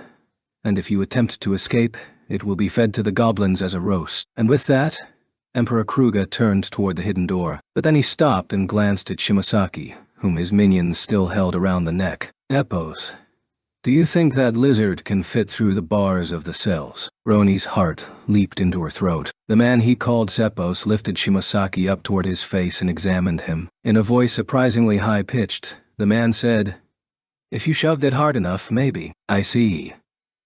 The Emperor took an oil lantern off the wall and held it aloft toward Roni and Tizi's cell. With a sharp glance, he examined the entire cell, then nodded with satisfaction. "Please just turn away now," Roni prayed. But the Emperor turned right, not left, and began walking toward the other cell. Tsukigake was surely hiding in the corner of the cell, but once the lantern light reached it, that pale yellow down would be very visible. She had to stop him somehow. But if she carelessly called out to him, he would suspect something. And what difference would buying a few more seconds make anyway? If he spots you, Tsukigake, do your best to run to the gate up on the surface, she thought, clenching her fists, willing the message to reach her little partner. The Emperor stood before the adjacent cell and lifted the lantern. His brows knit. He craned his neck forward and peered thoroughly around the cell. 3 seconds. 5. 10. He snorted, stepping back from the bars. He then returned the lantern to the hook on the wall and, without another look at the girls, returned through the hidden door. The man he called Zepos followed, Shimosaki dangling from his grip. A few moments after they vanished, there was a small thunk from the darkness, and the hidden door that had receded up into the ceiling began to rumble and descend again. When the bottom of the door fused with the floor, Roni let out the breath she'd been holding. Tace pulled her hands off the bars and pressed her forehead against Roni's shoulder as she approached. "Shimosaki will be okay. Right," she squeaked. "Of course," Roni reassured her.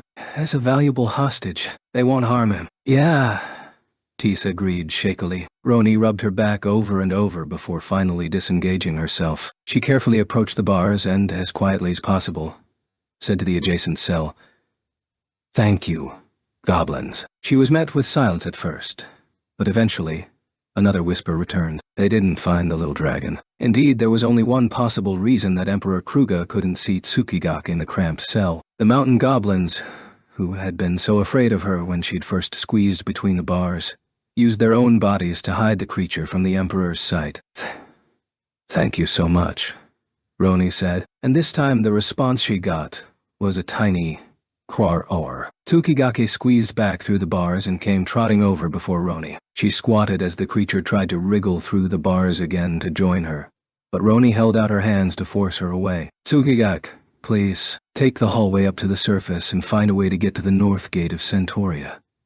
If the guards notice you, they'll take you back to the Cathedral." This was a difficult order to give an 8-month-old dragon. Not only was it over 10 kylers from Lake Norkia to North Centauria, it wasn't easy to get from the mansion to the highway, and they'd already walked a long way today.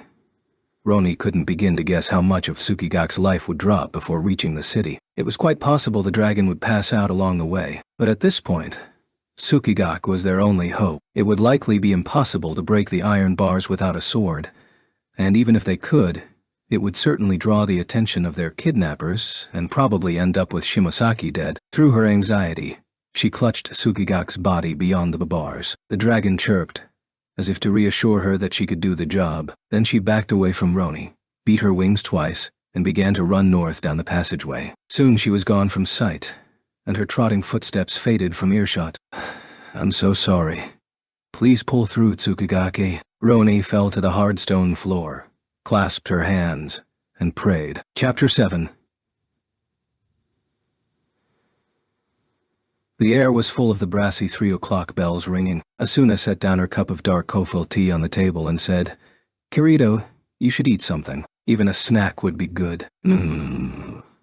Oh.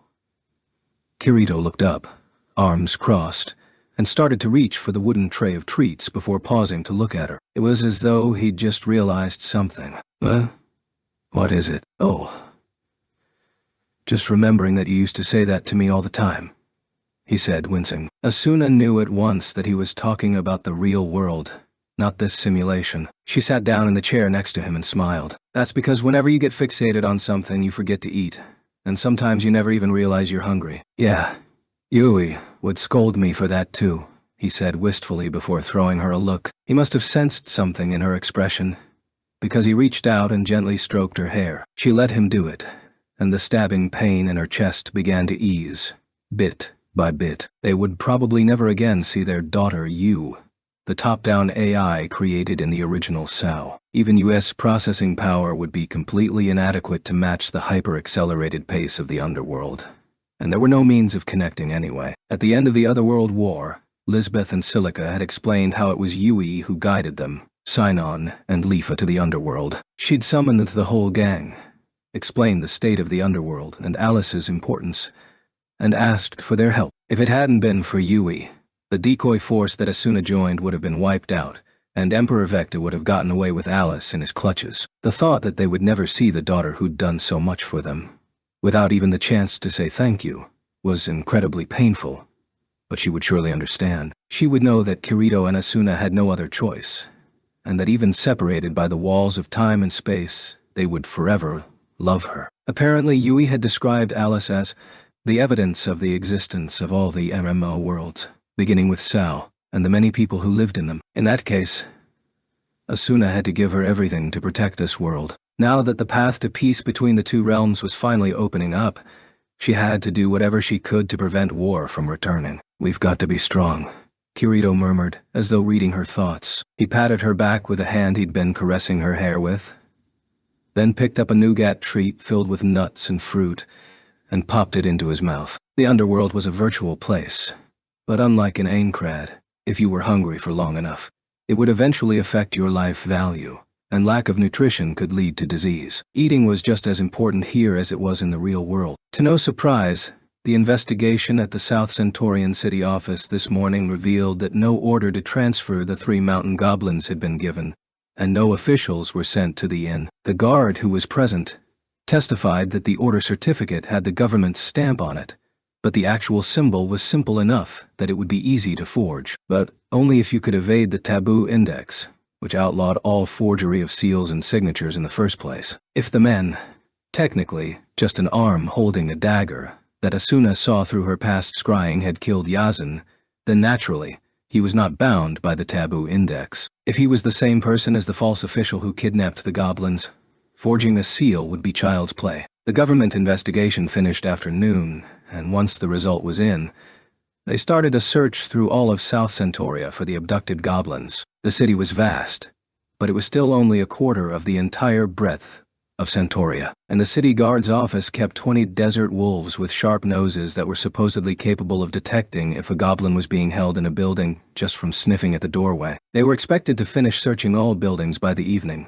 so Kirito and Asuna were spending the day waiting in their room at the Cathedral in agony. They wanted to join in the search, but Commander Fanasio had pleaded with them to stay inside, worrying about the possibility that this abduction, like the murder of Yazan, was intended to be a trap to lure the delegates into a vulnerable position. They were at least going to wait in the 50th floor meeting room, but this time it was Ayuha who told Asuna that the best way to recover from the strain of her past scrying was by getting proper rest in her own room. Ayuha Furia was the foremost master of sacred arts, and even she couldn't properly use past scrying. She suspected that Asuna's ability to wield it in such a short span of time had to do with Stasia's power. For over a year, Asuna had been patiently and persistently explaining that she was from the real world, and was not the goddess of creation, Stasia, reborn.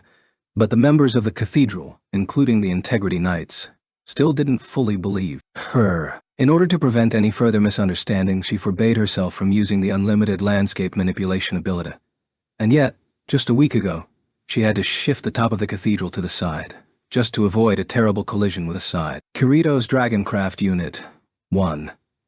In any case, Ayuha theorized that Asuna's mind had built up a certain resistance to a huge influx of information, and that was how she could withstand the stress of past scrying. But that didn't decrease the actual fatigue caused by it, and Asuna had experienced that for herself, so she wasn't going to be abusing the ability. But the safety of the 3 mountain goblins was a grave issue that connected directly to the well-being of the entire underworld. If a human like Yizen was killed, and the 3 abducted goblins were framed for the deed, or even if they simply turned up dead, the carefully nurtured glimpse of peace between the 2 realms would be dealt a terrible blow. If the search of South Centauria didn't turn up the goblins, there would only be one option left to them.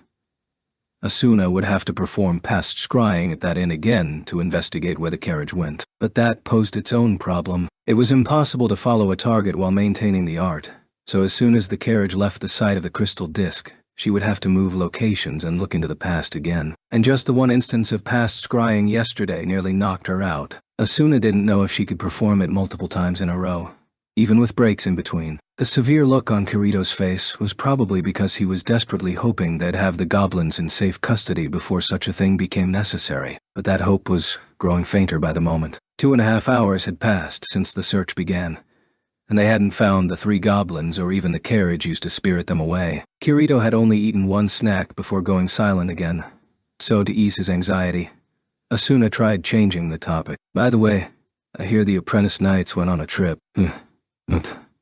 Oh, yeah, he said, looking back out the window. I guess Roni's dragon, Tsukigake, started getting picky about eating, so they went out to the lake to try to fix the problem. Real. I didn't know dragons had likes and dislikes about food, she said, giggling. Kirito's lips curled into a grin, too. Apparently they do. Stablemaster Hainag gave her a piece of advice. Get them to try eating the very fish they catch. Ah? ... Yes. The food you get yourself always tastes better, doesn't it? I remember going into the mountains at my grandpa's house in Miyagi to pick wild herbs and mushrooms. Memories of her younger years flooded back into her mind, a reassuring warmth that helped her briefly forget the present distress. On that note, all the ingredients she'd used to cook things here came from the markets of Centauria.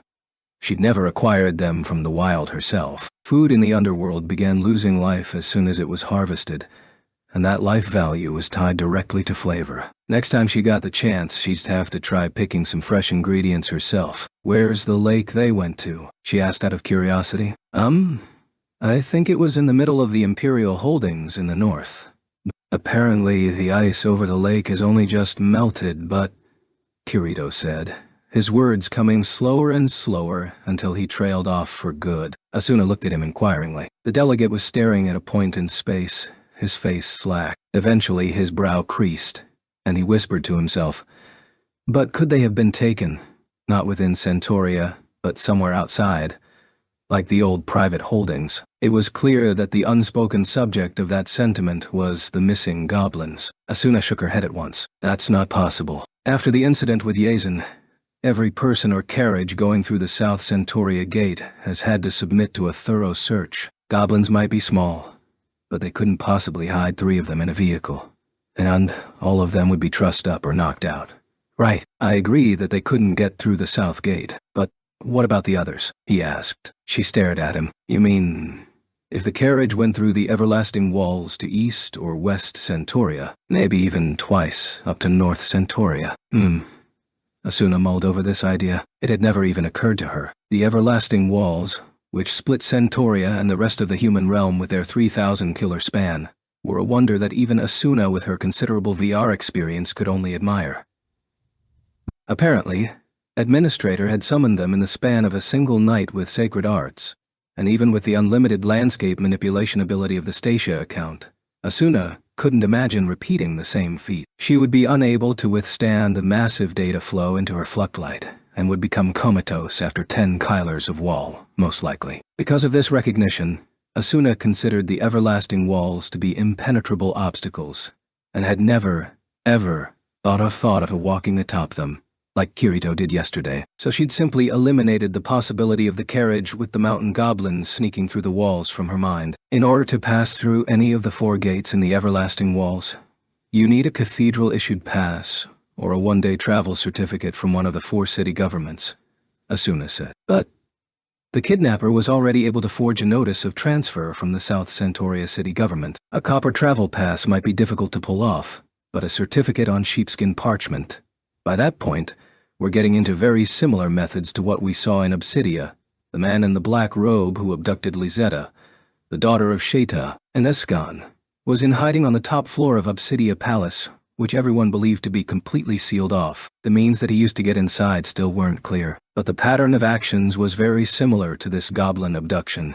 It had to be admitted. Kirito pursed his lips briefly. He shot to his feet. Let's expand the search for the goblins to North, East, and West Centauria, as well as the private lands outside of them. I agree, said Asuna, standing up as well. She looked toward the window on the south wall. The red sandstone buildings of South Centauria were lit by the afternoon sun. Gold color already lined the sky to the west. But it's already evening. Won't it be difficult to search outdoors at this point? And those lands are very large.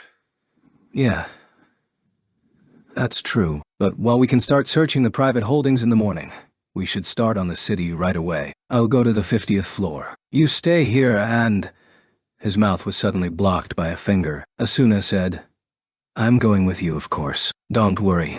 All the fatigue from the past scrying is gone. All right, Kirito said, picking up another nougat off the platter on the table, then popping it into Asuna's mouth in revenge. Then you'd better eat up to build your strength. She started to say, I know. But with the treat in her mouth, it came out more like, Damn, Ambao. The pair raced up the great staircase to the 50th floor and into the meeting hall, where they instantly drew the attention of the people situated around the table. The first to speak was the white-robed Ayuha Furia. Lady Asuna, you must stay at rest. I insist. I'm fine now, Ayuha. I got a good nap, and I'm feeling much better.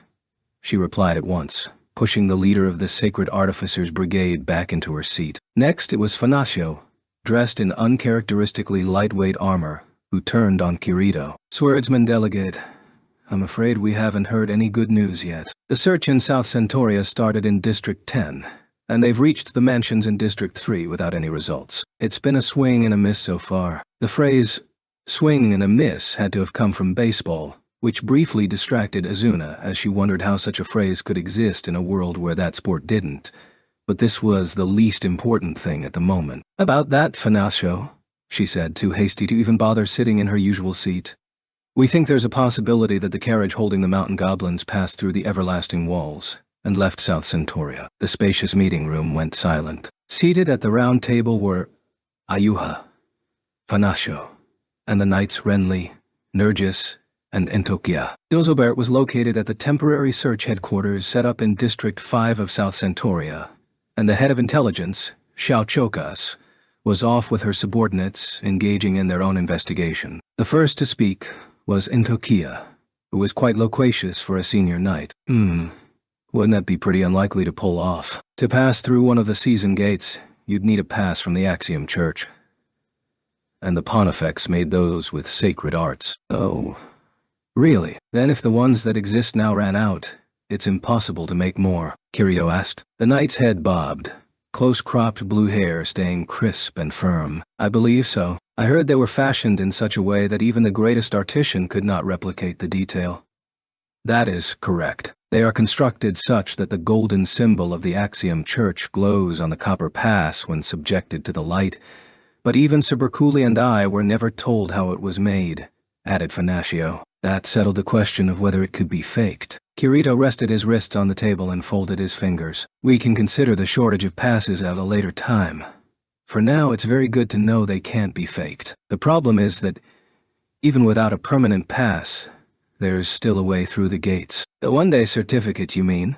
Said Ayuha. Kirito and Asuna nodded. The knights all had brief looks of shock, and Nergis finally opened his mouth to speak, meaning that the rebels have not just forged an order of transfer from the city government, but a travel certificate for passing through the gates. How many violations of the taboo index do they intend to make? Cool your head, little Neji. The rebels have already killed a man, so it's clear they have no fear of the taboo index, said Finasho. Nergis sucked in a breath, probably to protest her nickname for him, but it only emerged as a resigned sigh. Instead, Renly patiently lifted his hand before speaking. But, Kirito, if the kidnappers have passed through any of the season gates, we haven't been checking the contents of any carriages outside of South Centauria. Is it possible they've left the capital entirely? That's right, Kirito said to the boy knight. I think we need to expand the search for the goblins to east, west, and north Centauria, and also into the formerly private lands outside the city. But it's getting dark already for today. We can prepare to search the private lands starting at dawn. We'll get right to searching in the city. I will take the lead on that, said Finasho, standing up. Kirito bowed to her. Thank you, Finasho. I appreciate your help. It's nothing, really. I just want you to stay here and behave, young man, she said, verbally skewering the anxious swordsman as she strode to a wooden cradle set up nearby. She gave the sleeping Birch's head a loving caress, spoke a few words to the servant waiting nearby, then hurried out of the hall. Usually during the meetings it was Tice or Roni who looked after the infant, but they weren't at the cathedral this time, Asuna remembered. Just then, Kirito spoke up. I'm not going to join in the search, but I would like to go outside for a bit. He spoke as though seeking permission, but only Finasho and Dioselbert could tell the delegate no, and they were not present. The three knights and one artisan exchanged looks. Nergis spoke for the rest by asking, Where do you plan to go? The truth is, the apprentices Roni and Tice went out to the lake on the Northern Emperor's private estate. They were having their dragons catch fish, or something. Fixing a bad eating habit, Nergis realized.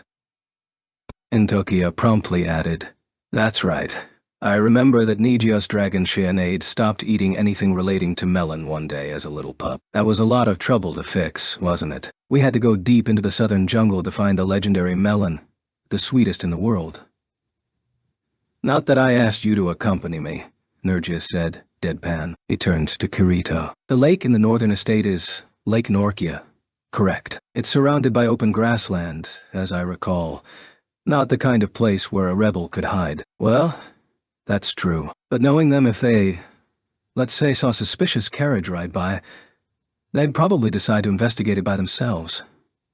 Asuna couldn't help but agree. Roni and Tice were good girls, but after Kirito's tutoring at the school, they'd picked up a little bit of a reckless streak, and now they were apprentices working hard to be recognized as full-fledged knights, so it was easy to imagine their hard effort spilling over into risky behavior. It's 10 Kylers to Lake Norkia, so I'll just zip over there to get them and come back. It'll only take an hour, 45 minutes even, Kirito reassured them, getting to his feet. He headed for the elevating chamber to the north, rather than the staircase to the south. That was presumably so he could fly from the higher floors of the cathedral. Asuna quickly stood up and added, I'll go, too. Kirito turned back to face her, then glanced at Ayuha. The woman in the white robe was clearly concerned with this idea, but she gave in, realizing she couldn't stop them. Still, she didn't forget to say, return promptly, so Asuna gave her a polite little bow and trotted to catch up with Kirito. If there's any sudden activity in the city, I will go to inform you, shouted Renly. Kirito called back, Please do, and opened the door to the elevating disc shaft. The two leaped through it and quickly shut it behind them, then exhaled. You look like you're thinking, Wei escaped, Asuna jibed, side-eyeing her partner. Kirito shook his head rapidly. No, I'm not thinking that at all. I'm just worried about Roni and Tice. Ha ha ha.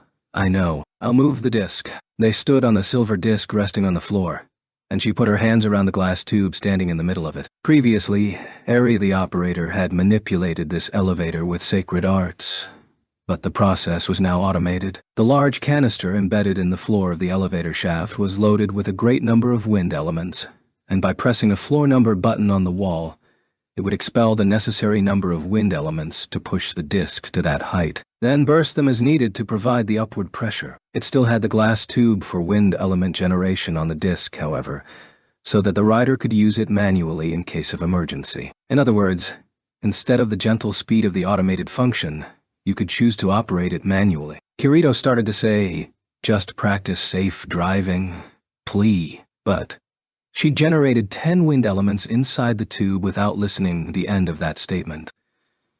When Eri had given her a lesson on how to work the platform, she'd said, "Release 3 when you start your ascent, then 1 each time you start to lose speed."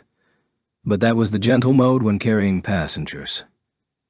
She'd told Asuna in secret that you could make it go faster. "First, Dot," she commanded, unleashing 6 of the elements. Green light flashed inside the tube, which emitted a blast of air from its bottom, rocketing the disc they stood upon high into the shaft. "Oh, whoa," Kirito shouted, grabbing Asuna's shoulders. He always seemed perfectly calm when flying by dragoncraft or incarnation, but this shaft was frightening to him for some reason. Asuna had heard that it was because he'd nearly fallen from the top of the cathedral before she'd arrived in the world, but he didn't like to talk about the details. But the fact of the matter was that Alice the Integrity Knight had told Asuna what had happened, while the otherworld war raged around them. Before he had the ability of flight, he dangled from the exterior of the 80th floor with nothing but a sword to support him. That was surely a terrifying experience, she believed. But seeing Kirito, who was now mentally older than her, whimpering like a child inside this elevator shaft made her want to shoot them up even faster. As their 6-element ascent started to decelerate, she let off the remaining 4. The disc shot upward again, and Kirito clung to her back with a shriek. That was enough teasing for her to be satisfied, and they had just reached the 90th floor, so she stepped on the pedal that locked the disc's position to the wall. The shaft once connected the 50th floor through the 80th, but in the process of automating it, they added a new shaft from floor 1 to 50, and extended the existing shaft up to the 90th floor. That was, of course, because the great bath on that floor was now open to all. But there was no exit to the outside there, so they had to take more stairs up to the 95th. The Morning Star Lookout. This was where they'd eaten lunch with Roni and Thais and Hana the cook yesterday. But when sunset was approaching, the aerial garden took on a much different atmosphere. The sunlight seared directly through the openings on the side as it descended, making it feel much like a miniature version of the sunset on the floating fortress Ankrat. Asuna loved to watch the sunset here, but now was not the time. Kirito rushed ahead to the opening on the north end and reached out his arm to her. She sidled up to him so he could cradle her body. "Listen, I know we're in a hurry, but fly safely, okay," she said. He gave her a silent grin, then transformed the hem of his black leather jacket into dragon wings. Asuna clung to him as the wings spread wide. She was relieved that he was going to use the quiet incarnation flight over the speedy but loud method of wind element flight.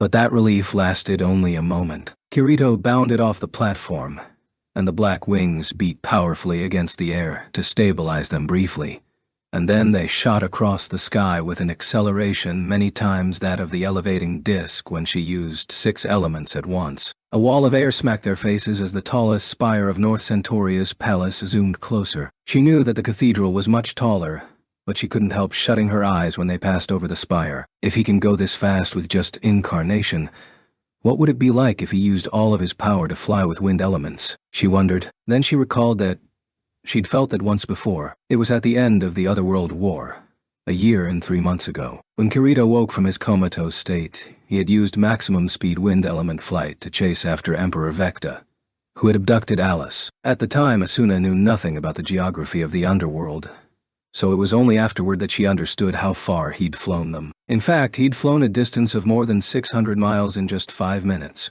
carrying Asuna in one arm. That would be nearly 7,500 per hour, 10 times the speed of sound. Kirito's mastery of incarnation was strong enough to lift a metal dragoncraft now, but that feat back then was truly a divine miracle. First the flight, then returning Alice's dragon and its brother to egg form to save them from mortal injury, and lastly fighting against the super account of Emperor Vecta. including a perfect weapon control art that turned the entire sky of the underworld from day into night. The question was, did Kirito exhibit special powers at that singular moment?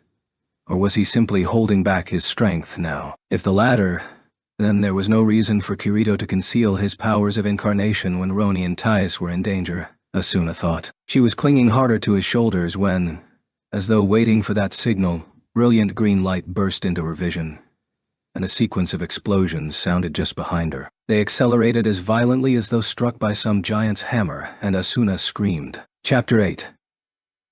Before the calendar of the human era began, meaning more than 380 years before the present day, there existed system-designated moving objects known as divine beasts, a silver serpent that dwelled in the deep mountain valleys of the Eastern Empire, a fiery phoenix from the volcanoes of the Southern Empire, a behemoth ice dragon that protected the mountains of the Northern Empire, and a winged lion that raced across the grasslands of the Western Empire, and others still. There were over 40 of these creatures in all, and though they did not have their own fluctlights, they were top-class AI programs equipped with their own verbalization engine that allowed them to communicate with the inhabitants of the realm. The people worshipped these divine beasts as the gods of the land and left behind many legends of their prowess. But to the girl who had established the Axiom Church in the year 30, he and called herself administrator.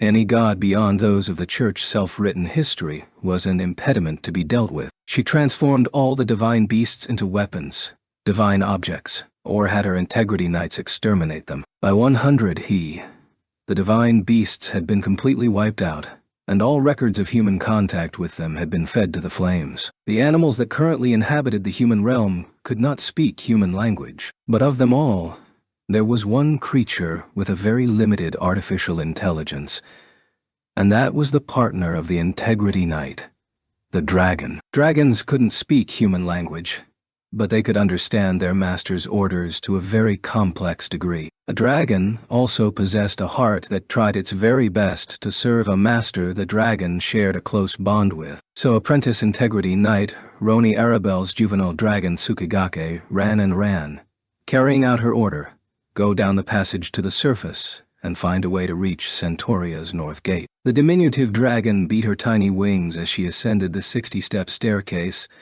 then shoved her body through the bars of the gate at the top and into the outdoors once more. Behind her was the iron gate she had just come through, and to the left and right were overgrown, thorny bushes, leaving only the narrow path ahead. But Tsukigake did not want to go down the path. She knew the mansion lay in that direction, with its eerie and unpleasant aura. If she went that way, the dark humans who captured her brother, Shimosaki, would find her. They weren't scary, but Tsukigake couldn't save Master if she got caught. The dragon turned right and looked at the top of the brush. The plant was as tall as Master, so she tried to leap and flap her wings to jump over, but the attempt was nowhere near high enough. Tsukigake kept trying, but eventually her wings got tired, and she plopped back down on the stone path, where she bounced like a ball a few times before getting back to her feet. Getting past the hedge was going to take more drastic measures. Krrr! Tsukigake chirped to steel her nerves, then folded her wings and stuck her snout into the base of the hedge. Most bushes had a space between the ground and the roots, but this plant's branches extended to just over the soil and brandished sharp thorns 3 cents long. Tsukigake tried to crouch as low as possible to slide along the ground and squeeze through the tiny gap, but a thorn caught the base of her neck, sending sharp pain through her flesh. Tsukigake wanted to pull back, but she gritted her fangs and kept pushing instead. The hard thorns dug into the soft down of her back, tearing the skin that had yet to grow its defensive scales. The pain was so bad that she whimpered, but she kept moving onward. Getting through the hedge that was no more than 50 cents thick took over a minute. Once Tsukigake was finally free of the thorns, she sprawled out on the damp leaves, panting. Once the pain receded a little, she curved her long neck as far as possible to look over her back. Those beautiful soft yellow feathers were tattered and disheveled, with red spots where she had bled. Tsukigake had no concept of a life value, but like all living creatures, she knew that as long as the blood kept leaking out, she would eventually die. She brushed the disheveled down with her snout and licked each wound carefully. Dragon saliva had a faint healing property, so, after enough licking, the wounds stopped bleeding, except for those on the far end of her back, which her tongue couldn't reach. But at least the pain was down to a bearable level. With one last shiver to shake off the mud and leaves, Tsukigaki stood up on her rear legs. Nothing but thick forest lay ahead. The sunlight was turning rich and yellow through the conifer trees, and while almost none of it reached the ground, it was enough to tell the directions by. Roni had said to go to Santoria, the big human town to the south. Tsuki had never been to this forest before, and they'd come here by riding in a horse-drawn carriage, so the distance was a question, but she had to get back as soon as possible, regardless. Fortunately, she had eaten plenty of fish from the lake earlier, so she wasn't hungry yet. She hadn't eaten much fish at the stables in the past few months because of the smell of the dead ones, but catching them in the water was fun, and they tasted very good, being so fresh. Tsuki had to stop thinking about fish, because remembering the flavor was going to make her hungry again. She began to gallop on all fours through the trees. Unlike the grassy lawns and ponds at the cathedral where Tsukigaki lived, the forest ground was damp and slippery, and the rocks and roots hiding under the fallen leaves made it hard to run. Each time she got tripped up, the little dragon tumbled and rolled, but kept on moving south. After rounding one especially big tree, Tsukigaki's sensitive nose caught the odor of something rotting. There was a spot on the ground surrounded by gnarled trees where the dirt had been dug up. The black soil was cold and damp and sticky, not like the soft and lush soil of the flower beds at the cathedral. The rotting smell was coming from the hole, but even up close, Tsukigaki could not see the bottom. "Krrr!"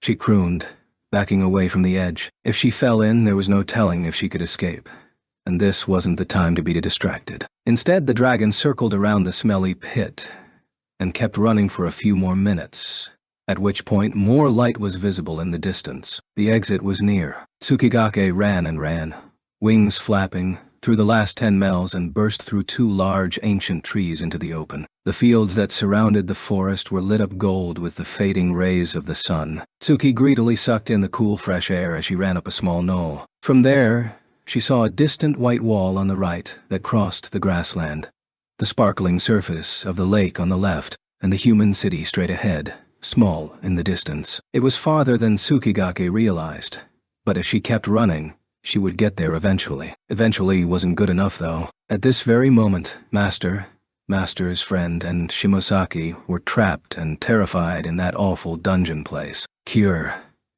Tsuki squeaked, quiet enough that none of those dark humans could hear, and resumed running. It was easier than going through the forest, but the grass here was still tall, and it resisted the dragon's little body. Tsukigaki had to jut her head forward and use her front legs to part the grasses as she ran. After 5 minutes, the feeling of hunger was real this time. Child or not, a dragon was a dragon and required much more food to maintain its life value than a dog or a fox of the same size. The big lake sparkled gold just 100 miles to the left. Many delicious fish were swimming beneath the surface, the thought of which started swinging her path to the left.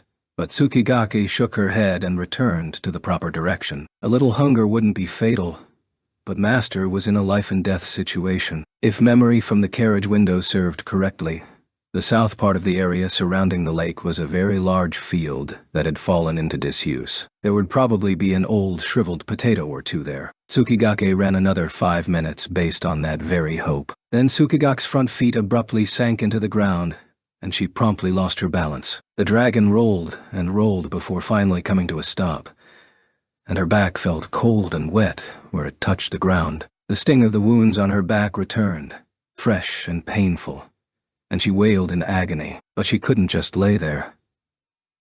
This was the wetland area, where the water from the lake trickled out and covered a wide stretch of land. Tsukigaki had never been in something like this, having been raised at Central Cathedral, but her instinct said that remaining in the cold water would increase the loss of life. The dragon sat up, stretched her neck and head, and examined the area again. The areas ahead and to the left were blocked by wetland, so the only dry ground was on the right, but it was completely unclear how far there was to go in order to get around the wet area. If it continued all the way to that white wall in the distance, it would mean so much lost time. Krrr.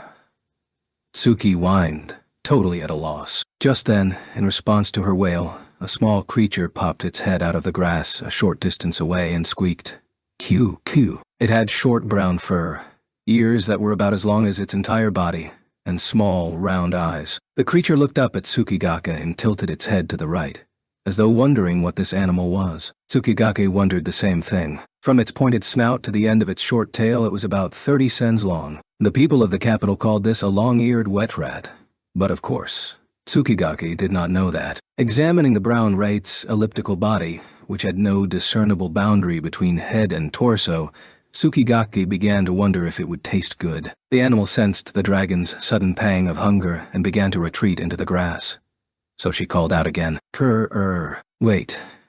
Whether the rat heard Tsukigake's thought or not was unclear, but it stopped moving, leaving just its long, twitching nose sticking out of the grass. 2 seconds later, it slowly, hesitantly emerged again. If she scared the rat again, the creature would flee for its life. So Tsukigake made her body as low to the ground as possible and burbled, trying to reassure the other animal that she wasn't going to eat it. The rat twisted its head again, to the left this time, and walked out of the grass. The ends of its long limbs were webbed. It was clearly an animal that had lived in this area for a long time. Perhaps it might know the way through these wetlands. Kjörn, I want to go south. Tell me, if you know the way. Tsukigake couldn't put these thoughts into words, so she had to hope they got across somehow. The rat's long ears twitched. It squeaked.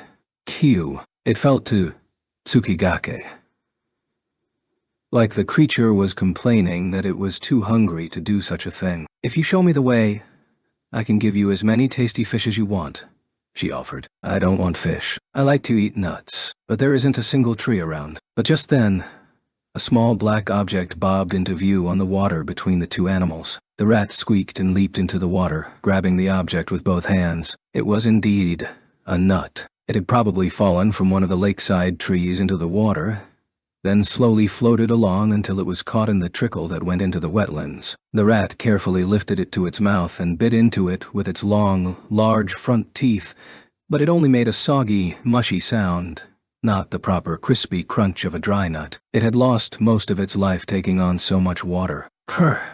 Cure.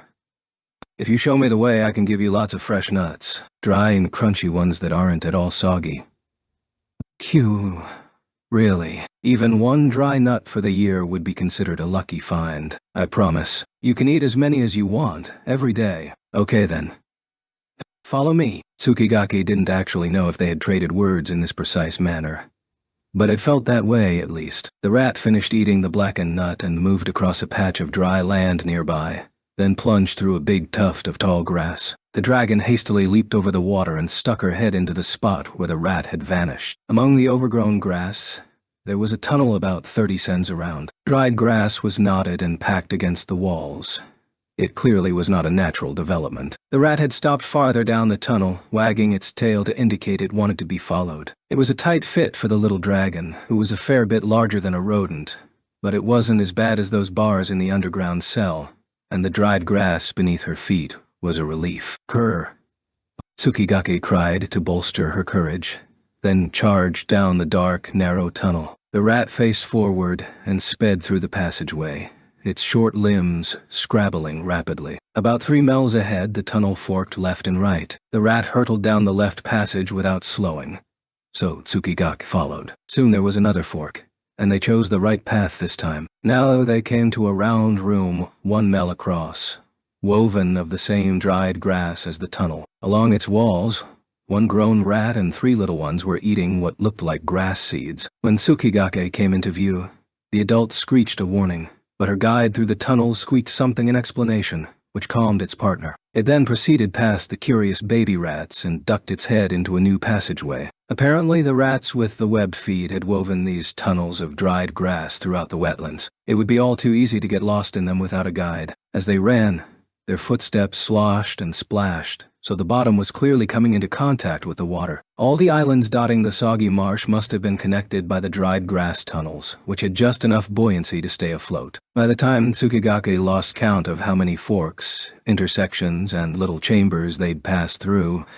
there was a small light at the end of the tunnel. What looked at first like a dead end actually had looser grass around the walls, which opened up enough to allow some of the setting sunlight in. The rat stopped at the dead end and stuck its pointed snout out of the gap in the grass, carefully smelling the outside air. Then it pushed its whole head through. Satisfied, it left the tunnel, parting the grass on the way out. With a bit more trouble, Tsukigake managed to leave the tunnel and discovered that they were on the south side of the wetlands now. Dry grassland was before them, and a human-built wooden fence beyond that. That had to be the field area she'd seen from the carriage. Thank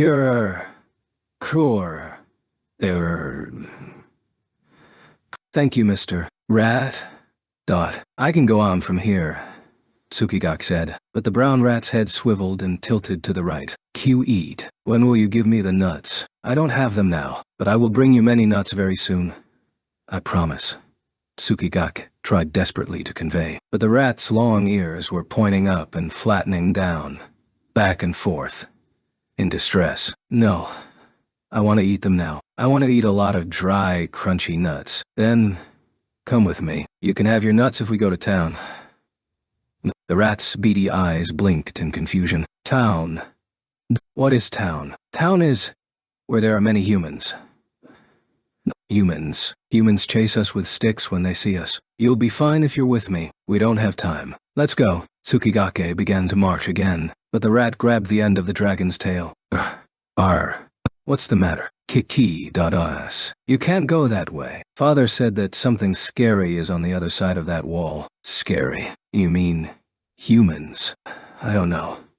But none of us who've gone over that wall have ever come back. Tsukigake considered this information. The south side of the wooden fence, as seen from the carriage, was simply a field that had grown fallow with disuse, and there hadn't been any humans there. Master said that all the serfs had been liberated, whatever that meant. If the scary thing the rat was talking about was humans, there would no longer be any danger there. Also, Tsukigake's hunger was reaching a peak. If there wasn't anything to eat in the field, there would be no strength left with which to run. Kuro, it's all right. There's nothing scary there anymore. If we don't pass through there, we can't get to the town. But the rat still seemed suspicious, until at last its appetite won out over caution. Kiki. All right, I'll go with you.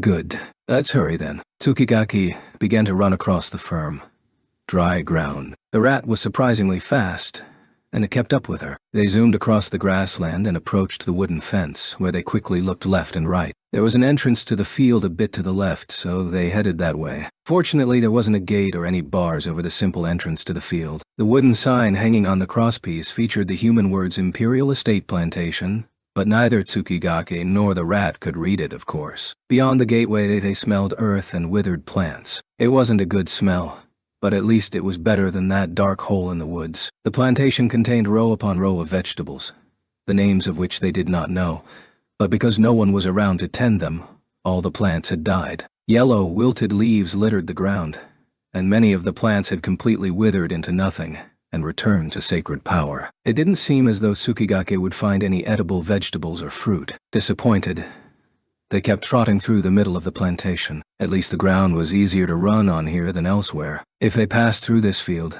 Centauria would be very close. There were already many little buildings along the horizon, beyond which was the familiar sight of the white tower rising into the distance. There. That's the town, Tsukigake said with pride to the rat. To her disappointment, the rodent did not seem particularly impressed. That's weird. Do they have nuts there? Of course. Many of them. So many that you and I could never eat all of them in our lifetime. Really? Then may I take some back for father and mother and my sister? Sure. I'll ask if you can have some for your entire family. Because they were so absorbed in their conversation as they ran, Tsukigake initially failed to recognize that there was something else among the smell of rotting crops. The rat noticed it first and squeaked a loud warning. From the ridge ahead and to the right emerged a long, narrow shadow, but still bigger than Tsukigake, that blocked their path. It was a creature the likes of which the dragon had never seen before. The torso and tail were long and slender, and the legs were short but powerful. There was white fur around its long jutting snout and eyes, but everything else was dark gray. The beast stood silently, blocking their path, so Tsukigake cautiously called out, "Cure, let us pass. We only want to get to the town." But the ashen creature just stared at the two through pale red eyes and gave no response. They were at a loss for what to do. Then there came a scuttling noise from the fields to either side. More of the same creature emerged from the ruined crops. There were 4 of them. 2 of them snuck around the rear in total silence, meaning that 5 of these animals were now surrounding Tsukigake and her guide. The gray creatures were a scourge to the serfs who once worked these fields, who called them point-nosed caudus. They were nocturnal and omnivorous, and would eat the crops in the fields at night. With the permission of their supervisors, the serfs were allowed to let large dogs roam the fields at night. The dogs fought the caudus bravely to limit the damages, but once every 2 or 3 years, a pack of them would attack and kill a dog. But as the residents of the private holdings were freed from their bondage a year ago, they had moved on to Centauria and the surrounding villages, taking their dogs with them. The fields went fallow with no one to tend them, and even the plants that had continued fruiting over the next half-year were fully withered now. Most of the caudus had starved and died without their food source. Wild animals in the underworld had a prescribed range of habitation and could not wander beyond it, but the individuals with the highest life value managed to survive by eating the smaller animals that wandered into the fields, the insects they previously ignored, and even the flesh of their own kind. It was not adequate food, however, and so they were constantly hungry and dangerously desperate. Only when the caudus surrounding them began to growl menacingly did Tsukigake realize the peril they were in. The long-eared wet rat trembled in silence. Tsukigake protectively surrounded her companion with her long tail and growled, "Grr."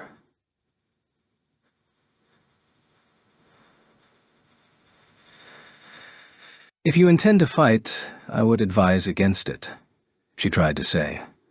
But the caudus only growled louder and fiercer, and unlike with the rat, there was no sense of meaning or will behind their vocalizations. Though Tsukigake couldn't have known this, as distant relatives of the divine beasts of ancient times, dragons had the ability to share their will with wild animals. The power was initially designed to warn off the regular animal units from divine beast habitats. All animals were not given their own artificial intelligence from the start. Only by having contact with divine beasts did an animal unit receive a minimal level of thinking ability and a database. In other words, the rat companion gained that ability when Tsukigake spoke to it. But this phenomenon worked only on units with a much lower priority than the speaker. And the priority of these caudus, who were hardy enough to have survived these severe conditions, was only slightly lower than Tsukigake's. The 5 of them didn't have the ability to think rationally. They were driven only by the fundamental principle of hunting for food to satisfy their hunger. Tsukigake stared down the wild beasts that did not respond to her thoughts. The dragon had never been in this situation before. For that matter, she had never been on her own outside of the cathedral before this. But her instincts told her that these creatures did not just want to fight over food, but intended to kill the pair of odd companions. If Tsukigake died or was injured, she couldn't call for help for her master and Shimosaki. Tsuki's life was currently lowered, but on second look, the caudus were scrawny and starving too. So perhaps if they ran with all their might, they could escape the predators. But the rat was a different story. It wasn't slow, of course, but they'd come a long way from the wetlands, so was surely tired. Tsukigake had promised the rodent all the delicious nuts it could eat. She couldn't abandon it now. There was no routine in Tsukigake's AI program for leaving the rat as a sacrificial decoy to escape the caudus. So the juvenile dragon summoned up her courage to fight the 5 predators and roared as fiercely as she could. This time, the wild beasts understood her meaning. The caudi standing directly ahead of them opened its mouth wide to expose small, sharp fangs. Duh. Right on cue, 2 caudus leaped in from the sides. Tsukigake clenched her tail around the petrified rat and leaped as high as she could. The caudus jumped too, but the dragon's wings gave her extra lift. The caudus collided in midair.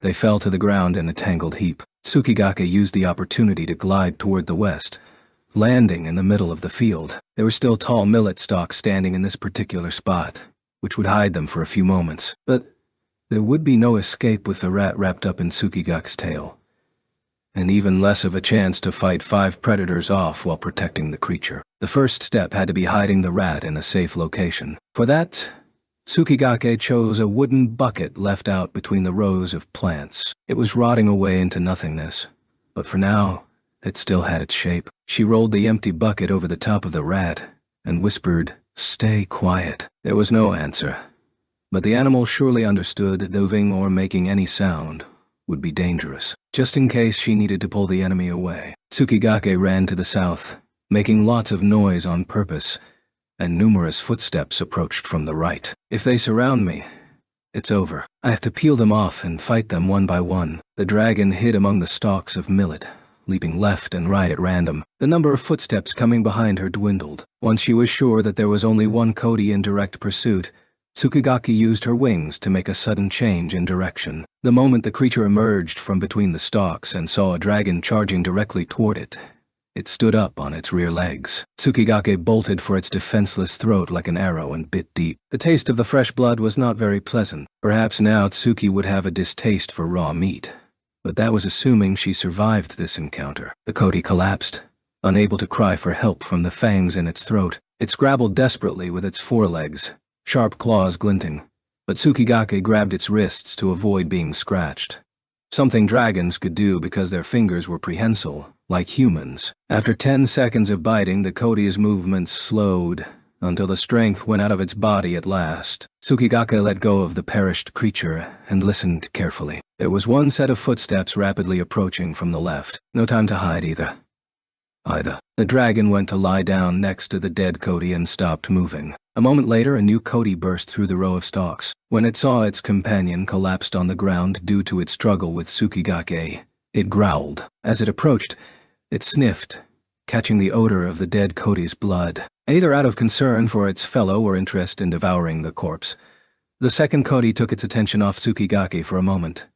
Enough time for the dragon to leap upward and bite its neck. The play-dead method worked, but because it was coming from the side, Tsukigaki couldn't actually grab it around the throat. "Uo!" The Cody howled, trying to shake off the dragon clinging to the right side of its neck. Tsukigaki tried to grab the creature's arms like the last one, but it didn't work this time, and the flailing claws tore through the dragon's downy feathers to split the skin. Blood spattered and mixed on the ground around the two creatures as they rolled, locked in combat. This was going to cost more life, but Tsukigaki could not relax her grip now. The dragon jabbed her claws into her prey's throat and ripped downward with all her might. That was the end of the second beast. It slumped to the ground, dead, and Tsukigaki got unsteadily to her feet, above the corpse. The dragon examined her own body. There were countless claw marks from neck to chest. The violent rolling on the ground had tugged at the thorn wounds on her back, which now oozed fresh blood, and there were still 3 left to fight. Now, drawn by the cries of the second Coati, the others approached from 3 directions at once. Tsukigaki didn't have enough energy to run around and thin them out again. She would have to fight them all together. Seconds later, the Codis burst through the dead standing stalks. One of them was the leader, the first Cody that had blocked their way. It was noticeably bigger than the other 2. The boss Cody let out a ferocious roar when it saw the bodies of its 2 dead companions. Ua, da. Tsukigaki didn't need to understand the will behind the cry to feel the intense fury contained in it. Determined to at least match them in ferocity, she summoned what strength she had left to growl back. Garurr. Tsukigaki had only been alive for little more than a year, but she was a dragon, the most powerful creature in the world. The Codis, which ran off a very crude algorithm, pulled back as they sensed a threat that went beyond life and priority value.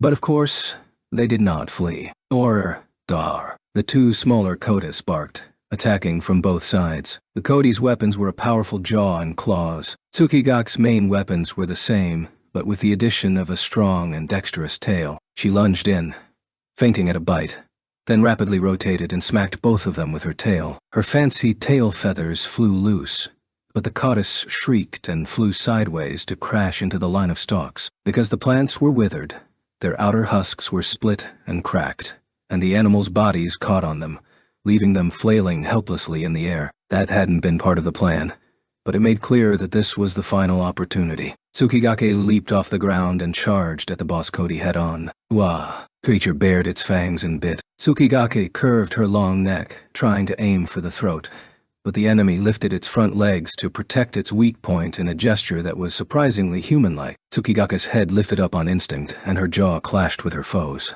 They bit down on each other, jaws and fangs interlocked. Searing pain ran through Tsukigaki's face. It was impossible to tell if the blood flooding into her mouth was the enemy's or her own. The only thing certain was that life was gushing out of both of them. Whichever ran out first would die. To this point, Tsukigaki had never experienced what it felt like to be close to death. Her mother dragon, Akisomi, was still young, and she didn't take part in the war, so she hadn't seen human death up close. But catching living fish and eating them in the lake today was a shocking experience. Fish that swam and spun through the water, once trapped in Tsukigaka's or Shimosaki's mouth, simply twitched once, then went completely still. It was probably true then that many animals died like this to feed larger animals every day. The Kodas hadn't attacked Tsukigake and the rat for fun. It was what they had to do to survive. But Tsukigake wasn't going to give up and be someone else's food. Her master and brother were trapped in an underground dungeon, and the dark humans who'd captured them weren't doing it because they were hungry. It was for something worse. So they could hurt the ones Tsukigake cared about, perhaps even kill them. That couldn't happen. Suddenly, Tsukigake felt something prickling the back of her throat. Deep inside her body, something hot was surging, swelling. It could not be contained. With her jaw locked over the boss Cody's mouth, Tsukigake unleashed that heat. A great shower of sparks spilled over where their jaws met, singeing the fur of both animals. But the majority of the heat, the flames, flooded into the Cody's body, dealing fatal damage. Dot, dot, shrieked the lead Cody, pulling away from Tsukigake's face and rolling on the ground, twitching and convulsing. Eventually, it stopped moving. Tsukigake didn't know what she had done. She didn't know that she had emitted a dragon's greatest weapon, heat breath, or that it had a terrible life cost. At that point, Tsukigake's life was less than 1/10 of its maximum, and blood continued to drip from her back, chest, and face. Still, the little dragon managed to rise and turn to face the other way. The two smaller Kodas stuck on the millet stalks had just gotten themselves free and hopped back down to the ground. The boss might be dead, but they weren't giving up yet. They growled, inching closer and closer. Tsukigake didn't have the energy to growl back, only to keep her bloodied body upright. If she fell over, the two would leap upon her at once. The dragon's vision was darkening. Her limbs were heavy and weak, but she couldn't fall over. Not yet. Not until she reached the town and called for help. She thought she heard a sound. The Kodas looked up to the sky. Tsukigake's bloody face rose as well. Very high in the sunset-darkened sky, something was flying in a direct line. It wasn't a bird. No, it wasn't a dragon. It was something like a star, roaring like a gust of wind and emitting green light. I've never seen that before, but I know what it is. Moved by a strange feeling she didn't fully understand, Tsukigake began to howl. It produced no vocalization at all, but the star changed course, as though it heard her loud and clear. Chapter 9. How many minutes, how many hours had passed, without a window to look out, being stuck underground where no bells from Centauria could reach? There was no way to know the present time of day. The swordsman delegate always said he wanted to produce a clock that could be carried around, and while he'd been working on that with Arsenal Master Sidor, they were far from being finished. Each time she heard that, Roni thought, the bells always tell us the exact time, so what would be the point of carrying such an item around? But now that she was in this situation, she had to admit there was a point to it after all. Plus, the thousands of bells across the human realm all played a melody called By the Light of Solace. It was a beautiful song, but knowing that the history of the Axiom Church was full of so much falsehood made it much more difficult for Roni to get into that worshipful mood whenever she heard the hymn play now. The arts, such as music, painting, sculpture, and poetry, were still strictly controlled by the taboo index. Only those given the callings to make them could proceed down the creative path, and the imperial government had to assess a finished work before it could be unveiled. If the content of the art had any hint of negative sentiment toward the Genesis legend or the Axiom Church, or was aiming for too vulgar or amusing an effect, they would not be approved. The swordsman delegate wanted to eliminate that standards body immediately, but there were countering votes on the Unification Council, chief among them being Nurgis, so it hadn't happened yet. Roni found this to be a tricky topic, but she hoped that someday people could sing what they wanted, and paint and write the stories they wanted, without being tied to their callings. But in order to see that world become a reality, she needed to escape this place alive. While she was gathering her resolve, a voice that was the utter opposite grumbled, "It's no good." Tease had been attempting to open the lock using incarnation, but now she was lying flat on her back on the ground, and Kirito opened it just like that. The situation was perilous, and not a joke, but Roni couldn't help chuckling at her friend. "Simon, you know you can't just repeat what he does like it's easy." "Yeah, I know. How about you?" Tiza whispered back. Roni said nothing. While her partner was attempting to unlock their cell door, Roni was studying the wall of the underground prison, but she did not find the hidden door she was hoping for, or even any sections that might be easier to destroy. The blocks were made of Norlangarth special granite, placed without even a single millis gap between them. An apprentice knight couldn't pull them loose in silence, and if they tried to destroy any part of the wall or bars with force, the sound would reach the mansion above. Tai sat up at last and wrapped her arms around her knees. Shimosaki's okay, right, she murmured. It was the 4th time she'd asked that, but Roni knelt next to her friend, rubbed her back gently and said, "He's just fine. You'll see him very soon." Tease nodded silently. As she continued to rub, Roni herself was secretly worried about Tsukigake. Between the mansion and the gate to Centauria, it was mostly flat grassland with a few features here and there and the private imperial plantation. She didn't think any animals that would attack a baby dragon lived there. But to be fair, Roni didn't know that much about the estate. There was no denying the possibility of unexpected danger. But for now, all Roni could do was pray that Tsukigake made the trip safely. Gods above. She knew that the celestial realm beyond the clouds, and the gods said to dwell there, did not truly exist. But Roni prayed to them anyway. "Please give your protection to Tsukigake and Shimosaki." She heard no reply. The only sound was that of heavy rocks scraping together.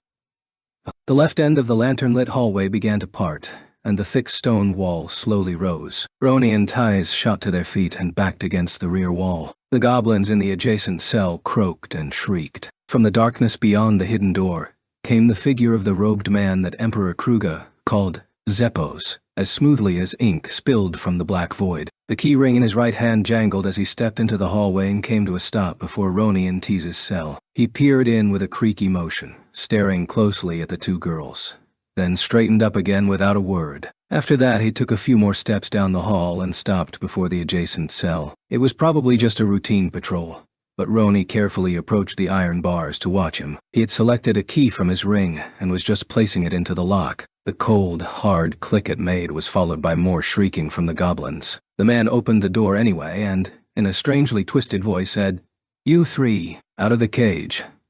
Instantly, their shrieking stopped. Then a whispery voice asked, "Are you letting us out?" 3 seconds later, Zeppos said, "Yes." Roni could sense it was a lie. The pause was suspicious, and they'd gone to great lengths to abduct these goblins from the inn in South Centauria. They weren't just going to release them now.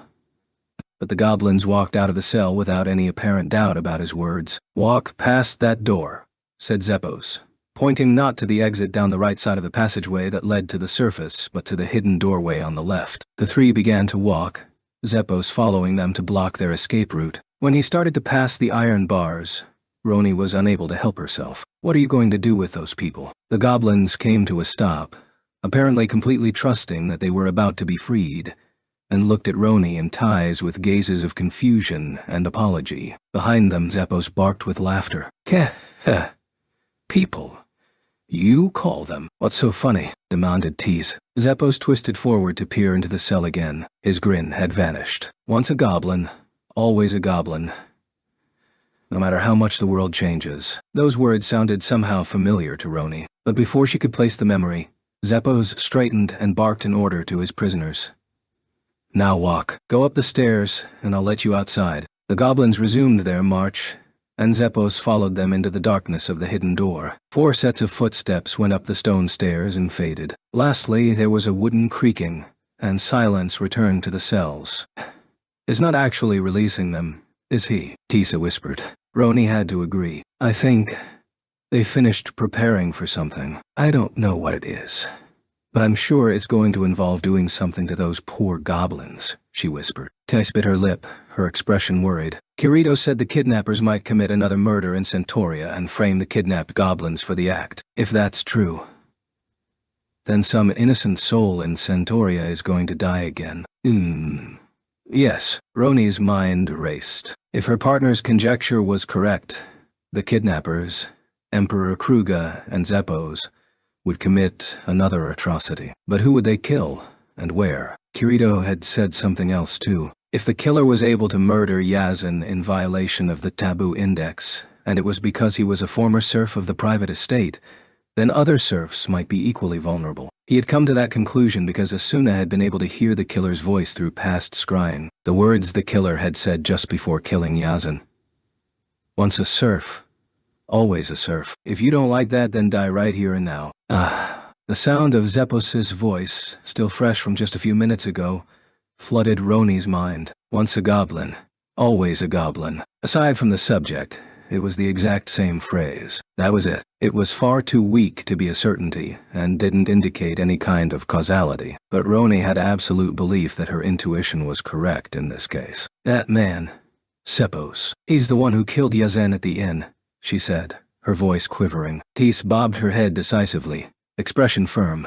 She had come to the same conclusion. Yes, I get that feeling too. I don't know how much of the taboo index he can break, but it's clear he's going to use the goblins to do something that's much worse than what happened with Yazan. We have to stop him. Yes.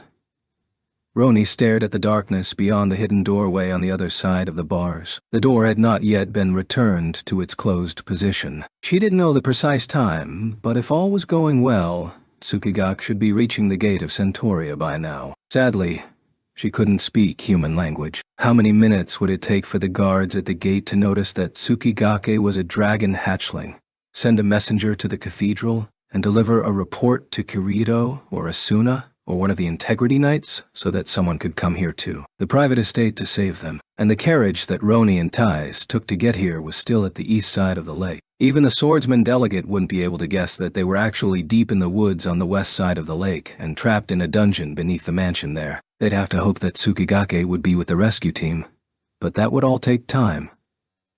So even if all went as smoothly as possible, they ought to assume help wouldn't arrive for another hour, at least. It was too optimistic to believe nothing would happen to the goblins that had been taken upstairs before then. The girls needed to do something right now, or it would be too late. But it was impossible to break their iron bars quietly, and it remained to be seen if they could accomplish it at all. Plus, succeed or fail, the sounds of the attempt would surely reach the mansion, where the Emperor and his crony would hear. Such a thing could spell disaster for their hostage, Shimosaki. What can we do? What is the best plan? Roni squeezed her eyes shut, with no clear answer coming to mind. She'd felt this awful feeling just 1 week earlier. It was when she'd visited Obsidia Palace in the Dark Territory with Kirito, when Ambassador Shada and Commander Iskon's daughter Lisetta was kidnapped, with the demand for her release being the public execution of Kirito. If they didn't do what was demanded, Lisetta's life would have been taken. As the time limit approached, Roni had lost her cool. In Kirito's presence, she had claimed that if he was to choose his own execution, she would demand to receive the same fate right next to him. And in response, Kirito had said, I won't give up. I'll find a way to rescue Lisetta, and I'll return to the cathedral with you. That's our home. He was right. She couldn't give up. She had to think for all she was worth. What was something she could do here on her own, without waiting for Tsukigake to make everything succeed? There had to be a way to avoid losing either the goblins or her dragon. Tis, Roni murmured. Right at the same moment her best friend said, Let's break the bars. Who? That had been her last resort. Not the first thing she expected to hear. Roni shook her head and protested, but if they hear us up there, Shimosaki will be... However, Tais's lips pursed, as though she expected that rebuttal. She looked up at the ceiling of the underground cell. I don't think there are that many people in this mansion. Probably just the Emperor and Zepos. Otherwise, there's no reason the Emperor himself would risk danger to appear before us. It was true that, earlier, Emperor Kruga had acted as a decoy, drawing the girl's attention until Zepos could sneak up from behind and capture Shimosaki. If there were other followers, they would be the ones left to be the distraction. Yeah, that might be true, but I think if it's just 2 of them, we can get Shimosaki back safely if we catch them off guard. Fortunately, they've probably left our swords just beyond the hidden door. Roni stared at the darkness beyond the doorway again. When they dropped their swords on the ground, Emperor Kruga kicked them through the doorway, but there hadn't been any sign of them being carried upstairs. If they could escape from the cell, there was a good chance they'd have their swords back. If she had her sword, she knew she could win the fight, whether that was the true emperor or not. The real concern was Shimosaki. Even if it was only the two men up there, they should at least know ahead of time where the dragon was being kept if they were going to stage a surprise rescue, as Tai suggested. Tease, Roni said, lifting her hands up to her friend. Give me your hands. Phew. She reached out, not understanding, and squeezed them. We might not be able to open the lock with incarnation, but we can use incarnation to pick up a signal, Roni said. Tease's maple-red eyes widened. In their incarnation training, the power to affect other things was actually equal in importance to the power to sense things. Their difficult meditation lessons were meant to develop that part of incarnation. They would sit in the training hall, eyes closed, and extinguish their thoughts, expanding their ability to perceive the world through the realm of imagination. Kirito, who had the greatest incarnation power in the world, said he could sense a dragon from a distance of 10 kylers. But for the girls, it wasn't even a surefire guarantee that they could sense a person in the same room. Now they were trying to do it through the thick stone ceiling. It was a reckless attempt, but that was the only method they had for identifying the little dragon's location. TC started to say something, probably thinking the same thing, but then she clamped her mouth shut. She pulled a firmer grip on Roni's hands and closed her eyes. Roni did the same and breathed in the cold air of the underground cell. Across from her, Tease inhaled, held it for a second, then slowly exhaled. Incarnation was an individual power, but by holding hands and matching breathing, the law of unity in body and spirit allowed for it to be amplified over multiple people. It was a very advanced technique, and even with Ties, whom she knew so well, they'd only succeeded at it a few times before. But one person's incarnation probably wasn't going to be enough to probe through the ceiling. With each breath, their respiration rates grew closer to synchronization. The sensation of touching skin melted into one, so neither could tell where her own hand ended and the other's began. The boundary between self and external world faded, ever so slowly, and their senses expanded.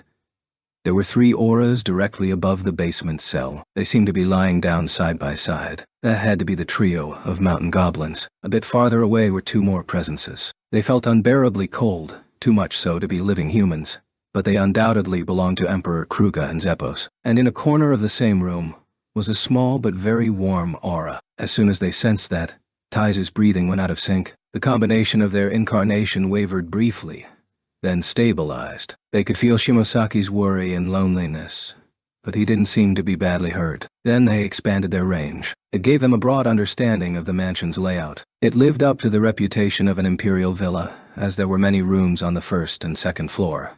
But aside from the large chamber where the 5 people and Shimosaki were found, they did not sense any other inhabitants. If they went up the stairs behind the hidden door, they'd be in what seemed to be a storeroom on the ground floor. If they went down the hallway from there, the door to the Great Hall was just 5 miles away. If they ran at top speed, they could get there in 15, maybe even 10 seconds. Roni and Tice opened their eyes and stared at each other. There was no need for words. They let go and turned toward the bars. The iron was very tough, probably extremely difficult to destroy with their bare hands, but they still had their empty sword sheaths. The sheaths' priority levels were far below that of their swords, but they were probably still tough enough to withstand a single swing. Hey, do you remember the story of how Yujiro and Kirito escaped the prison beneath Central Cathedral? Tisa whispered, to Roni's surprise. Of course, they cut the metal chains and used them to break the bars. At the time they told us, I thought it sounded so reckless. Who would have guessed that we'd one day be trying to do the same thing? Not me, that's for sure, said Roni, grinning briefly. Then she removed her empty sheath from her sword belt's fastener, moved it to her right hand, and held it up in a vertical stance. Tease prepared herself in the exact same manner. They didn't know what the Emperor and Zeppos were doing to the goblins upstairs in the Great Hall, but once they engaged in the next step, they couldn't afford to lose a single second to hesitation. I'm sorry, Roni said silently to her sheath, sucking in a sharp breath. She couldn't use one of her techniques with the sheath itself, but she launched herself as if to do it anyway. Ha! Ya! Dot! Answer. The two burst forward with fierce shouts, swinging their empty sheaths downward in the form of the Norkia-style lightning slash, also known as the Ankrad-style vertical. The wood and leather sheaths seemed to take on faint blue glows, which was surely a trick of the eye. The 2 sheaths made contact with the steel bars and shattered with a tremendous smashing sound. But a moment later, the set of bars, 2 miles tall and 4 miles wide, bent in 2 different places, and came loose from where they met stone, flying to the far side of the hallway. The entire underground passage thundered. "Let's go," was TC's silent message. 10 seconds. Roni thought back, leaping into the hallway. They rushed through the open doorway and found themselves in a small storage room. There were leather straps on the right wall that looked like restraints and an assortment of oddly shaped blades and glass containers on the left. It was clear what these tools were used for, but they pushed that thought out of mind and scanned the floor by the weak light coming into the room behind them. Roni's moonbeam sword and Ty's standard-issue sword were tossed into the corner of the room as if they were just sticks. Roni spotted them first and scooped up her sword in one hand and Ty's in the other,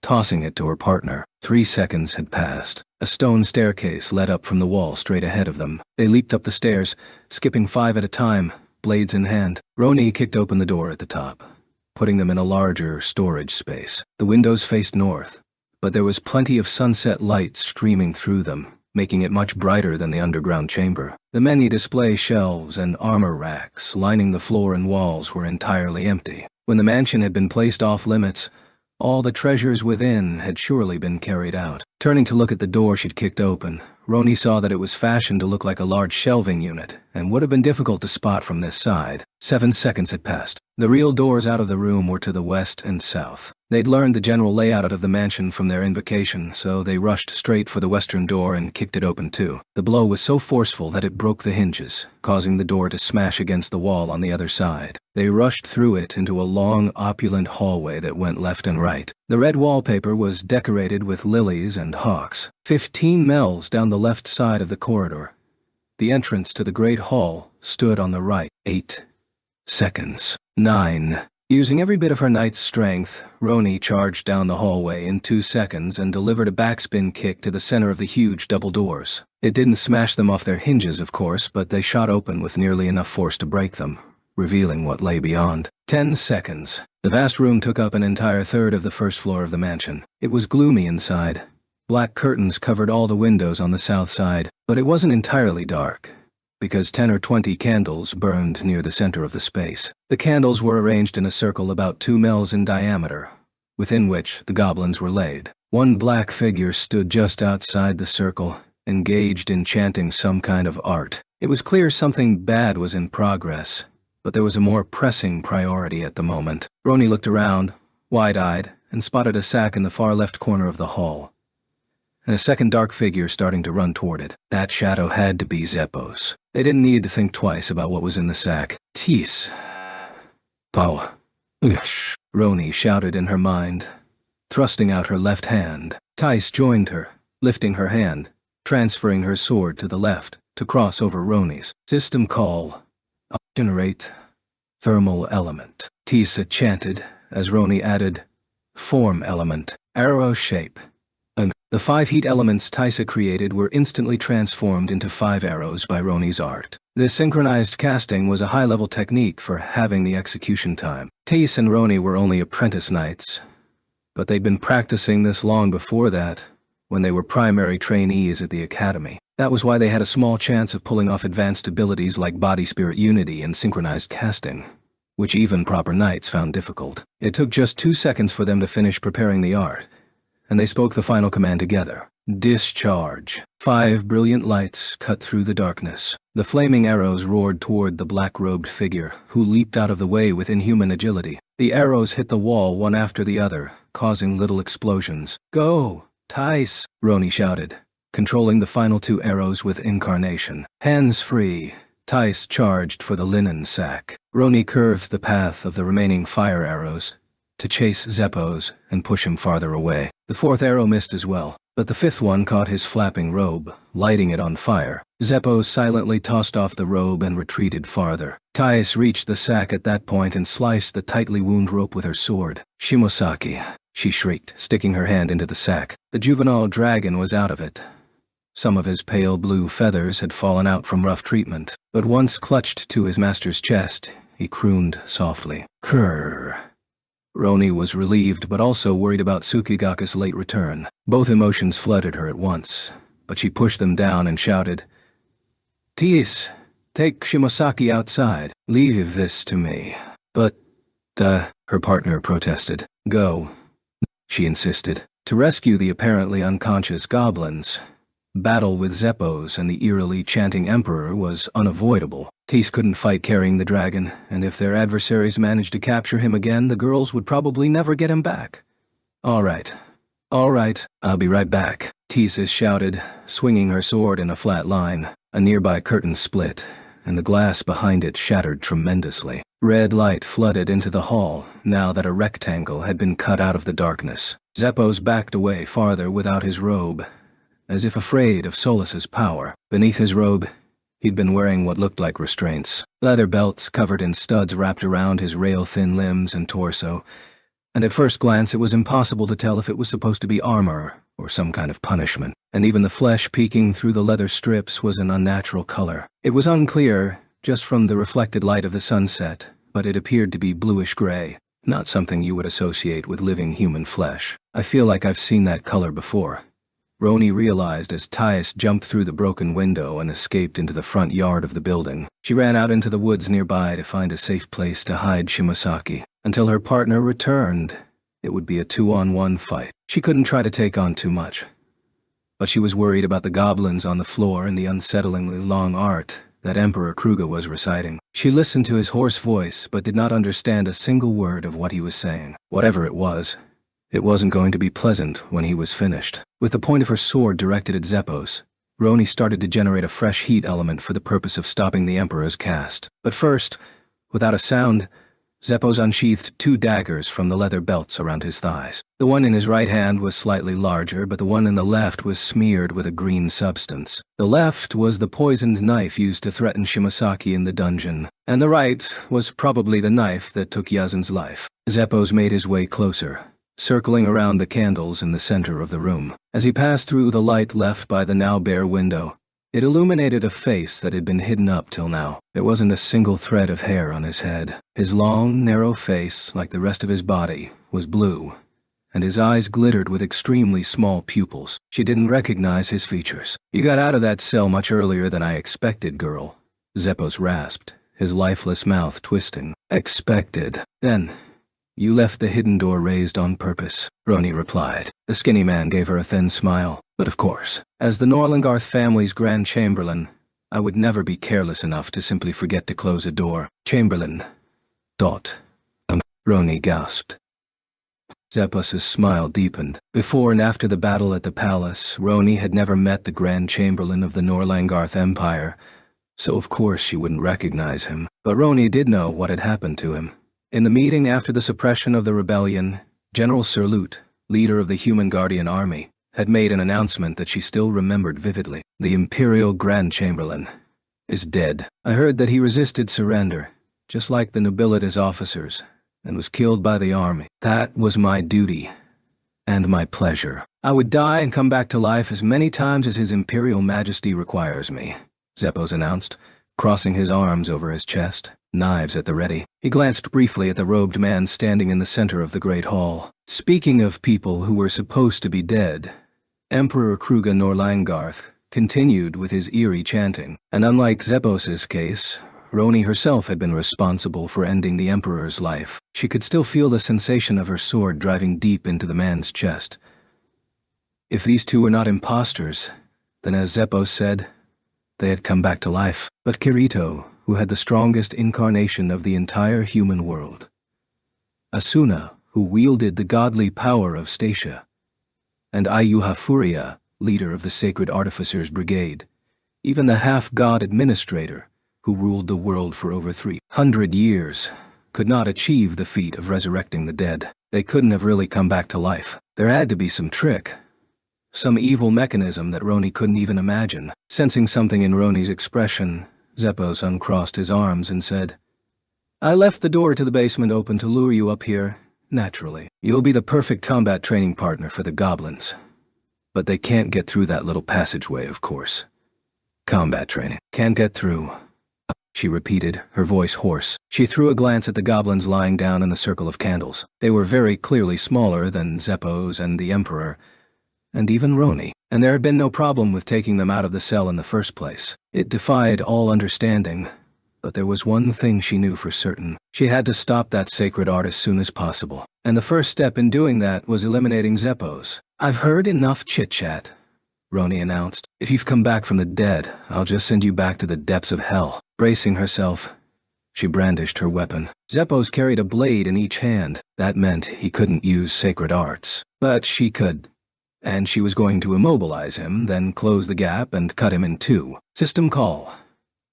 Generate thermal element. As fast as possible, she recited the element generation that Tice had handled moments earlier and called forth 5 heat elements. Zeppos bolted forward, daggers at the ready. He probably thought that without their synchronized casting he was faster. But this was Roni's trap. She kept the elements floating where she generated them, then leaped back and shouted, "Discharge!" The unrefined heat elements released their stored power, exploding with a tremendous blast. Processed elements were needed in attacking arts to actually strike a target. Arrow shape prioritized directional accuracy and puncturing power. Bird shape was good at tracking a moving object. There were other commands with other effects as well, but none of them were necessary if the enemy was going to rush right into the element anyway. Simply discharging them was good enough. Just as Roni hoped, Zeppos wound up right in the midst of the explosion. Those leather straps that could barely be called armor weren't going to help him. Heat arts were basic, but 5 elements at once packed enough power that even a young and hardy soldier could easily perish. Even if he was still alive, he would be immobilized. This was her chance. She screamed, raising the moonbeam sword as she burst through the black smoke floating in the air. Crying. There was an ear-splitting rattle, and her sword came to a stop, a shock running from her wrist up through her shoulder. To Roni's amazement, Zeppos emerged through the thinning smoke. Most of the leather straps were burned and charred, and torn through at several points. His right breast was the most damaged part, where the tattered leather dangled loosely, revealing a hole deep enough to fit 2 entire fists inside. But that was it. There was not a drop of blood, and the larger knife that his right hand held above his head was firmly blocking Roni's sword. It was impossible. How could he be standing, with a hole in his chest deep enough to crush a lung as well as his heart? A member of the Integrity Knighthood had swung her divine object weapon at full strength. How could a chamberlain, not even a guard, block it one-handed? Zeppos smiled, right into her face. She jumped backward again, trying to evade the small blade, its sharp point glowing that awful green. But it wasn't in time. The knife slid through space like a green snake and into her vicinity. The edge of her cloak ripped without a sound. Shunk. Dai. She heard a wet, nasty sound, but it originated from a silver piece of metal that came flying from behind her back. Probably a stake made from steel elements, piercing deep through Zeppos's stomach. Roni. Duh. It was Tease, jumping back through the broken window, standard issue sword drawn. Get away from him. She obeyed her partner's voice and jumped backward again, away from the poisoned knife that had stopped just milliseconds away from her solar plexus. Zeppos tried to follow, no longer smiling, but then Tice shouted, "Discharge." A second stake came roaring closer, hitting Zeppos in the back and piercing through him until the pointed end was visible through the front of his chest. Blackened blood sprayed from his mouth. Surely he was dead this time. No human being could survive being pierced through the heart by a 3-sen-wide stake. Certain of their victory, Roni planted her feet and raised her sword to deliver the final blow. No. Duh. He's still moving, Tiza called out. If she hadn't, Roni's head might have been cut clean off by the lightspeed slash from Zeppos's knife. Wah. She whipped her upper half as far back as she could. Stunned, the dull metal blade passed by her neck close enough that she could feel the air from it. The strike missing, Zeppos retreated with awkward steps. He wasn't dead, but he wasn't unscathed either. He stopped near the center of the great hall and stretched out his weaponized arms, as if to protect the circle of candles. Tice used that moment to cross the hall and run to Roni's side. She pointed her sword at Zeppos and shouted, "He is not human, Roni." What do you mean?" she stammered. Tice glanced back at the broken window she'd just jumped through, then forward again. "In the woods, I found a huge pile of those sacks. They were all filled with soil. Nasty-smelling clay. Clay." The mention of that word caused something in Roni's mind to flash. Zeppos's grayish skin, the body that was only dented in by the fiery blast, the dark, Blackened blood. Roni had seen something with the same properties at Obsidia Palace in the Dark Territory. It wasn't a human. It was a gigantic monster that appeared in the treasure repository. A minion, she moaned. Tease nodded, and Zephos' black-stained lips grinned. Minions. Artificial life that only the dark mages of the Dark Territory could manufacture. They only received simple orders, but their large bodies contained massive life and were very resistant to heat and cold. If Zephos was a minion made of clay rather than a person, that would explain why his chest merely dented inward when hit with 5 heat elements, but that just raised new questions. No, minions are mindless monsters that can't talk. But she cried. Then Zephos spoke, his voice rumbling and difficult to discern with the steel element stakes through his stomach and chest. The Axiom Church were not the only people studying sacred arts. Emperor Kruga, in fact, all 4 imperial dynasties, they of the oldest and most regal blood, have been performing endless research for centuries, all to complete one very special art. All 4 imperial dynasties, together. Tisa gasped. Roni was just as shocked. As a member of a lower noble family in Norlangarth, Roni had long felt that the other 3 empires were such distant entities, they might as well not even exist. The idea that she could simply fly over the everlasting walls, which felt like the very end of the world, was something she didn't come to appreciate until after she took part in the Otherworld War. But Zephos was saying that the emperors of the 4 empires had been cooperating on research of sacred arts for centuries. It was a shocking revelation, but upon further reflection, it wasn't impossible. Even under the Pontifex's rule, a travel pass would allow its bearer to pass through the everlasting walls, and the 4 imperial palaces that surrounded the cathedral were, in fact, less than a killer apart if viewed from above the walls. The actual emperors might not pass through them, but their agents certainly could. Someone like, say, a Grand Chamberlain. What kind of sacred art is that? Tisa demanded. Zephos just leered at her eerily. If you still can't tell at this point, you truly are stupid girls. It should be obvious. I speak of the godly power the Pontifex monopolized. The art that confers eternal life. Eternal life. Roni and Tise were stunned into inaction. Zephos, meanwhile, shivered with injured delight and framed his narrow head with the knives he held. Gah. We use every art, every drug, even virulent poisons to experiment with the process of stopping the natural decrease of life. And the laboratory for our experiments was the underground cells where we held you. All the serfs who died in those cells gave their lives to a great and honorable purpose, he confessed, his horrifying admission adorned by grating cackles. The deep, searing hatred and envy contained in his voice and gaze weighed heavily on Roni's mind. The imperial family's Grand Chamberlain had status and power equivalent to that of the highest nobles. Why would such a man feel envious of 2 mere apprentice knights? Then she gasped. Zephos wasn't jealous of Thais and Roni personally. He was jealous of the very concept of the Integrity Knights, the undying souls whose lives were frozen, such that they lived for an eternity. The emperors and high nobles enjoyed every privilege and luxury a human being could possess, but eternal life was the one thing that remained forever out of their grasp. How they must have stared up at the towering white structure that loomed over their own palaces, cursing and envying the Pontifex and her Integrity Knights. And because the Taboo Index forced their loyalty and obedience to the Axiom Church, even the emperors could not make their resistance known. But the Integrity Knights suffered in their own way. Roni learned this when she joined the cathedral. Those whose lives were frozen were fated to repeatedly say goodbye to those whose lives were not. Even Commander Fanasio Dotta. She was undying, having lived over 200 years, but her son Birch was not the same as her. So long as no one resurrected the life-freezing art that died with Administrator, and so long as she did not implement that procedure on Birch, her son would age and die before his mother did. It was an unbearably cruel fate for both mother and son. Eternal life goes against all the rules of nature, Roni declared, desperately trying to keep her voice under control. You've killed so many innocent people in search of a thing that should not be.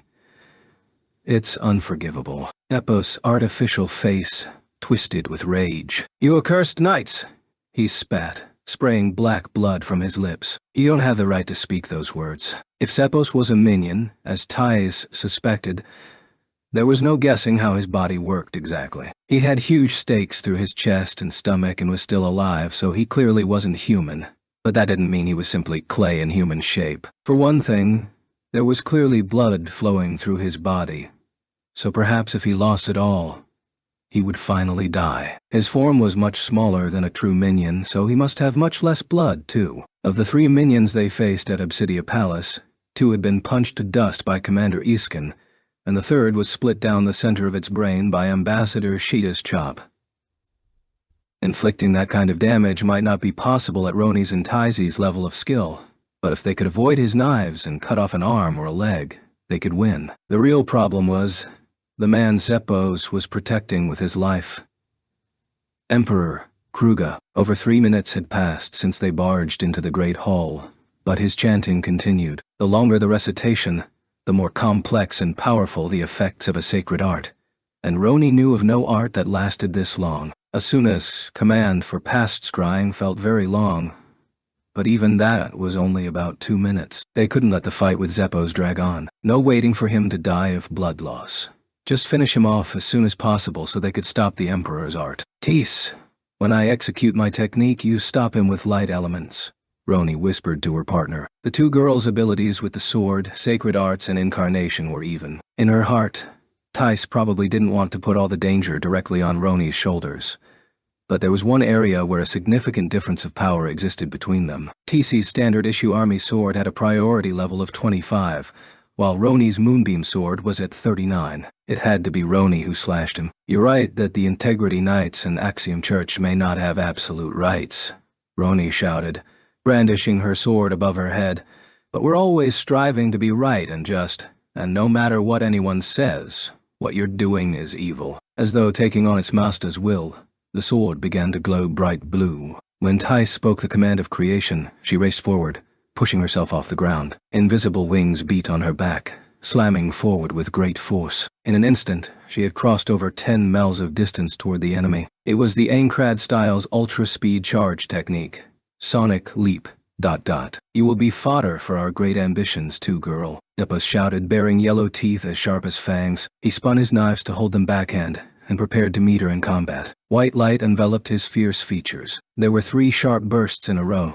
Tai's light bullets had shot past Roni in the air. Light-based arts were not as powerful as heat or frost, but they featured overwhelming speed and accuracy, ideal for blinding targets. It was also the opposing element of the dark-built minion, so it would deal some extra damage in that regard too. Purple smoke began to sizzle from where the fierce light burned Zepos's face. He stopped only for a brief instant, but it was enough for Roni. Her blue glow raced on a slant between the knives he was lowering. The moonbeam sword cut deep through the former Chamberlain's right shoulder and through his left side. Zepos froze in position with his hands near his waist, mouth open in a croak. "Emperor, or Kruga." The top half of his skinny body slid downward to the left and fell onto the carpet with a dull thud. A moment later his lower half slumped to its knees. Roni had to jump out of the way of the spray of black blood that shot from the 2 halves of the man's flesh. The certainty that this time they had won threatened to flood her body with relief. But the battle was not over. They had to defeat Emperor Kruga before he finished his sacred art. Before her eyes was a ring of silent, flickering candles. In the middle were 3 goblins on the ground, eyes closed. And beyond them, a man in a black robe, his arms held high, in the midst of fervent recitation. If the revived emperor was also a minion, then no half-measures would defeat him. Like Zepos, they would need to cut his body in half or cut off his head. Summoning all her willpower, Roni took a stance to perform another sword technique. And in the next moment, several things happened at once. "Roni, ... Tisa screamed.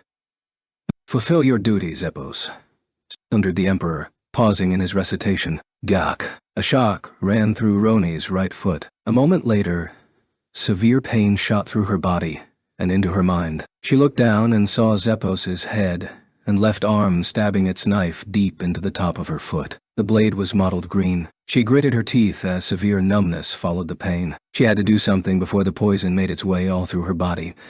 But there were a number of different arts for neutralizing poison, and she couldn't tell which one to use without knowing the type of poison. "RG," Roni growled, slicing off Zephos' arm with her sword. Then she used the tip against the hilt of the poisoned knife to pull it from her foot. The blood that spurted from the wound was already looking blacker. In an attempt to slow the spread of the poison, Roni generated 5 light elements, then used her sword to cut deep into the flesh above her right knee. More blood gushed out, but the color was still slightly reddish. She seeped the light elements into the wound and executed mist shape to diffuse them into her bloodstream. The light elements would neutralize the poison to a degree, but to entirely purify the toxins, she needed to use a special art that involved the medicinal herbs in the pouch she carried on her waist. She'd just have to try all the curing arts she knew one after the other. She reached back to open the bag with her left hand, but her fingers were already losing sensation, and she couldn't undo the leather drawstring. The strength was going out of her left leg just as it did for the wounded right one,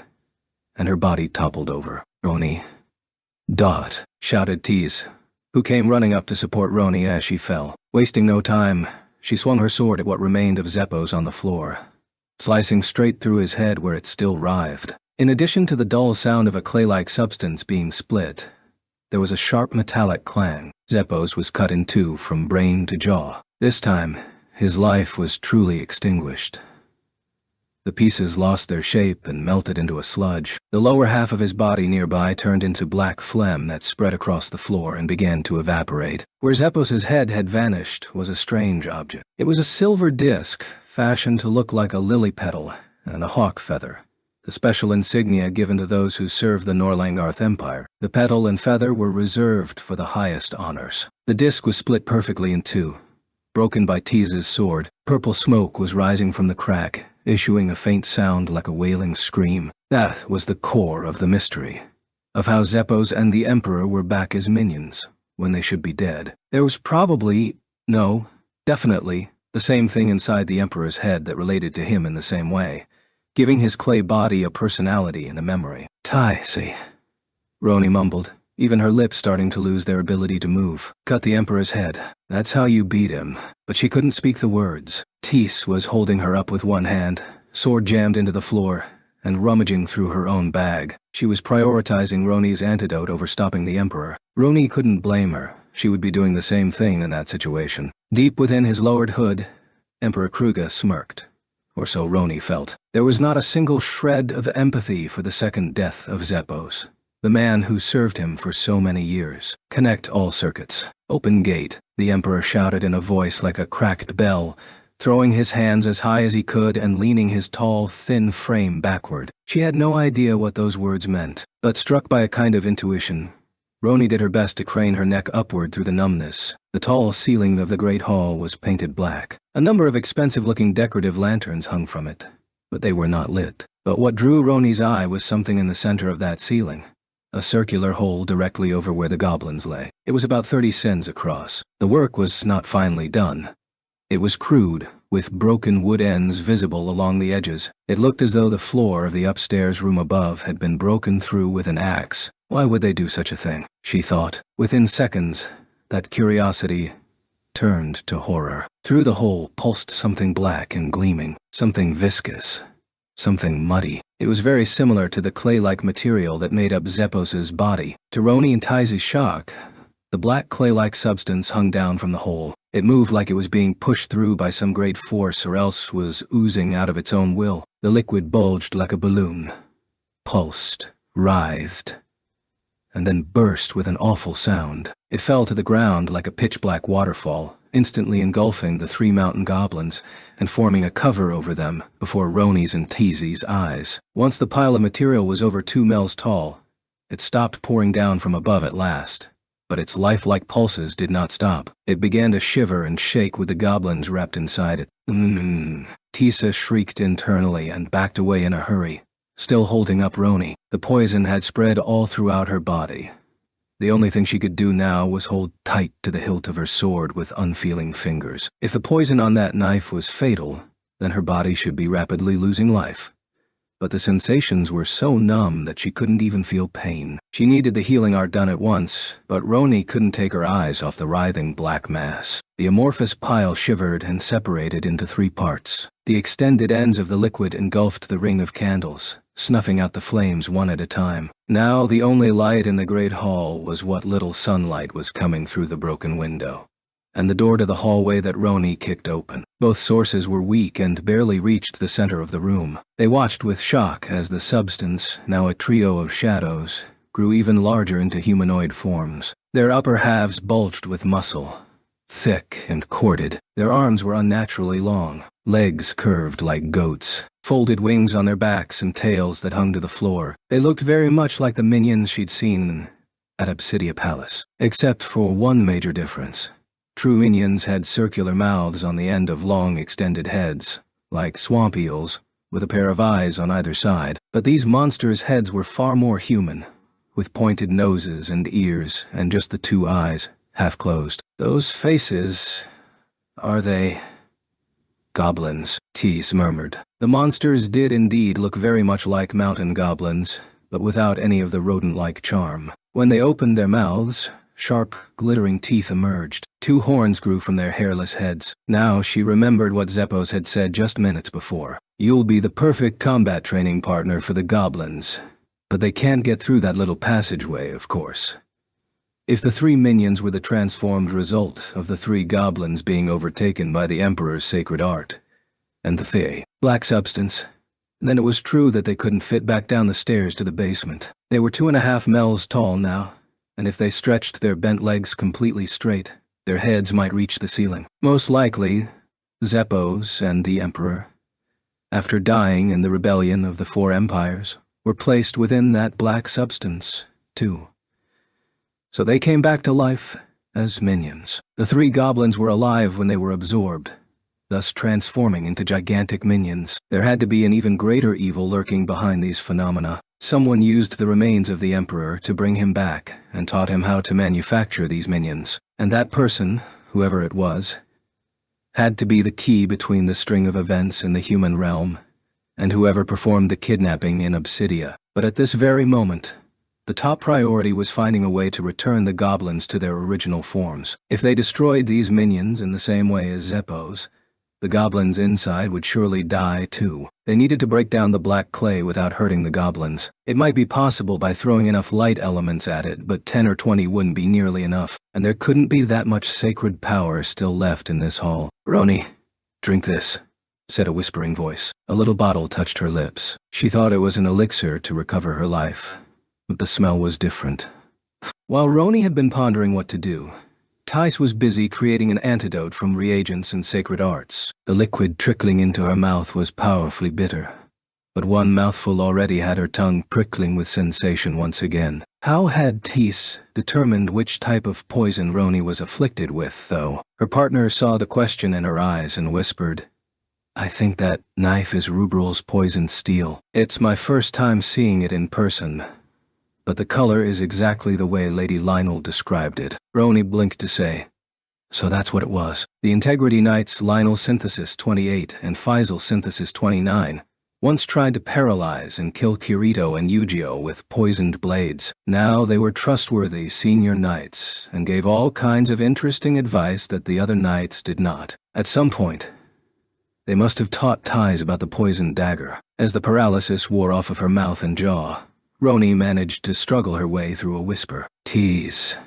can't kill the minions. Have to save the goblins." "Oh," said Tice with determination, looking toward the broken window. "But I don't have the ability to melt 3 minions worth with light elements. Once you can move again, we're going to get you out of here." "But if they escaped, then the Emperor and his minions might disappear. They might not be able to sneak through the underground passage, but the minions could fly. It would be impossible to pursue them without dragons." "I know. But it's the only thing we can do," Tice said, her expression pained. She leaned close to Roni's ear. "If arts didn't work, and we had to use our swords on them, we still couldn't slice open those minions." Roni gasped with what little strength she had left. It was true. The minions were the goblins. Cutting them meant killing them. So even if they determined that they had no choice but to do so, Their bodies might not comply with the mind's order. It was the seal of the right eye. But that didn't just apply to the girls. The other integrity knights and the soldiers of the human guardian army were bound by the same rule.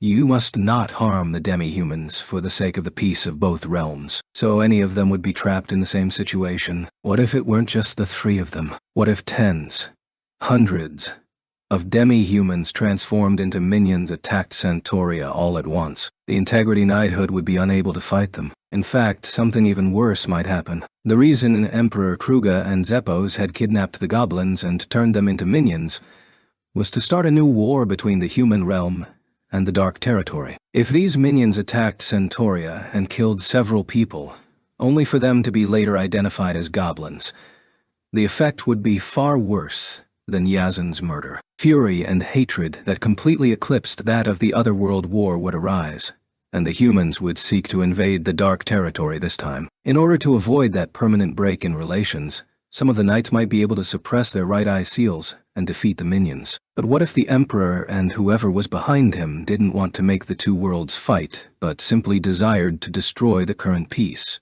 To bring an end to the Unification Council's rule? Wouldn't they try turning human beings into minions instead of non-humans? At most, there were 200 or 300 visitors from the Dark Territory present in the realm. Even if they kidnapped every last one of them, there was a limit to the number of minions they could make. But the population of the empires was over 80,000. As long as they had enough of that clay material, they had all the human sources they needed. Against humans from the empires transformed into minions, none of the Integrity Knights could do a thing. After pacifying the council with an army of minions, they could lead an army into the Dark Territory and wipe out the Dark Army too. It would be the return of Administrator's grand plan of sword soldiers. In the blink of an eye, Roni had her idea. She stared at the shadow of Emperor Kruga between the three unmoving minions. He was resting one knee on the ground, seemingly spent from such a long sacred art. But the invisible aura of evil that seeped from his black robe was not diluted in the least. It was true malice,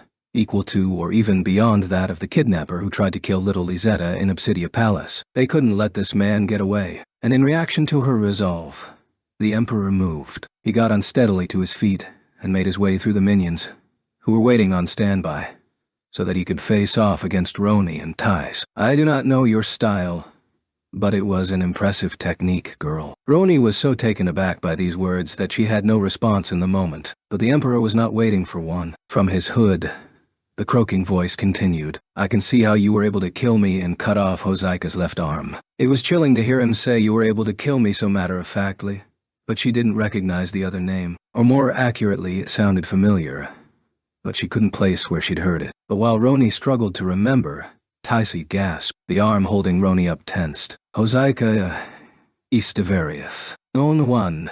Other. I suppose he did not name himself to you then. At last, Roni realized whose name that was. The Emperor of Eastavariath, who perished in the rebellion of the Four Empires. But Kruga was under some mistaken impression. The battle where they fought 1 year ago was at the North Centaurian Palace. They were never in East Centauria. It was Nergius and Antokia who had invaded the East Centaurian Palace and cut Emperor Hosaika down to size. And besides, in all her life, Roni had only ever cut 3 human beings with her sword techniques, including the recently departed Zeppos.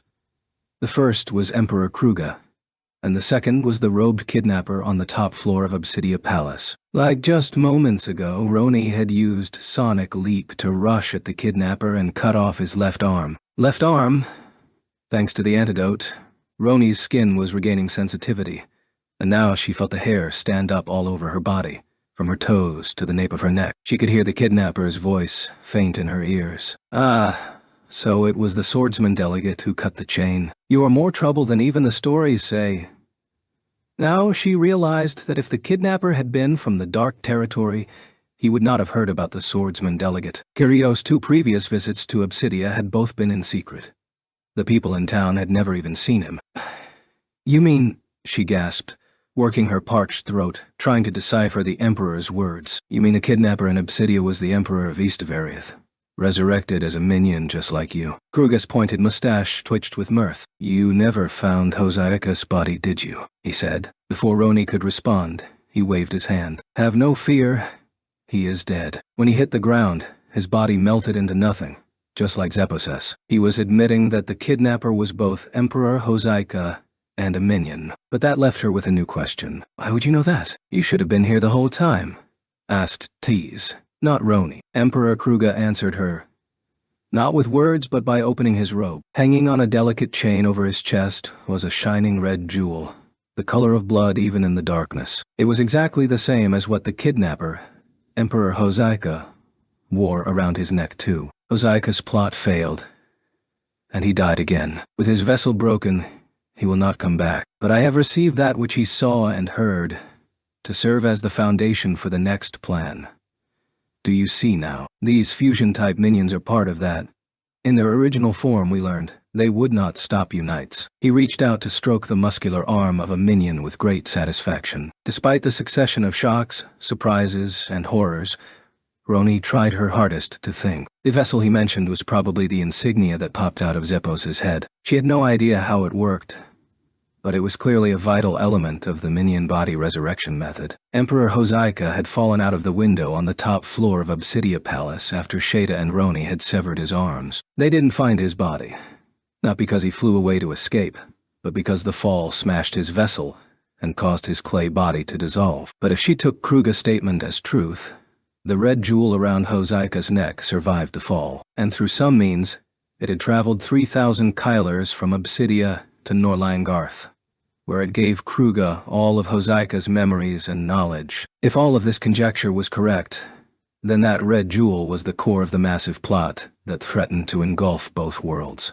As the paralyzing poison was purified, and her hand could move again, Roni clenched her sword tight. They couldn't run away now, and even if they defeated Emperor Kruga, if the jewel vanished somewhere, all that built-up malice would surely reappear somewhere else.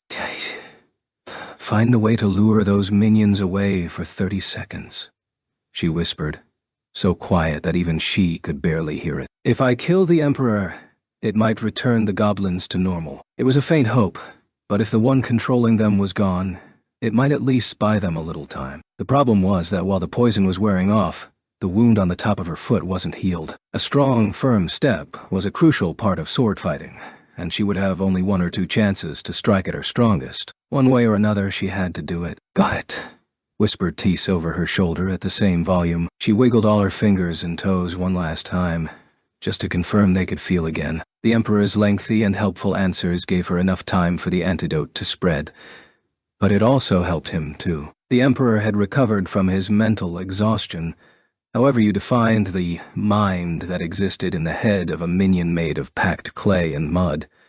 And now the skin of the fusion-type minions was gleaming with a texture that looked much harder than when it was freshly finished. Kruga tapped the minion's arm again and nodded with satisfaction. Now, my plan called for Zephos to be their combat training partner, but he has already perished. You will have to assume that responsibility, he said, backing away. The original type of minion that Emperor Hozaika had used in Obsidia obeyed only a limited number of very simple commands in the sacred or dark tongues. Their intellect was at the level of a wild beast, and they could not match the complexity of an Integrity Knight's combination of sword techniques and sacred arts. In the other World War, the Dark Mages Guild stockpile of 800 minions were unable to recognize Berkule's perfect weapon control trap, which had obliterated them in a single instant. Whatever improvements this fusion-type minion acquired by absorbing the goblins were probably found in this category then. It would surely be capable of understanding more advanced, complex orders. But it would take him time to give many orders, of course.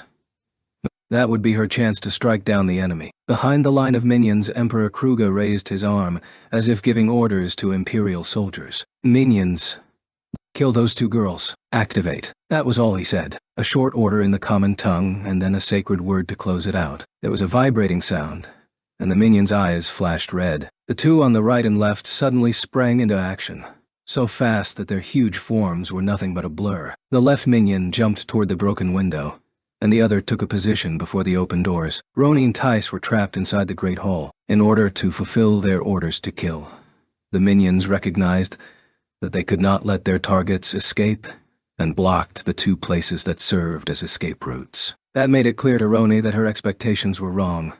The fused minion's intelligence was far beyond just accepting complex orders. They could assess the situation and act on their own judgment. With the escape routes blocked, only one monster was still between her and Emperor Kruger. She couldn't cut through the minion because of the innocent goblin stuck inside, but she could avoid its attacks and aim for the Emperor. TCs, she thought, sending a mental signal to her partner. The arm supporting her back pushed Roni forward. With her wounded foot, she pounced off the ground. Fresh blood spurted from her boot and knee, and the dulled pain came roaring back like a hot poker.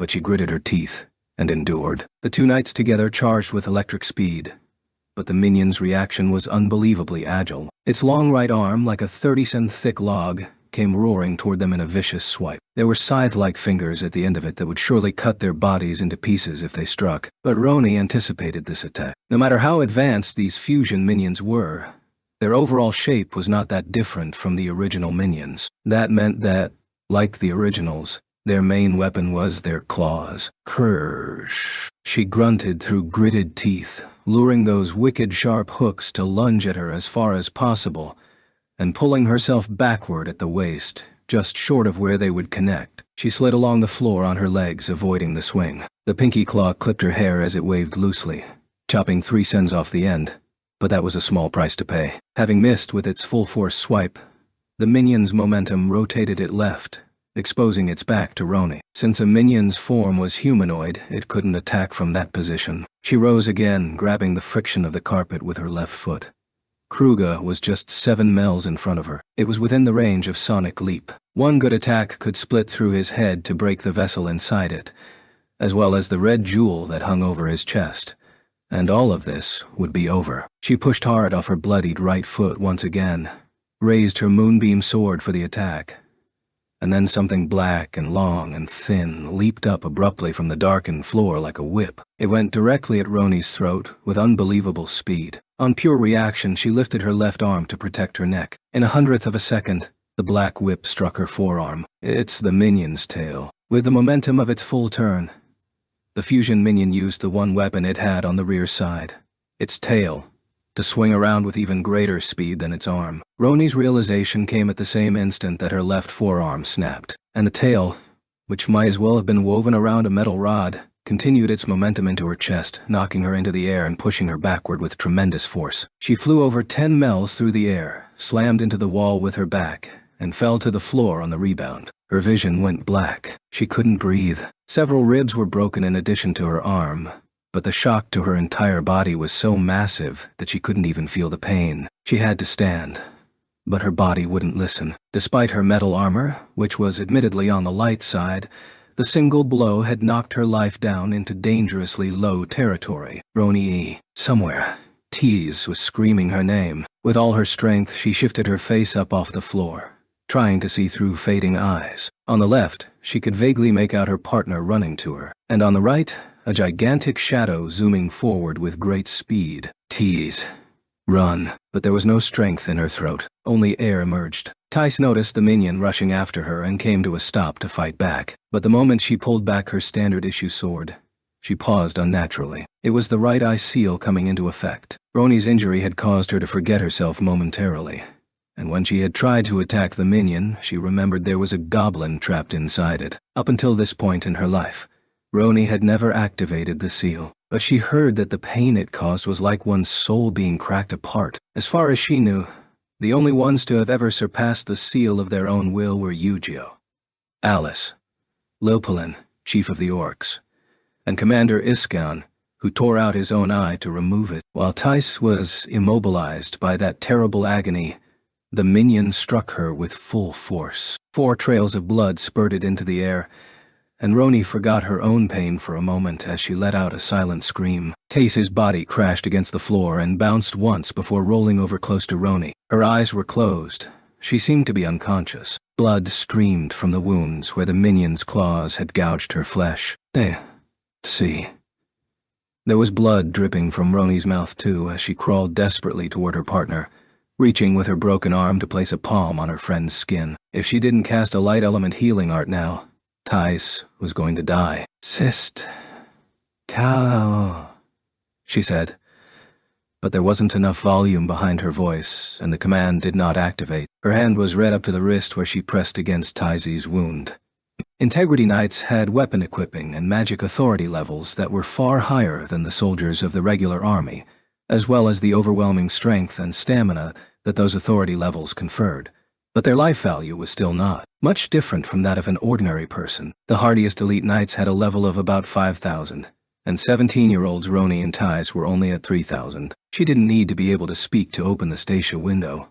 That only required the sacred gesture. But Roni did not have the fortitude to see Ties' number now. Through teary eyes, she maintained pressure on the wound and tried repeatedly to invoke the art command. There was a ringing sound on the far end of the room. That was the minion that had knocked them both into a near-death state, picking up Tissa's sword from the ground and hurling it away. The other two remained at their guard posts without moving. They must have determined that one of them would be more than enough to kill the two girls. With assured, careful steps, the free minion strode closer, ready to finish the job. Emperor Kruga laughed from the center of the room. Splendid. Just one of them is this powerful. And from fusing with a lowly goblin, it turns out that the more blood and bone you spill into the ground, the stronger a minion it creates. This is beyond what I could have imagined. I must offer praise to my serfs. They dedicate themselves to my betterment even after death. Ha ha ha ha ha. And at this point, Roni could not even process the meaning of what she was hearing. Her eyesight was growing darker by the moment. The Emperor's laughter was fading. The only sensation she could still feel was Ties' blood on her left hand. Even that warmth was going away. Moment by moment, the minion was before them now. It lifted both its arms high, and just then, she felt a faint warmth in her right hand. At first, she didn't know what she was holding. It was hard, fine leather, wrapped around the handle of the moonbeam sword. Ba bump, dot, dot. Its warmth pulsed, speaking to her. Unleash me, it was saying, but she couldn't do that. The moonbeam sword was a very fine, high-priority weapon, but it was not a divine object. A divine object was not forged from refined metal by people. It was fashioned from legendary sources, like divine beasts, birds, and trees. It was why each one of them had its own unique memories and could forge a personal connection with its master. But a human blacksmith forged the moonbeam sword, so it had no memory from a previous life. She might use it so much that it became an extension of her own hand and arm, but it could never produce a phenomena beyond that. It can't, the words repeated in her mind, over and over as time itself flattened, growing thinner and longer in the face of Roni's and Ties' deaths. But then she thought she heard a new voice. It's not just swords. Clothes, shoes, silverware. Even a single element summoned by sacred arts will answer your call, if your heart and mind are connected to it. Even people, I bet. It was something she'd heard before, in the long distant past from the late Yu-Gi-Oh! Connecting hearts. It was Roni, the master, who decided that the moonbeam sword couldn't have a heart. But upon reflection, when swordswoman subdelegate Asuna presented her with 3 swords and told her to pick one, Roni did not choose for herself, but had allowed the swords to pick. It was this sword, with the silver hilt fashioned into a crescent moon, that drew itself into the palm of her hand. And now that its master's life was in danger, the sword she'd named Moonbeam was speaking to her, trying to save her, telling her to trust it, connect to it, and unleash its memory. The warmth in her right hand from the handle and the warmth in her left hand from Tissa's blood traveled to the center of her body, and Roni used all that meager strength to shout, "Enhance armament," or at least, she wanted to shout it. What emerged was so weak and quiet that even she couldn't hear it, but the sword, and the laws of the world itself, responded to her call. From the hilt of the sword surged an impossibly bright silver light. The minion stopped in the process of lowering its claws and let out a high-pitched scream as the light flooded forward, jumping away. The other 2 minions and even the cackling emperor all covered their eyes and writhed. At the same time, Roni could feel the pain easing in her broken arm and wounded foot. The blood coursing from Tissa's wounds was rapidly stopping too. Perfect weapon control, the true core technique of incarnation. The power that only senior knights with divine weapons could wield. Most likely, the moonbeam sword was expending its own life in the form of ghostly light, a kind of augmented version of light element healing arts. It was a very simple kind of perfect weapon control, as far as such things went. But for Roni, who'd been an apprentice knight for less than a year, Activating it without significant training was a virtual miracle. The weapon shone for over 10 seconds before the light slowly began to fade, then blinked, and eventually extinguished. The deep cuts on Tice's torso stopped bleeding, and her face was regaining a touch of red, but she wasn't waking up again, and Roni's arm and leg weren't completely healed either. The three minions, meanwhile, were smoking where the light had touched their bodies, but they hadn't completely dissolved. The damage was only on the surface level, and they would probably recover any moment now. She wanted to stop the Emperor from getting away, but not at the cost of Tice's life. They had to get out of the hall. No, out of the mansion, before the minions started to attack again. Summoning all the willpower the sword gave her, Roni stood up, cradling Tice with her left hand. The double doorway to the hall was a larger exit, but she couldn't escape if the minions followed her. The only option was getting into the front yard through the broken window. Hang in there, just a bit longer, Tice, she whispered to her comatose friend, beginning to run toward the window, 15 miles away. With each step, pain exploded in her arm and foot like sparks. It soon grew hard to breathe, and the air wheezed through her lungs. 10 miles to go. 8, 7. Minions. Block the window, shouted Emperor Kruger, recovered from the damage of the ghostly light. Shro. The minion curled up near the broken window howled, its voice both reminiscent of, and completely alien to, the sound of the mountain goblins. It stood before the escape route, extending its arms and wings. The escape route was now entirely blocked, as was the sunset light. Behind them, the other two minions howled as well. In order to escape, the one before the window would have to be eliminated, but Roni couldn't attack the fusions. Even if she wanted to slash at a leg to immobilize it, the right eye seal would activate and freeze her, the way it did to Tice. The only method left was to use perfect weapon control again. That healing light would burn the minion's body but leave the goblin within unharmed. But how much of the moonbeam sword's life was left? There was no time to check its Stacia window. If she attempted perfect weapon control again and expended all of its life, the moonbeam sword would shatter. Even still, her sword would forgive her for trying to save Tice. Roni tried to lift her arm as she ran, desperate, and then she heard something like countless brass instruments in harmony, like the stars that blanketed the sky, sparkling with music, like hundreds upon hundreds of angels singing. Allah dot ush. Rainbow light burst through the ceiling of the great hall, accompanied by the thunderous chorus. Light so pure it did not seem to come from this earth shone down.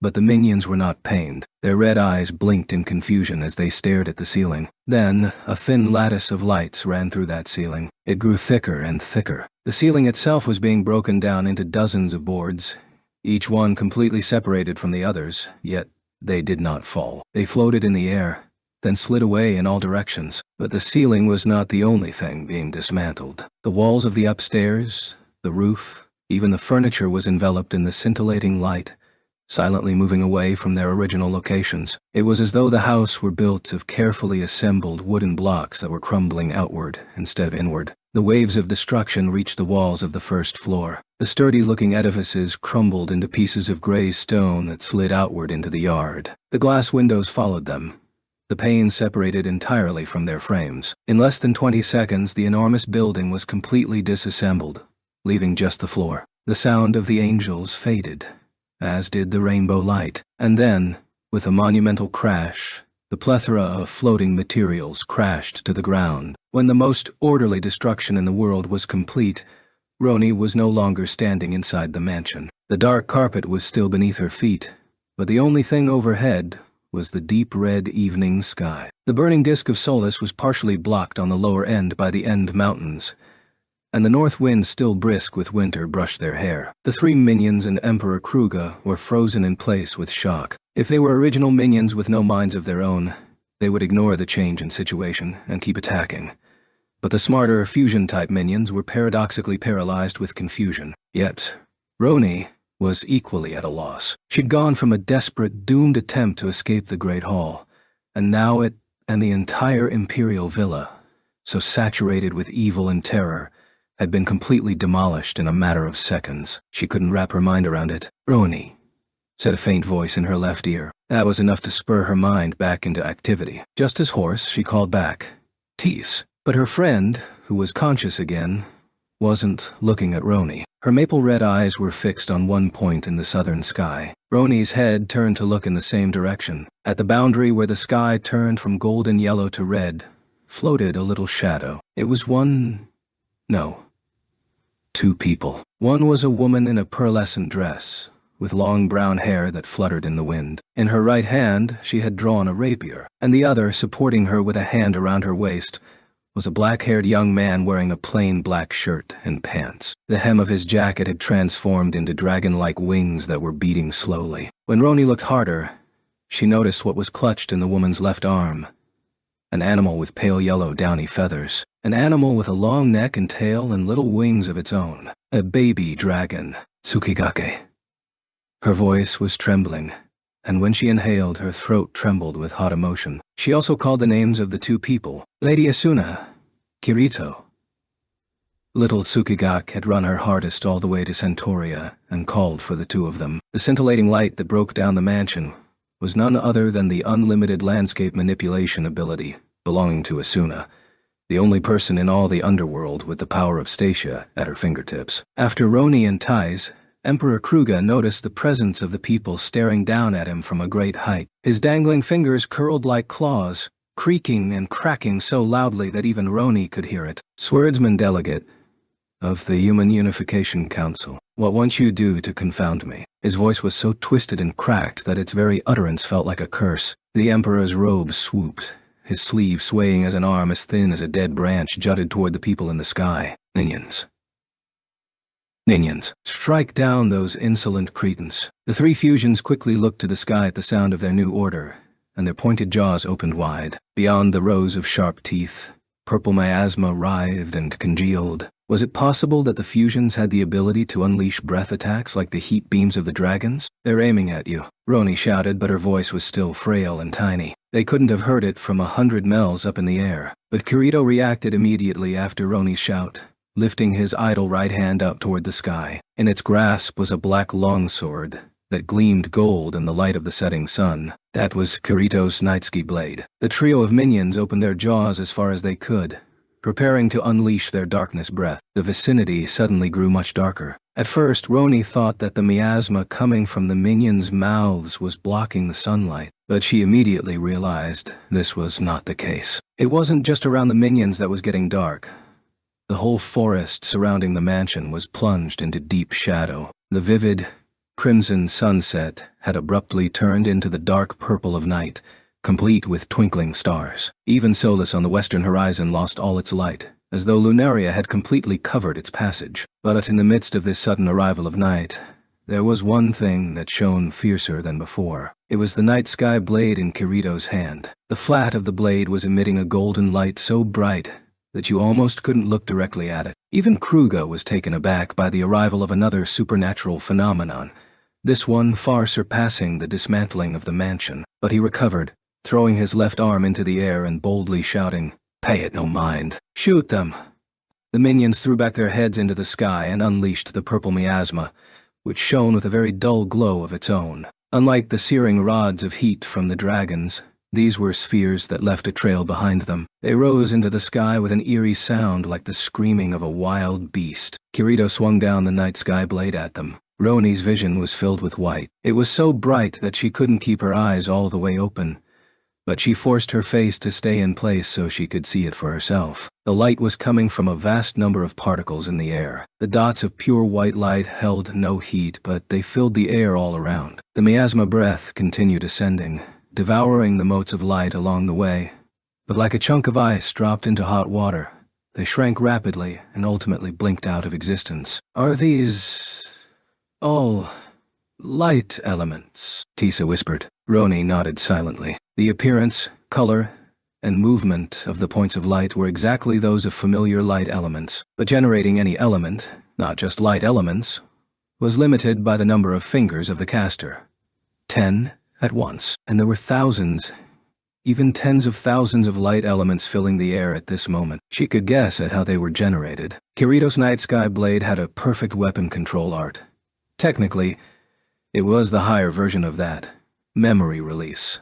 that absorbed the sacred power directly out of the space around it. He used that power to suck up the light of solace and turn that vast sacred power into light elements. But elements released from their caster's mental control either vanished or burst. When you learned, you started with maintaining a single element on one finger. Once you could control 5 on one hand, you were a proper artisan, and a master of the craft could control all 10 fingers at once. Roni and Tice could only manage 5 at once right now. How could he possibly control 10,000 of those capricious elements at once? Roni simply gazed up at the floating lights in wonder.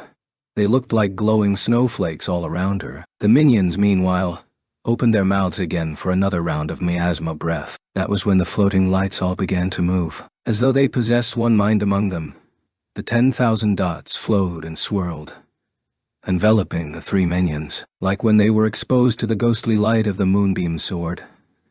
Their skin smoked and hissed, exuding foul-smelling smoke, but that did not last long. The dark gray bodies were permeated by the light elements until the glowing was coming from within them, and without so much as a scream, the horrible monsters simply crumbled into liquid form. As the substance splattered and flew, it evaporated into thin air, promptly exposing the mountain goblins that tumbled out onto the ground. They were unconscious and missing their clothes and accoutrements, but they were unharmed. Some of the light elements swirled around Roni and Tice as well, healing their wounds. A warmth and comfort that was difficult to put into words threatened to ease her entire body. But she focused hard and stayed on her feet. As soon as the fusions were gone and the girl's wounds were healed, the sky regained its sunset color. The majority of the light elements had expired, having completed their role, but the last few hundred or so arranged themselves into 10 rings that floated not far off the ground. They were placed in a parallel pattern rising vertically, forming a tall cage holding none other than Emperor Kruga Norlangarth. The rings were just wide enough not to touch the edges of his robe. If he moved even a little, the light elements would infuse his clay body and cause him to dissolve too. In the light of the setting sun, a bit redder and darker than before, the man was now an utter shadow, his face hidden beneath his hood. Of course, the haughty, proud emperor would never become a meek prisoner by choice. "Can you stand, Tice?" Roni murmured. Her partner nodded crisply. "Yes, I'm fine now. Thanks, Roni. I should say the same." "Thank you, Tice." They hugged for a moment. After a quick examination of her injuries, Roni saw that there was only a slight scar left on her right foot and above the knee, and her left arm and ribs were intact once more, if not perfectly so. Tice had been hurt even worse, but she was able to move again without trouble. Tice's sword was resting on the opposite end of the great hall floor, where the minion had thrown it. She started to walk over to retrieve it, but Roni held out a hand to stop her. "You can get it later. Don't take your eyes off the Emperor." Tice nodded, her expression tense. They were worried about the mountain goblins too, but he might attempt to cast some art upon them again. Roni approached the rings of light carefully, sword held at the ready. Kirito and Asuna were descending in a graceful arc from the sky above. Roni and Tice's job was to make sure the Emperor couldn't attempt any nonsense before they landed. When the girls came to a stop 3 miles away from the cage, the robed figure in black shivered. It was a horrible chuckling that snuck into the ear. She pointed her sword at him, but the Emperor did not stop laughing. "Kruga Norlangarth, your plot is at an end. Surrender peacefully this time," she said as menacingly as possible. He stopped laughing, but it did nothing to change his arrogant demeanor. "This is a repeat of 1 year ago, girl. I chose a death of glory then. Did you think I would submit to indignity this time? You don't have any other choice." Choice? You don't understand. None of you understand a thing," the Emperor muttered. His hood tilted up just a bit. Roni glanced up too. Kirito and Asuna were just over the mansion now. Merely 10 seconds perhaps until they touched down. "I won't let him do anything," she told herself. She did not expect the method that the Emperor used to slip past her watch. "This is farewell for now, girl. May we meet again?" he said, leaning forward. "Ah." Tice gasped and reached out, but there was nothing she could do. The rings of light, which were no more than a millis thick, sliced straight through the robe and Kruga's body as he tilted through them. The clay form was chopped into layers that tumbled loudly to the ground in a pile, starting from the top. 11 black pieces promptly melted into a liquid substance that spread out and began to evaporate. By the time Kirito and Asuna landed behind them, the only things on the carpet were some scraps of black cloth and 2 accessories. One was a golden ring carved with the family crest. The other was an eerie, glowing red jewel set into a blackened chain. Roni was standing still in shock when Kirito rushed up and put a hand on her shoulder. "I'm sorry I'm so late. Are you all right?" Instantly her nerves loosened, and she nearly fell to the ground. But she retained enough strength to stay standing and turned to the delegate. "Yes, I'm fine," she said. "But the Emperor..." Emperor, Kirito repeated, looking utterly shocked. But she couldn't give him a detailed explanation. As Asuna was reaching out to comfort Ties, a little yellow mass leaped free and smothered itself over Roni's face. That sound, at last, brought tears to Roni's eyes. "Tsukigake." She gave her sword to Kirito so she could hug her dragon with both arms. Up close, it was clear that Tsukigake's feathers were smeared with mud and blood in places, and her beautiful tail feathers were in a dreadful state. Centauria was a long distance away, but just running through fields and meadows wouldn't cause damage like that. Tsukigake must have gone through a terrible ordeal to bring Kirito and Asuna here. She caressed the crooning baby dragon, and soon there came another high-pitched cry from the eastern woods. A ball of light blue fluff burst out of the brush and came rolling into the open. It made its way through the stacked-up remnants of the mansion out in the yard and bounded onto the carpeted floor in the middle, then leaped high into the air toward Tais. "Shimosaki," she cried, embracing her dragon. Asuna stood nearby, watching, with a beaming smile. "If we hadn't heard Shimosaki crying and seen the light elements flashing through the windows, we wouldn't have noticed this place." "You fought so well," she said. "Thank you," Taisei said, her voice tearful. Shimosaki crowed, into her chest. Tsukigake added in a cure of her own, and then there was a third cry that went, "Kyukyayu." To tease his shock, the extra voice was coming from a creature in Kirito's jacket that was much smaller than the juvenile dragon's. It raced up his body and perched atop his head. The brown animal looked like a cross between a rat and a rabbit, with very long ears. It looked around at the entire group and squeaked, "Q," with great insistence. "Kirito, what is that?" she asked. He rolled his eyes upward toward the rat on his head and said, "Well, we're flying over the fields on the southern edge of the private holding when we saw Tsukigake fighting against some type of badgers. I don't think they were badgers. More like Kotis," Asuna pointed out. "What's he murmured. "Never mind.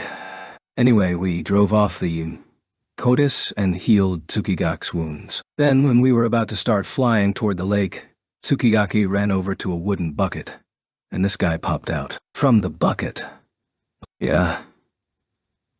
Based on the circumstances, it seems like Tsukigake helped it hide inside the bucket before fighting the Kotis. "I thought it might be some kind of quest flag.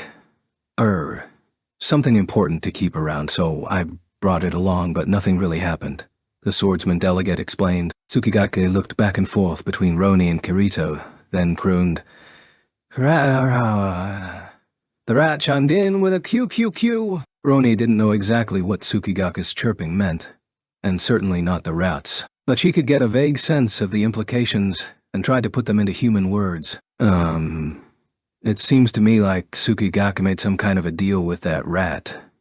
"A deal," said Kirito and Asuna and Tis together. The rat bounced up and down unhappily on the delegate's head. It was such a funny sight that Roni burst into giggles, but at just that moment, on the floor, not far from them, there was a blood-red flash. The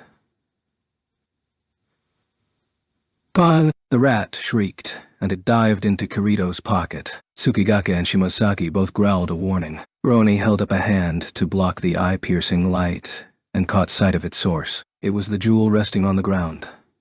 The necklace that both Emperor Kruga and Emperor Hazaika had worn around their necks. Kirito. "That's the root of all this evil," Roni shouted. Kirito took a step toward the red light. Then the jewel shot up into the sky with terrifying speed. The red light raced upward faster than even the art that shot fire arrows. Kirito reached out with his hand. The light slowed at once and came to a stop in the air about 30 mels up. He had grabbed it with incarnate arms. His incarnation could make an entire metal dragon craft fly. Of course, the jewel couldn't shake it off, Roni was certain, but the jewel did not descend. It hung in that spot in the air, the chain trembling and taut beneath it. The stalemate lasted all of 3 seconds. With a loud, abrupt crack, the chain Kirito was pulling with incarnation broke into pieces and fell. But the jewel, as though freed from shackles, burst upward and simply melted into the red of the sunset. There was one last glimpse of it, nearly up to the clouds, where it briefly left behind a little red trail. The direction of the light's movement was where Solus was sinking, toward the Empire of Westerath. Chapter 10.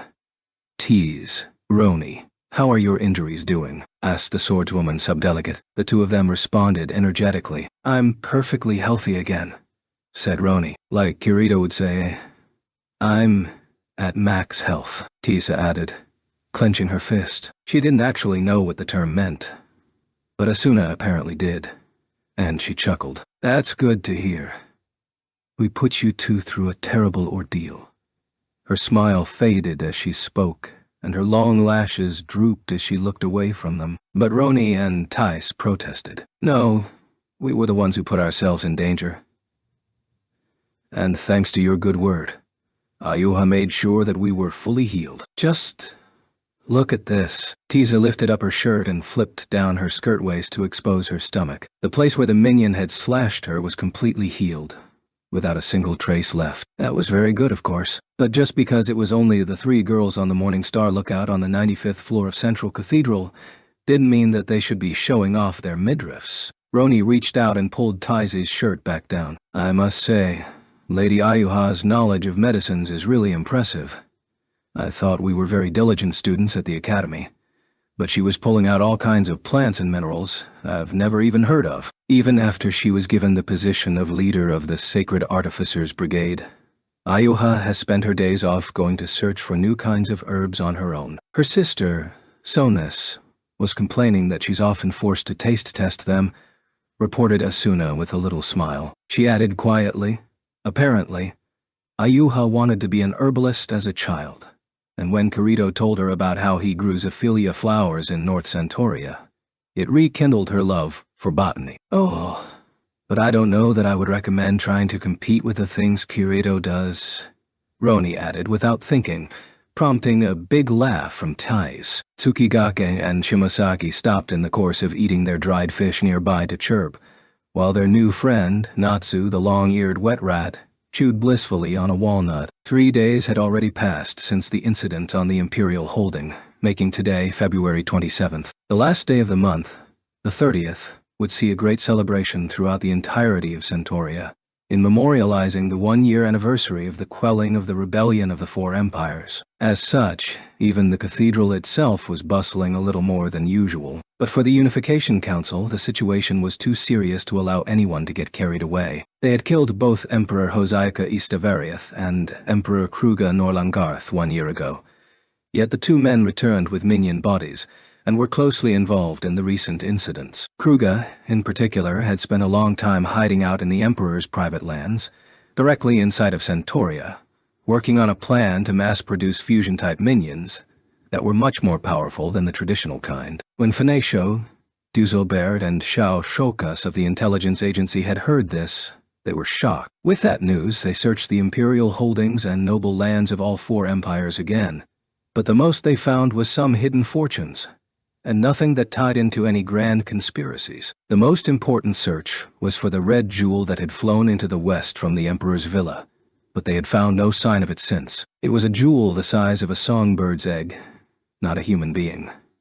So even Faisal and Lionel were having trouble conducting the search in the Western Empire. As for Emperor Kruga's other relic, the Imperial Ring, the 2 greatest artificers in the cathedral, Ayuha and Sonus, were busy studying it. The Emperor had called it a vessel, and while it clearly contained some secret to resurrection, actually extracting and identifying the sacred arts commands from the object was 100 times harder than placing the art upon it in the first place, according to Sonus. In other words, the strings that would have connected them to the real mastermind were all cut. The only other physical clues they held now were the 2 knives that Chamberlain Zeppos had possessed and the sacks of clay piled up within the mansion premises. Neither of them seemed likely to develop into new leads. The Human Unification Council made the decision to hire high-ranking dark mages from the Dark Territory to examine the clay and ring, and the horseback messengers were sending the request along to Obsidia Palace already. But The letter to Commander Iskan would take another 12 days to arrive,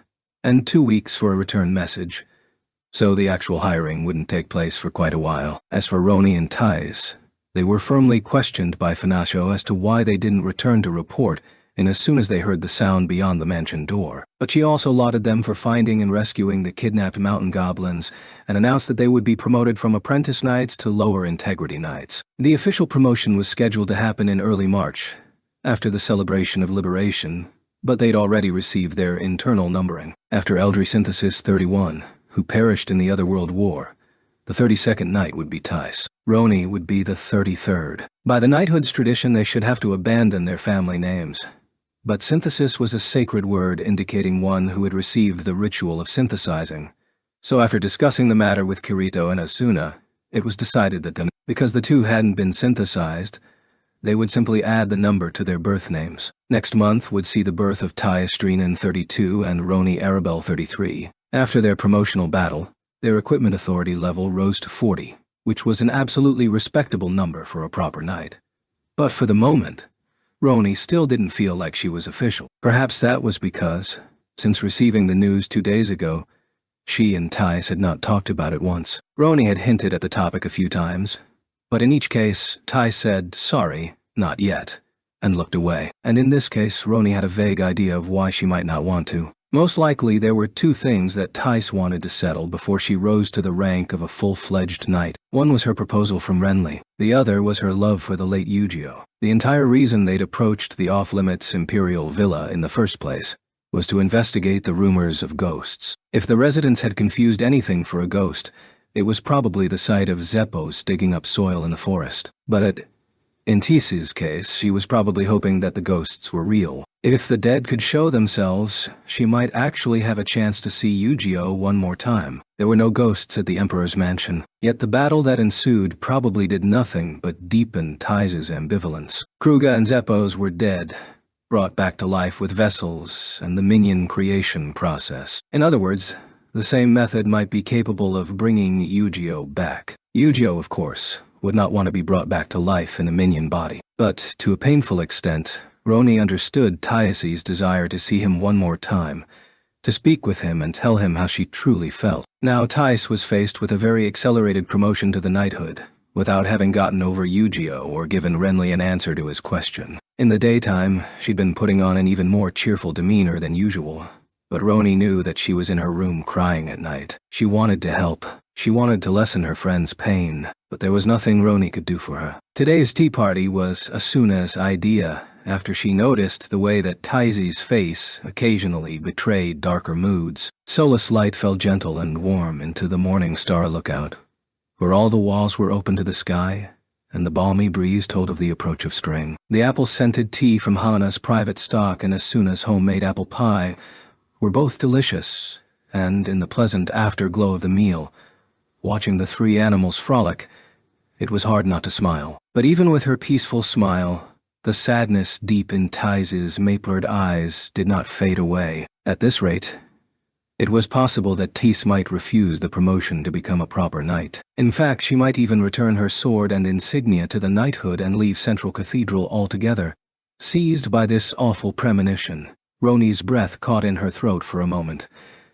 Then a voice said, "Sorry I'm late," and Kirito bounded up the stairs onto the lookout. Asuna stood up and put her hands on her hips. "You're really late. We've already finished off the pie." "Who? Did you save a slice for me?" "I don't know. It was really tasty, so..."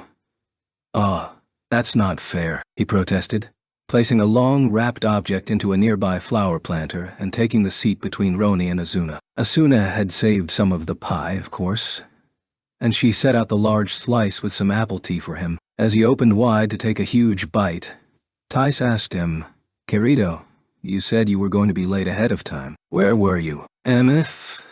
Actually, Do asked me to go somewhere with him. He said he wants to beef up the security measures for the festival on the 30th, so we were having a meeting about that." Roni pretended not to hear his extremely informal nickname for instructor Dieselbert. Is that because the Black Emperor gang might try to do something during the celebration?" she asked. "Black Emperor. No, repeated Kirito and Asuna. Roni glanced at Tease and said, "There's no official title for the people who are responsible for this string of incidents, so we've been calling them that." I see. The Black Emperor gang, huh? I like that. I'll use it too. Anyway, Doe's worried about exactly that.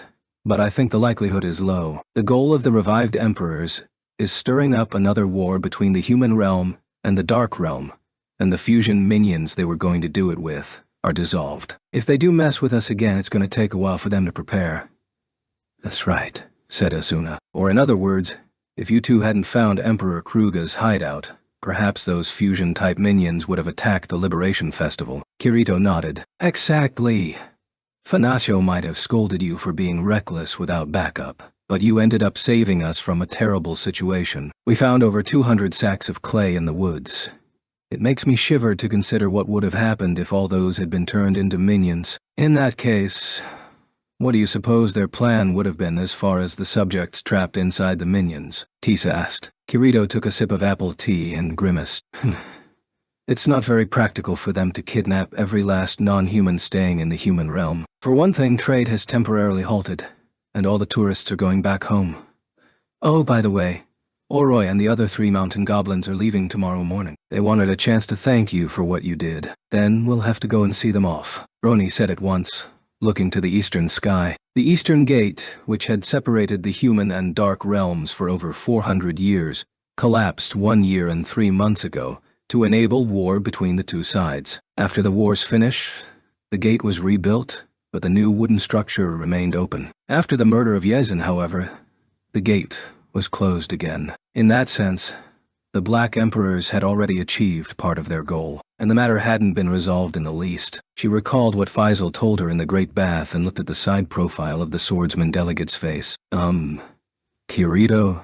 Oh. It's true that Aldera's Westerath V, the Emperor of the Western Empire, was the only one whose body didn't turn up right. That's what I hear. Fanaccio's memory release arts completely burned down West Centuria's imperial palace.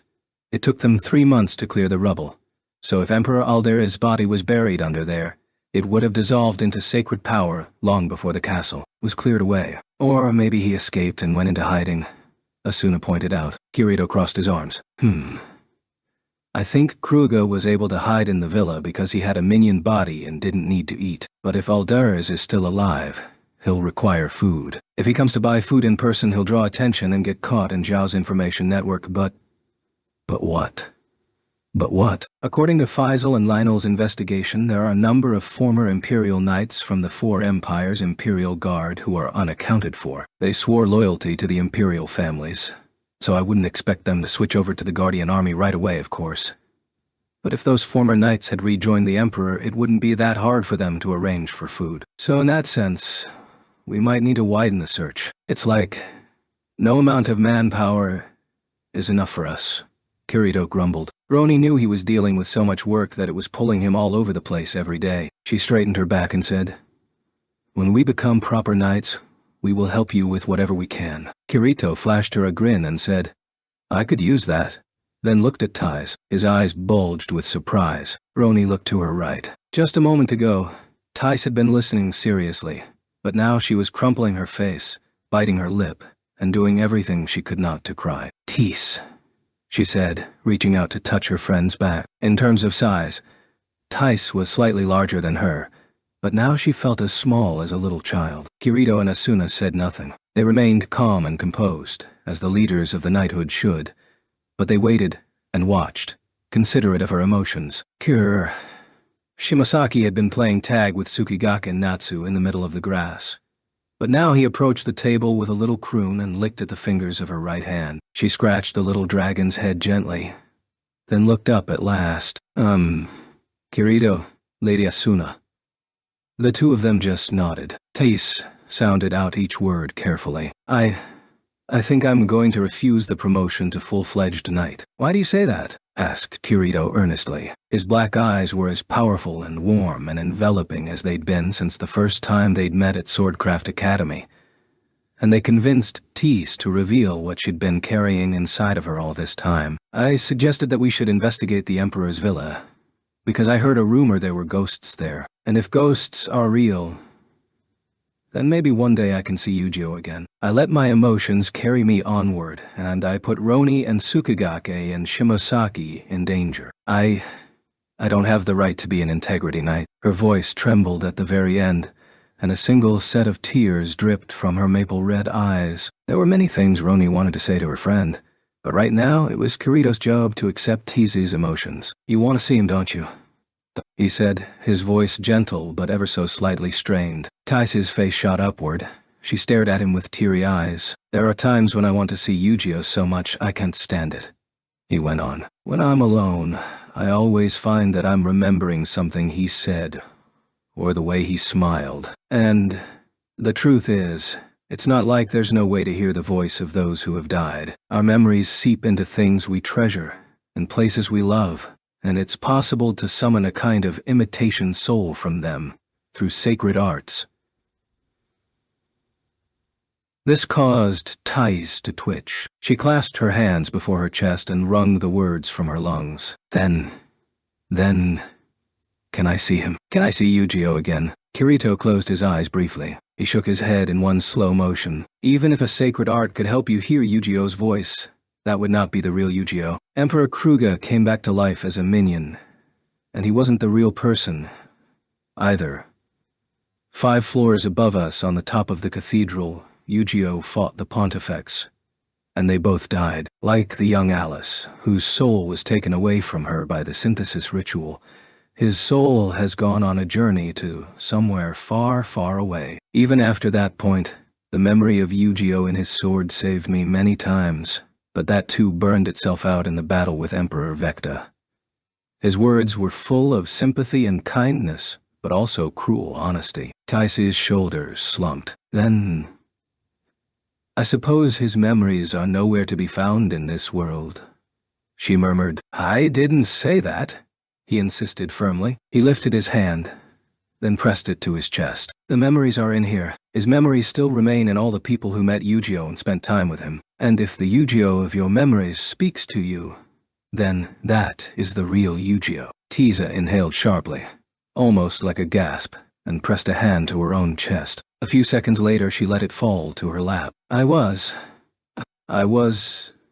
only Yujio's page for a little over a month. I didn't get to travel with him like you did, or fight against the Axiom Church with him. And the truth is, I'm the reason he was taken to the church in the first place. It was my fault he couldn't be at school and ended up going far away, and that's why I can't hear his voice. She pressed her hands to her face and began to cry. Shimosaki issued a note of concern and rubbed his neck against her legs. Tsukigake and Natsu stood by, watching. Tease, said Asuna quietly as the girl continued to cry. I lost someone I cared about very much in the real world too. She was younger than me, but so much stronger, always cheerful and smiling. I thought of her like a little sister. The time we spent together was very short, but during the Otherworld War, she helped save me. She appears in so many of my memories. What's important isn't the length of time, and what Yujio did was to save you two. I'm sure he never once regretted doing that. Asuna reached out and gently caressed Taise's back. The girl's sobs were growing quieter, but she didn't take her hands off her face.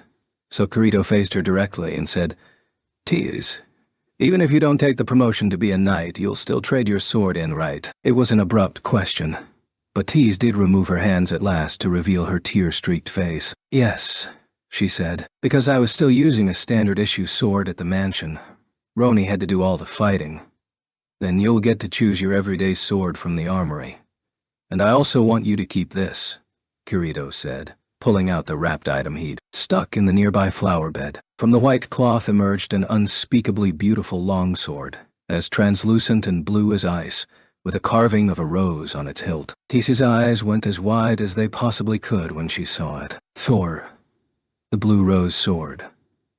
Kirito set down the sword, the divine weapon that once belonged to Yujio and had been in Kirito's care ever since his death, on the table before her. But that's your...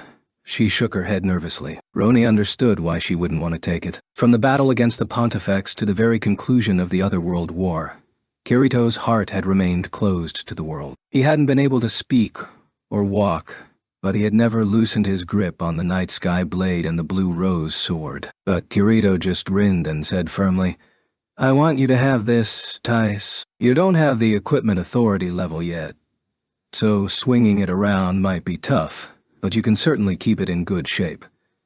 If you polish it carefully, I'm sure you'll be able to hear Yu-Gi-Oh's voice, too. And that voice isn't an imitation, not the voice that comes from your own memories, rather than some art. Go on." At his urging, she hesitantly held out her hands and grabbed the sword in its white leather sheath. Tace's present equipment authority level was 40, like Roni's. The priority level of the blue rose sword was 45, if she remembered right. With a gap as big as 5, it would be difficult to even lift it, unless you had a blacksmith's or craftsman's calling. From the moment they entered Swordcraft Academy, Yu-Gi-Oh and Kirito were able to wield this divine weapon. In other words, their equipment authority was at 45, around the level of a higher integrity knight. So it made some sense that they were able to hold their own against Diosolbert and Fanasio in Central Cathedral. But like Kirito always said, the numbers weren't everything when it came to strength. Tice stood up, widened her stance, and let out a long breath. She inhaled for just as long, tensed, and slowly, carefully lifted the blue rose sword. The divine weapon rose to her chest without resisting her grasp. She clutched it firmly, lifted the handle up to her cheek, and smiled, with just a trace of her tears still visible. "Kirito, I will treasure this sword. I will perform upkeep on it every day, and engage deeply in my training. And one day, I will be a great and mighty knight capable of swinging it." "Good. Good." Kirito and Asuna nodded together. Roni blinked and found that her eyes were filling with tears too. Her love for Yu-Gi-Oh! Enlei's proposal. Tice would still need much time to reach her answers to these things, but she could take it bit by bit, one step at a time, just the way the two always had. A breeze blew through the garden, and the bells for the 2 o'clock hour chimed pleasantly. "Ah, time to go," Kirito said abruptly, shoving the last piece of the apple pie into his mouth. It was big enough that his cheeks bulged like Natsu, the nut-loving rat. "Where?" Asuna asked. "Watch the front gate, everyone." They did as he said, moving down the passage, Tice taking slower steps with the heavy weapon in her hands, to where they could look south, down to the front yard of the cathedral. At that very moment, the gate was open, instead of closed like always, and a large carriage drawn by 4 horses was making its way onto the premises. "Wow, that's a huge carriage," muttered Tice. "I wonder who's riding in it," Roni said. "Oh, come on. Don't you remember the announcement at the meeting a few days ago?" Kirito asked with a grin. There was cream stuck to his face. "It's the apprentice artificers who are entering the cathedral this month." "Wow." The two girls shared a look, then stared at the carriage again. They had mentioned this topic. The whole uproar with the Black Emperors had completely pushed it from their minds. But that meant this carriage was carrying Frenica. They shouted together. The girls looked to Kirito and Asuna. Do you think we could... You want to go see her, right?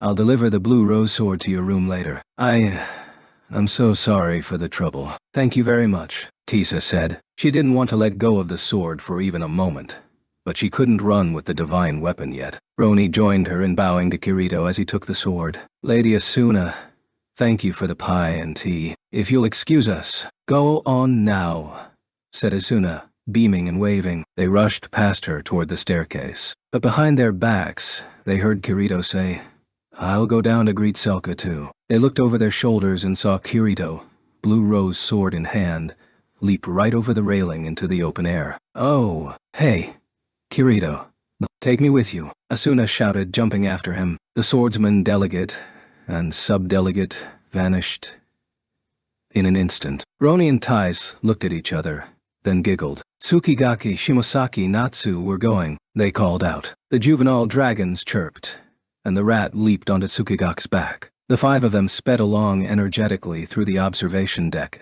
as flowers bloomed all around them in anticipation of spring. The end.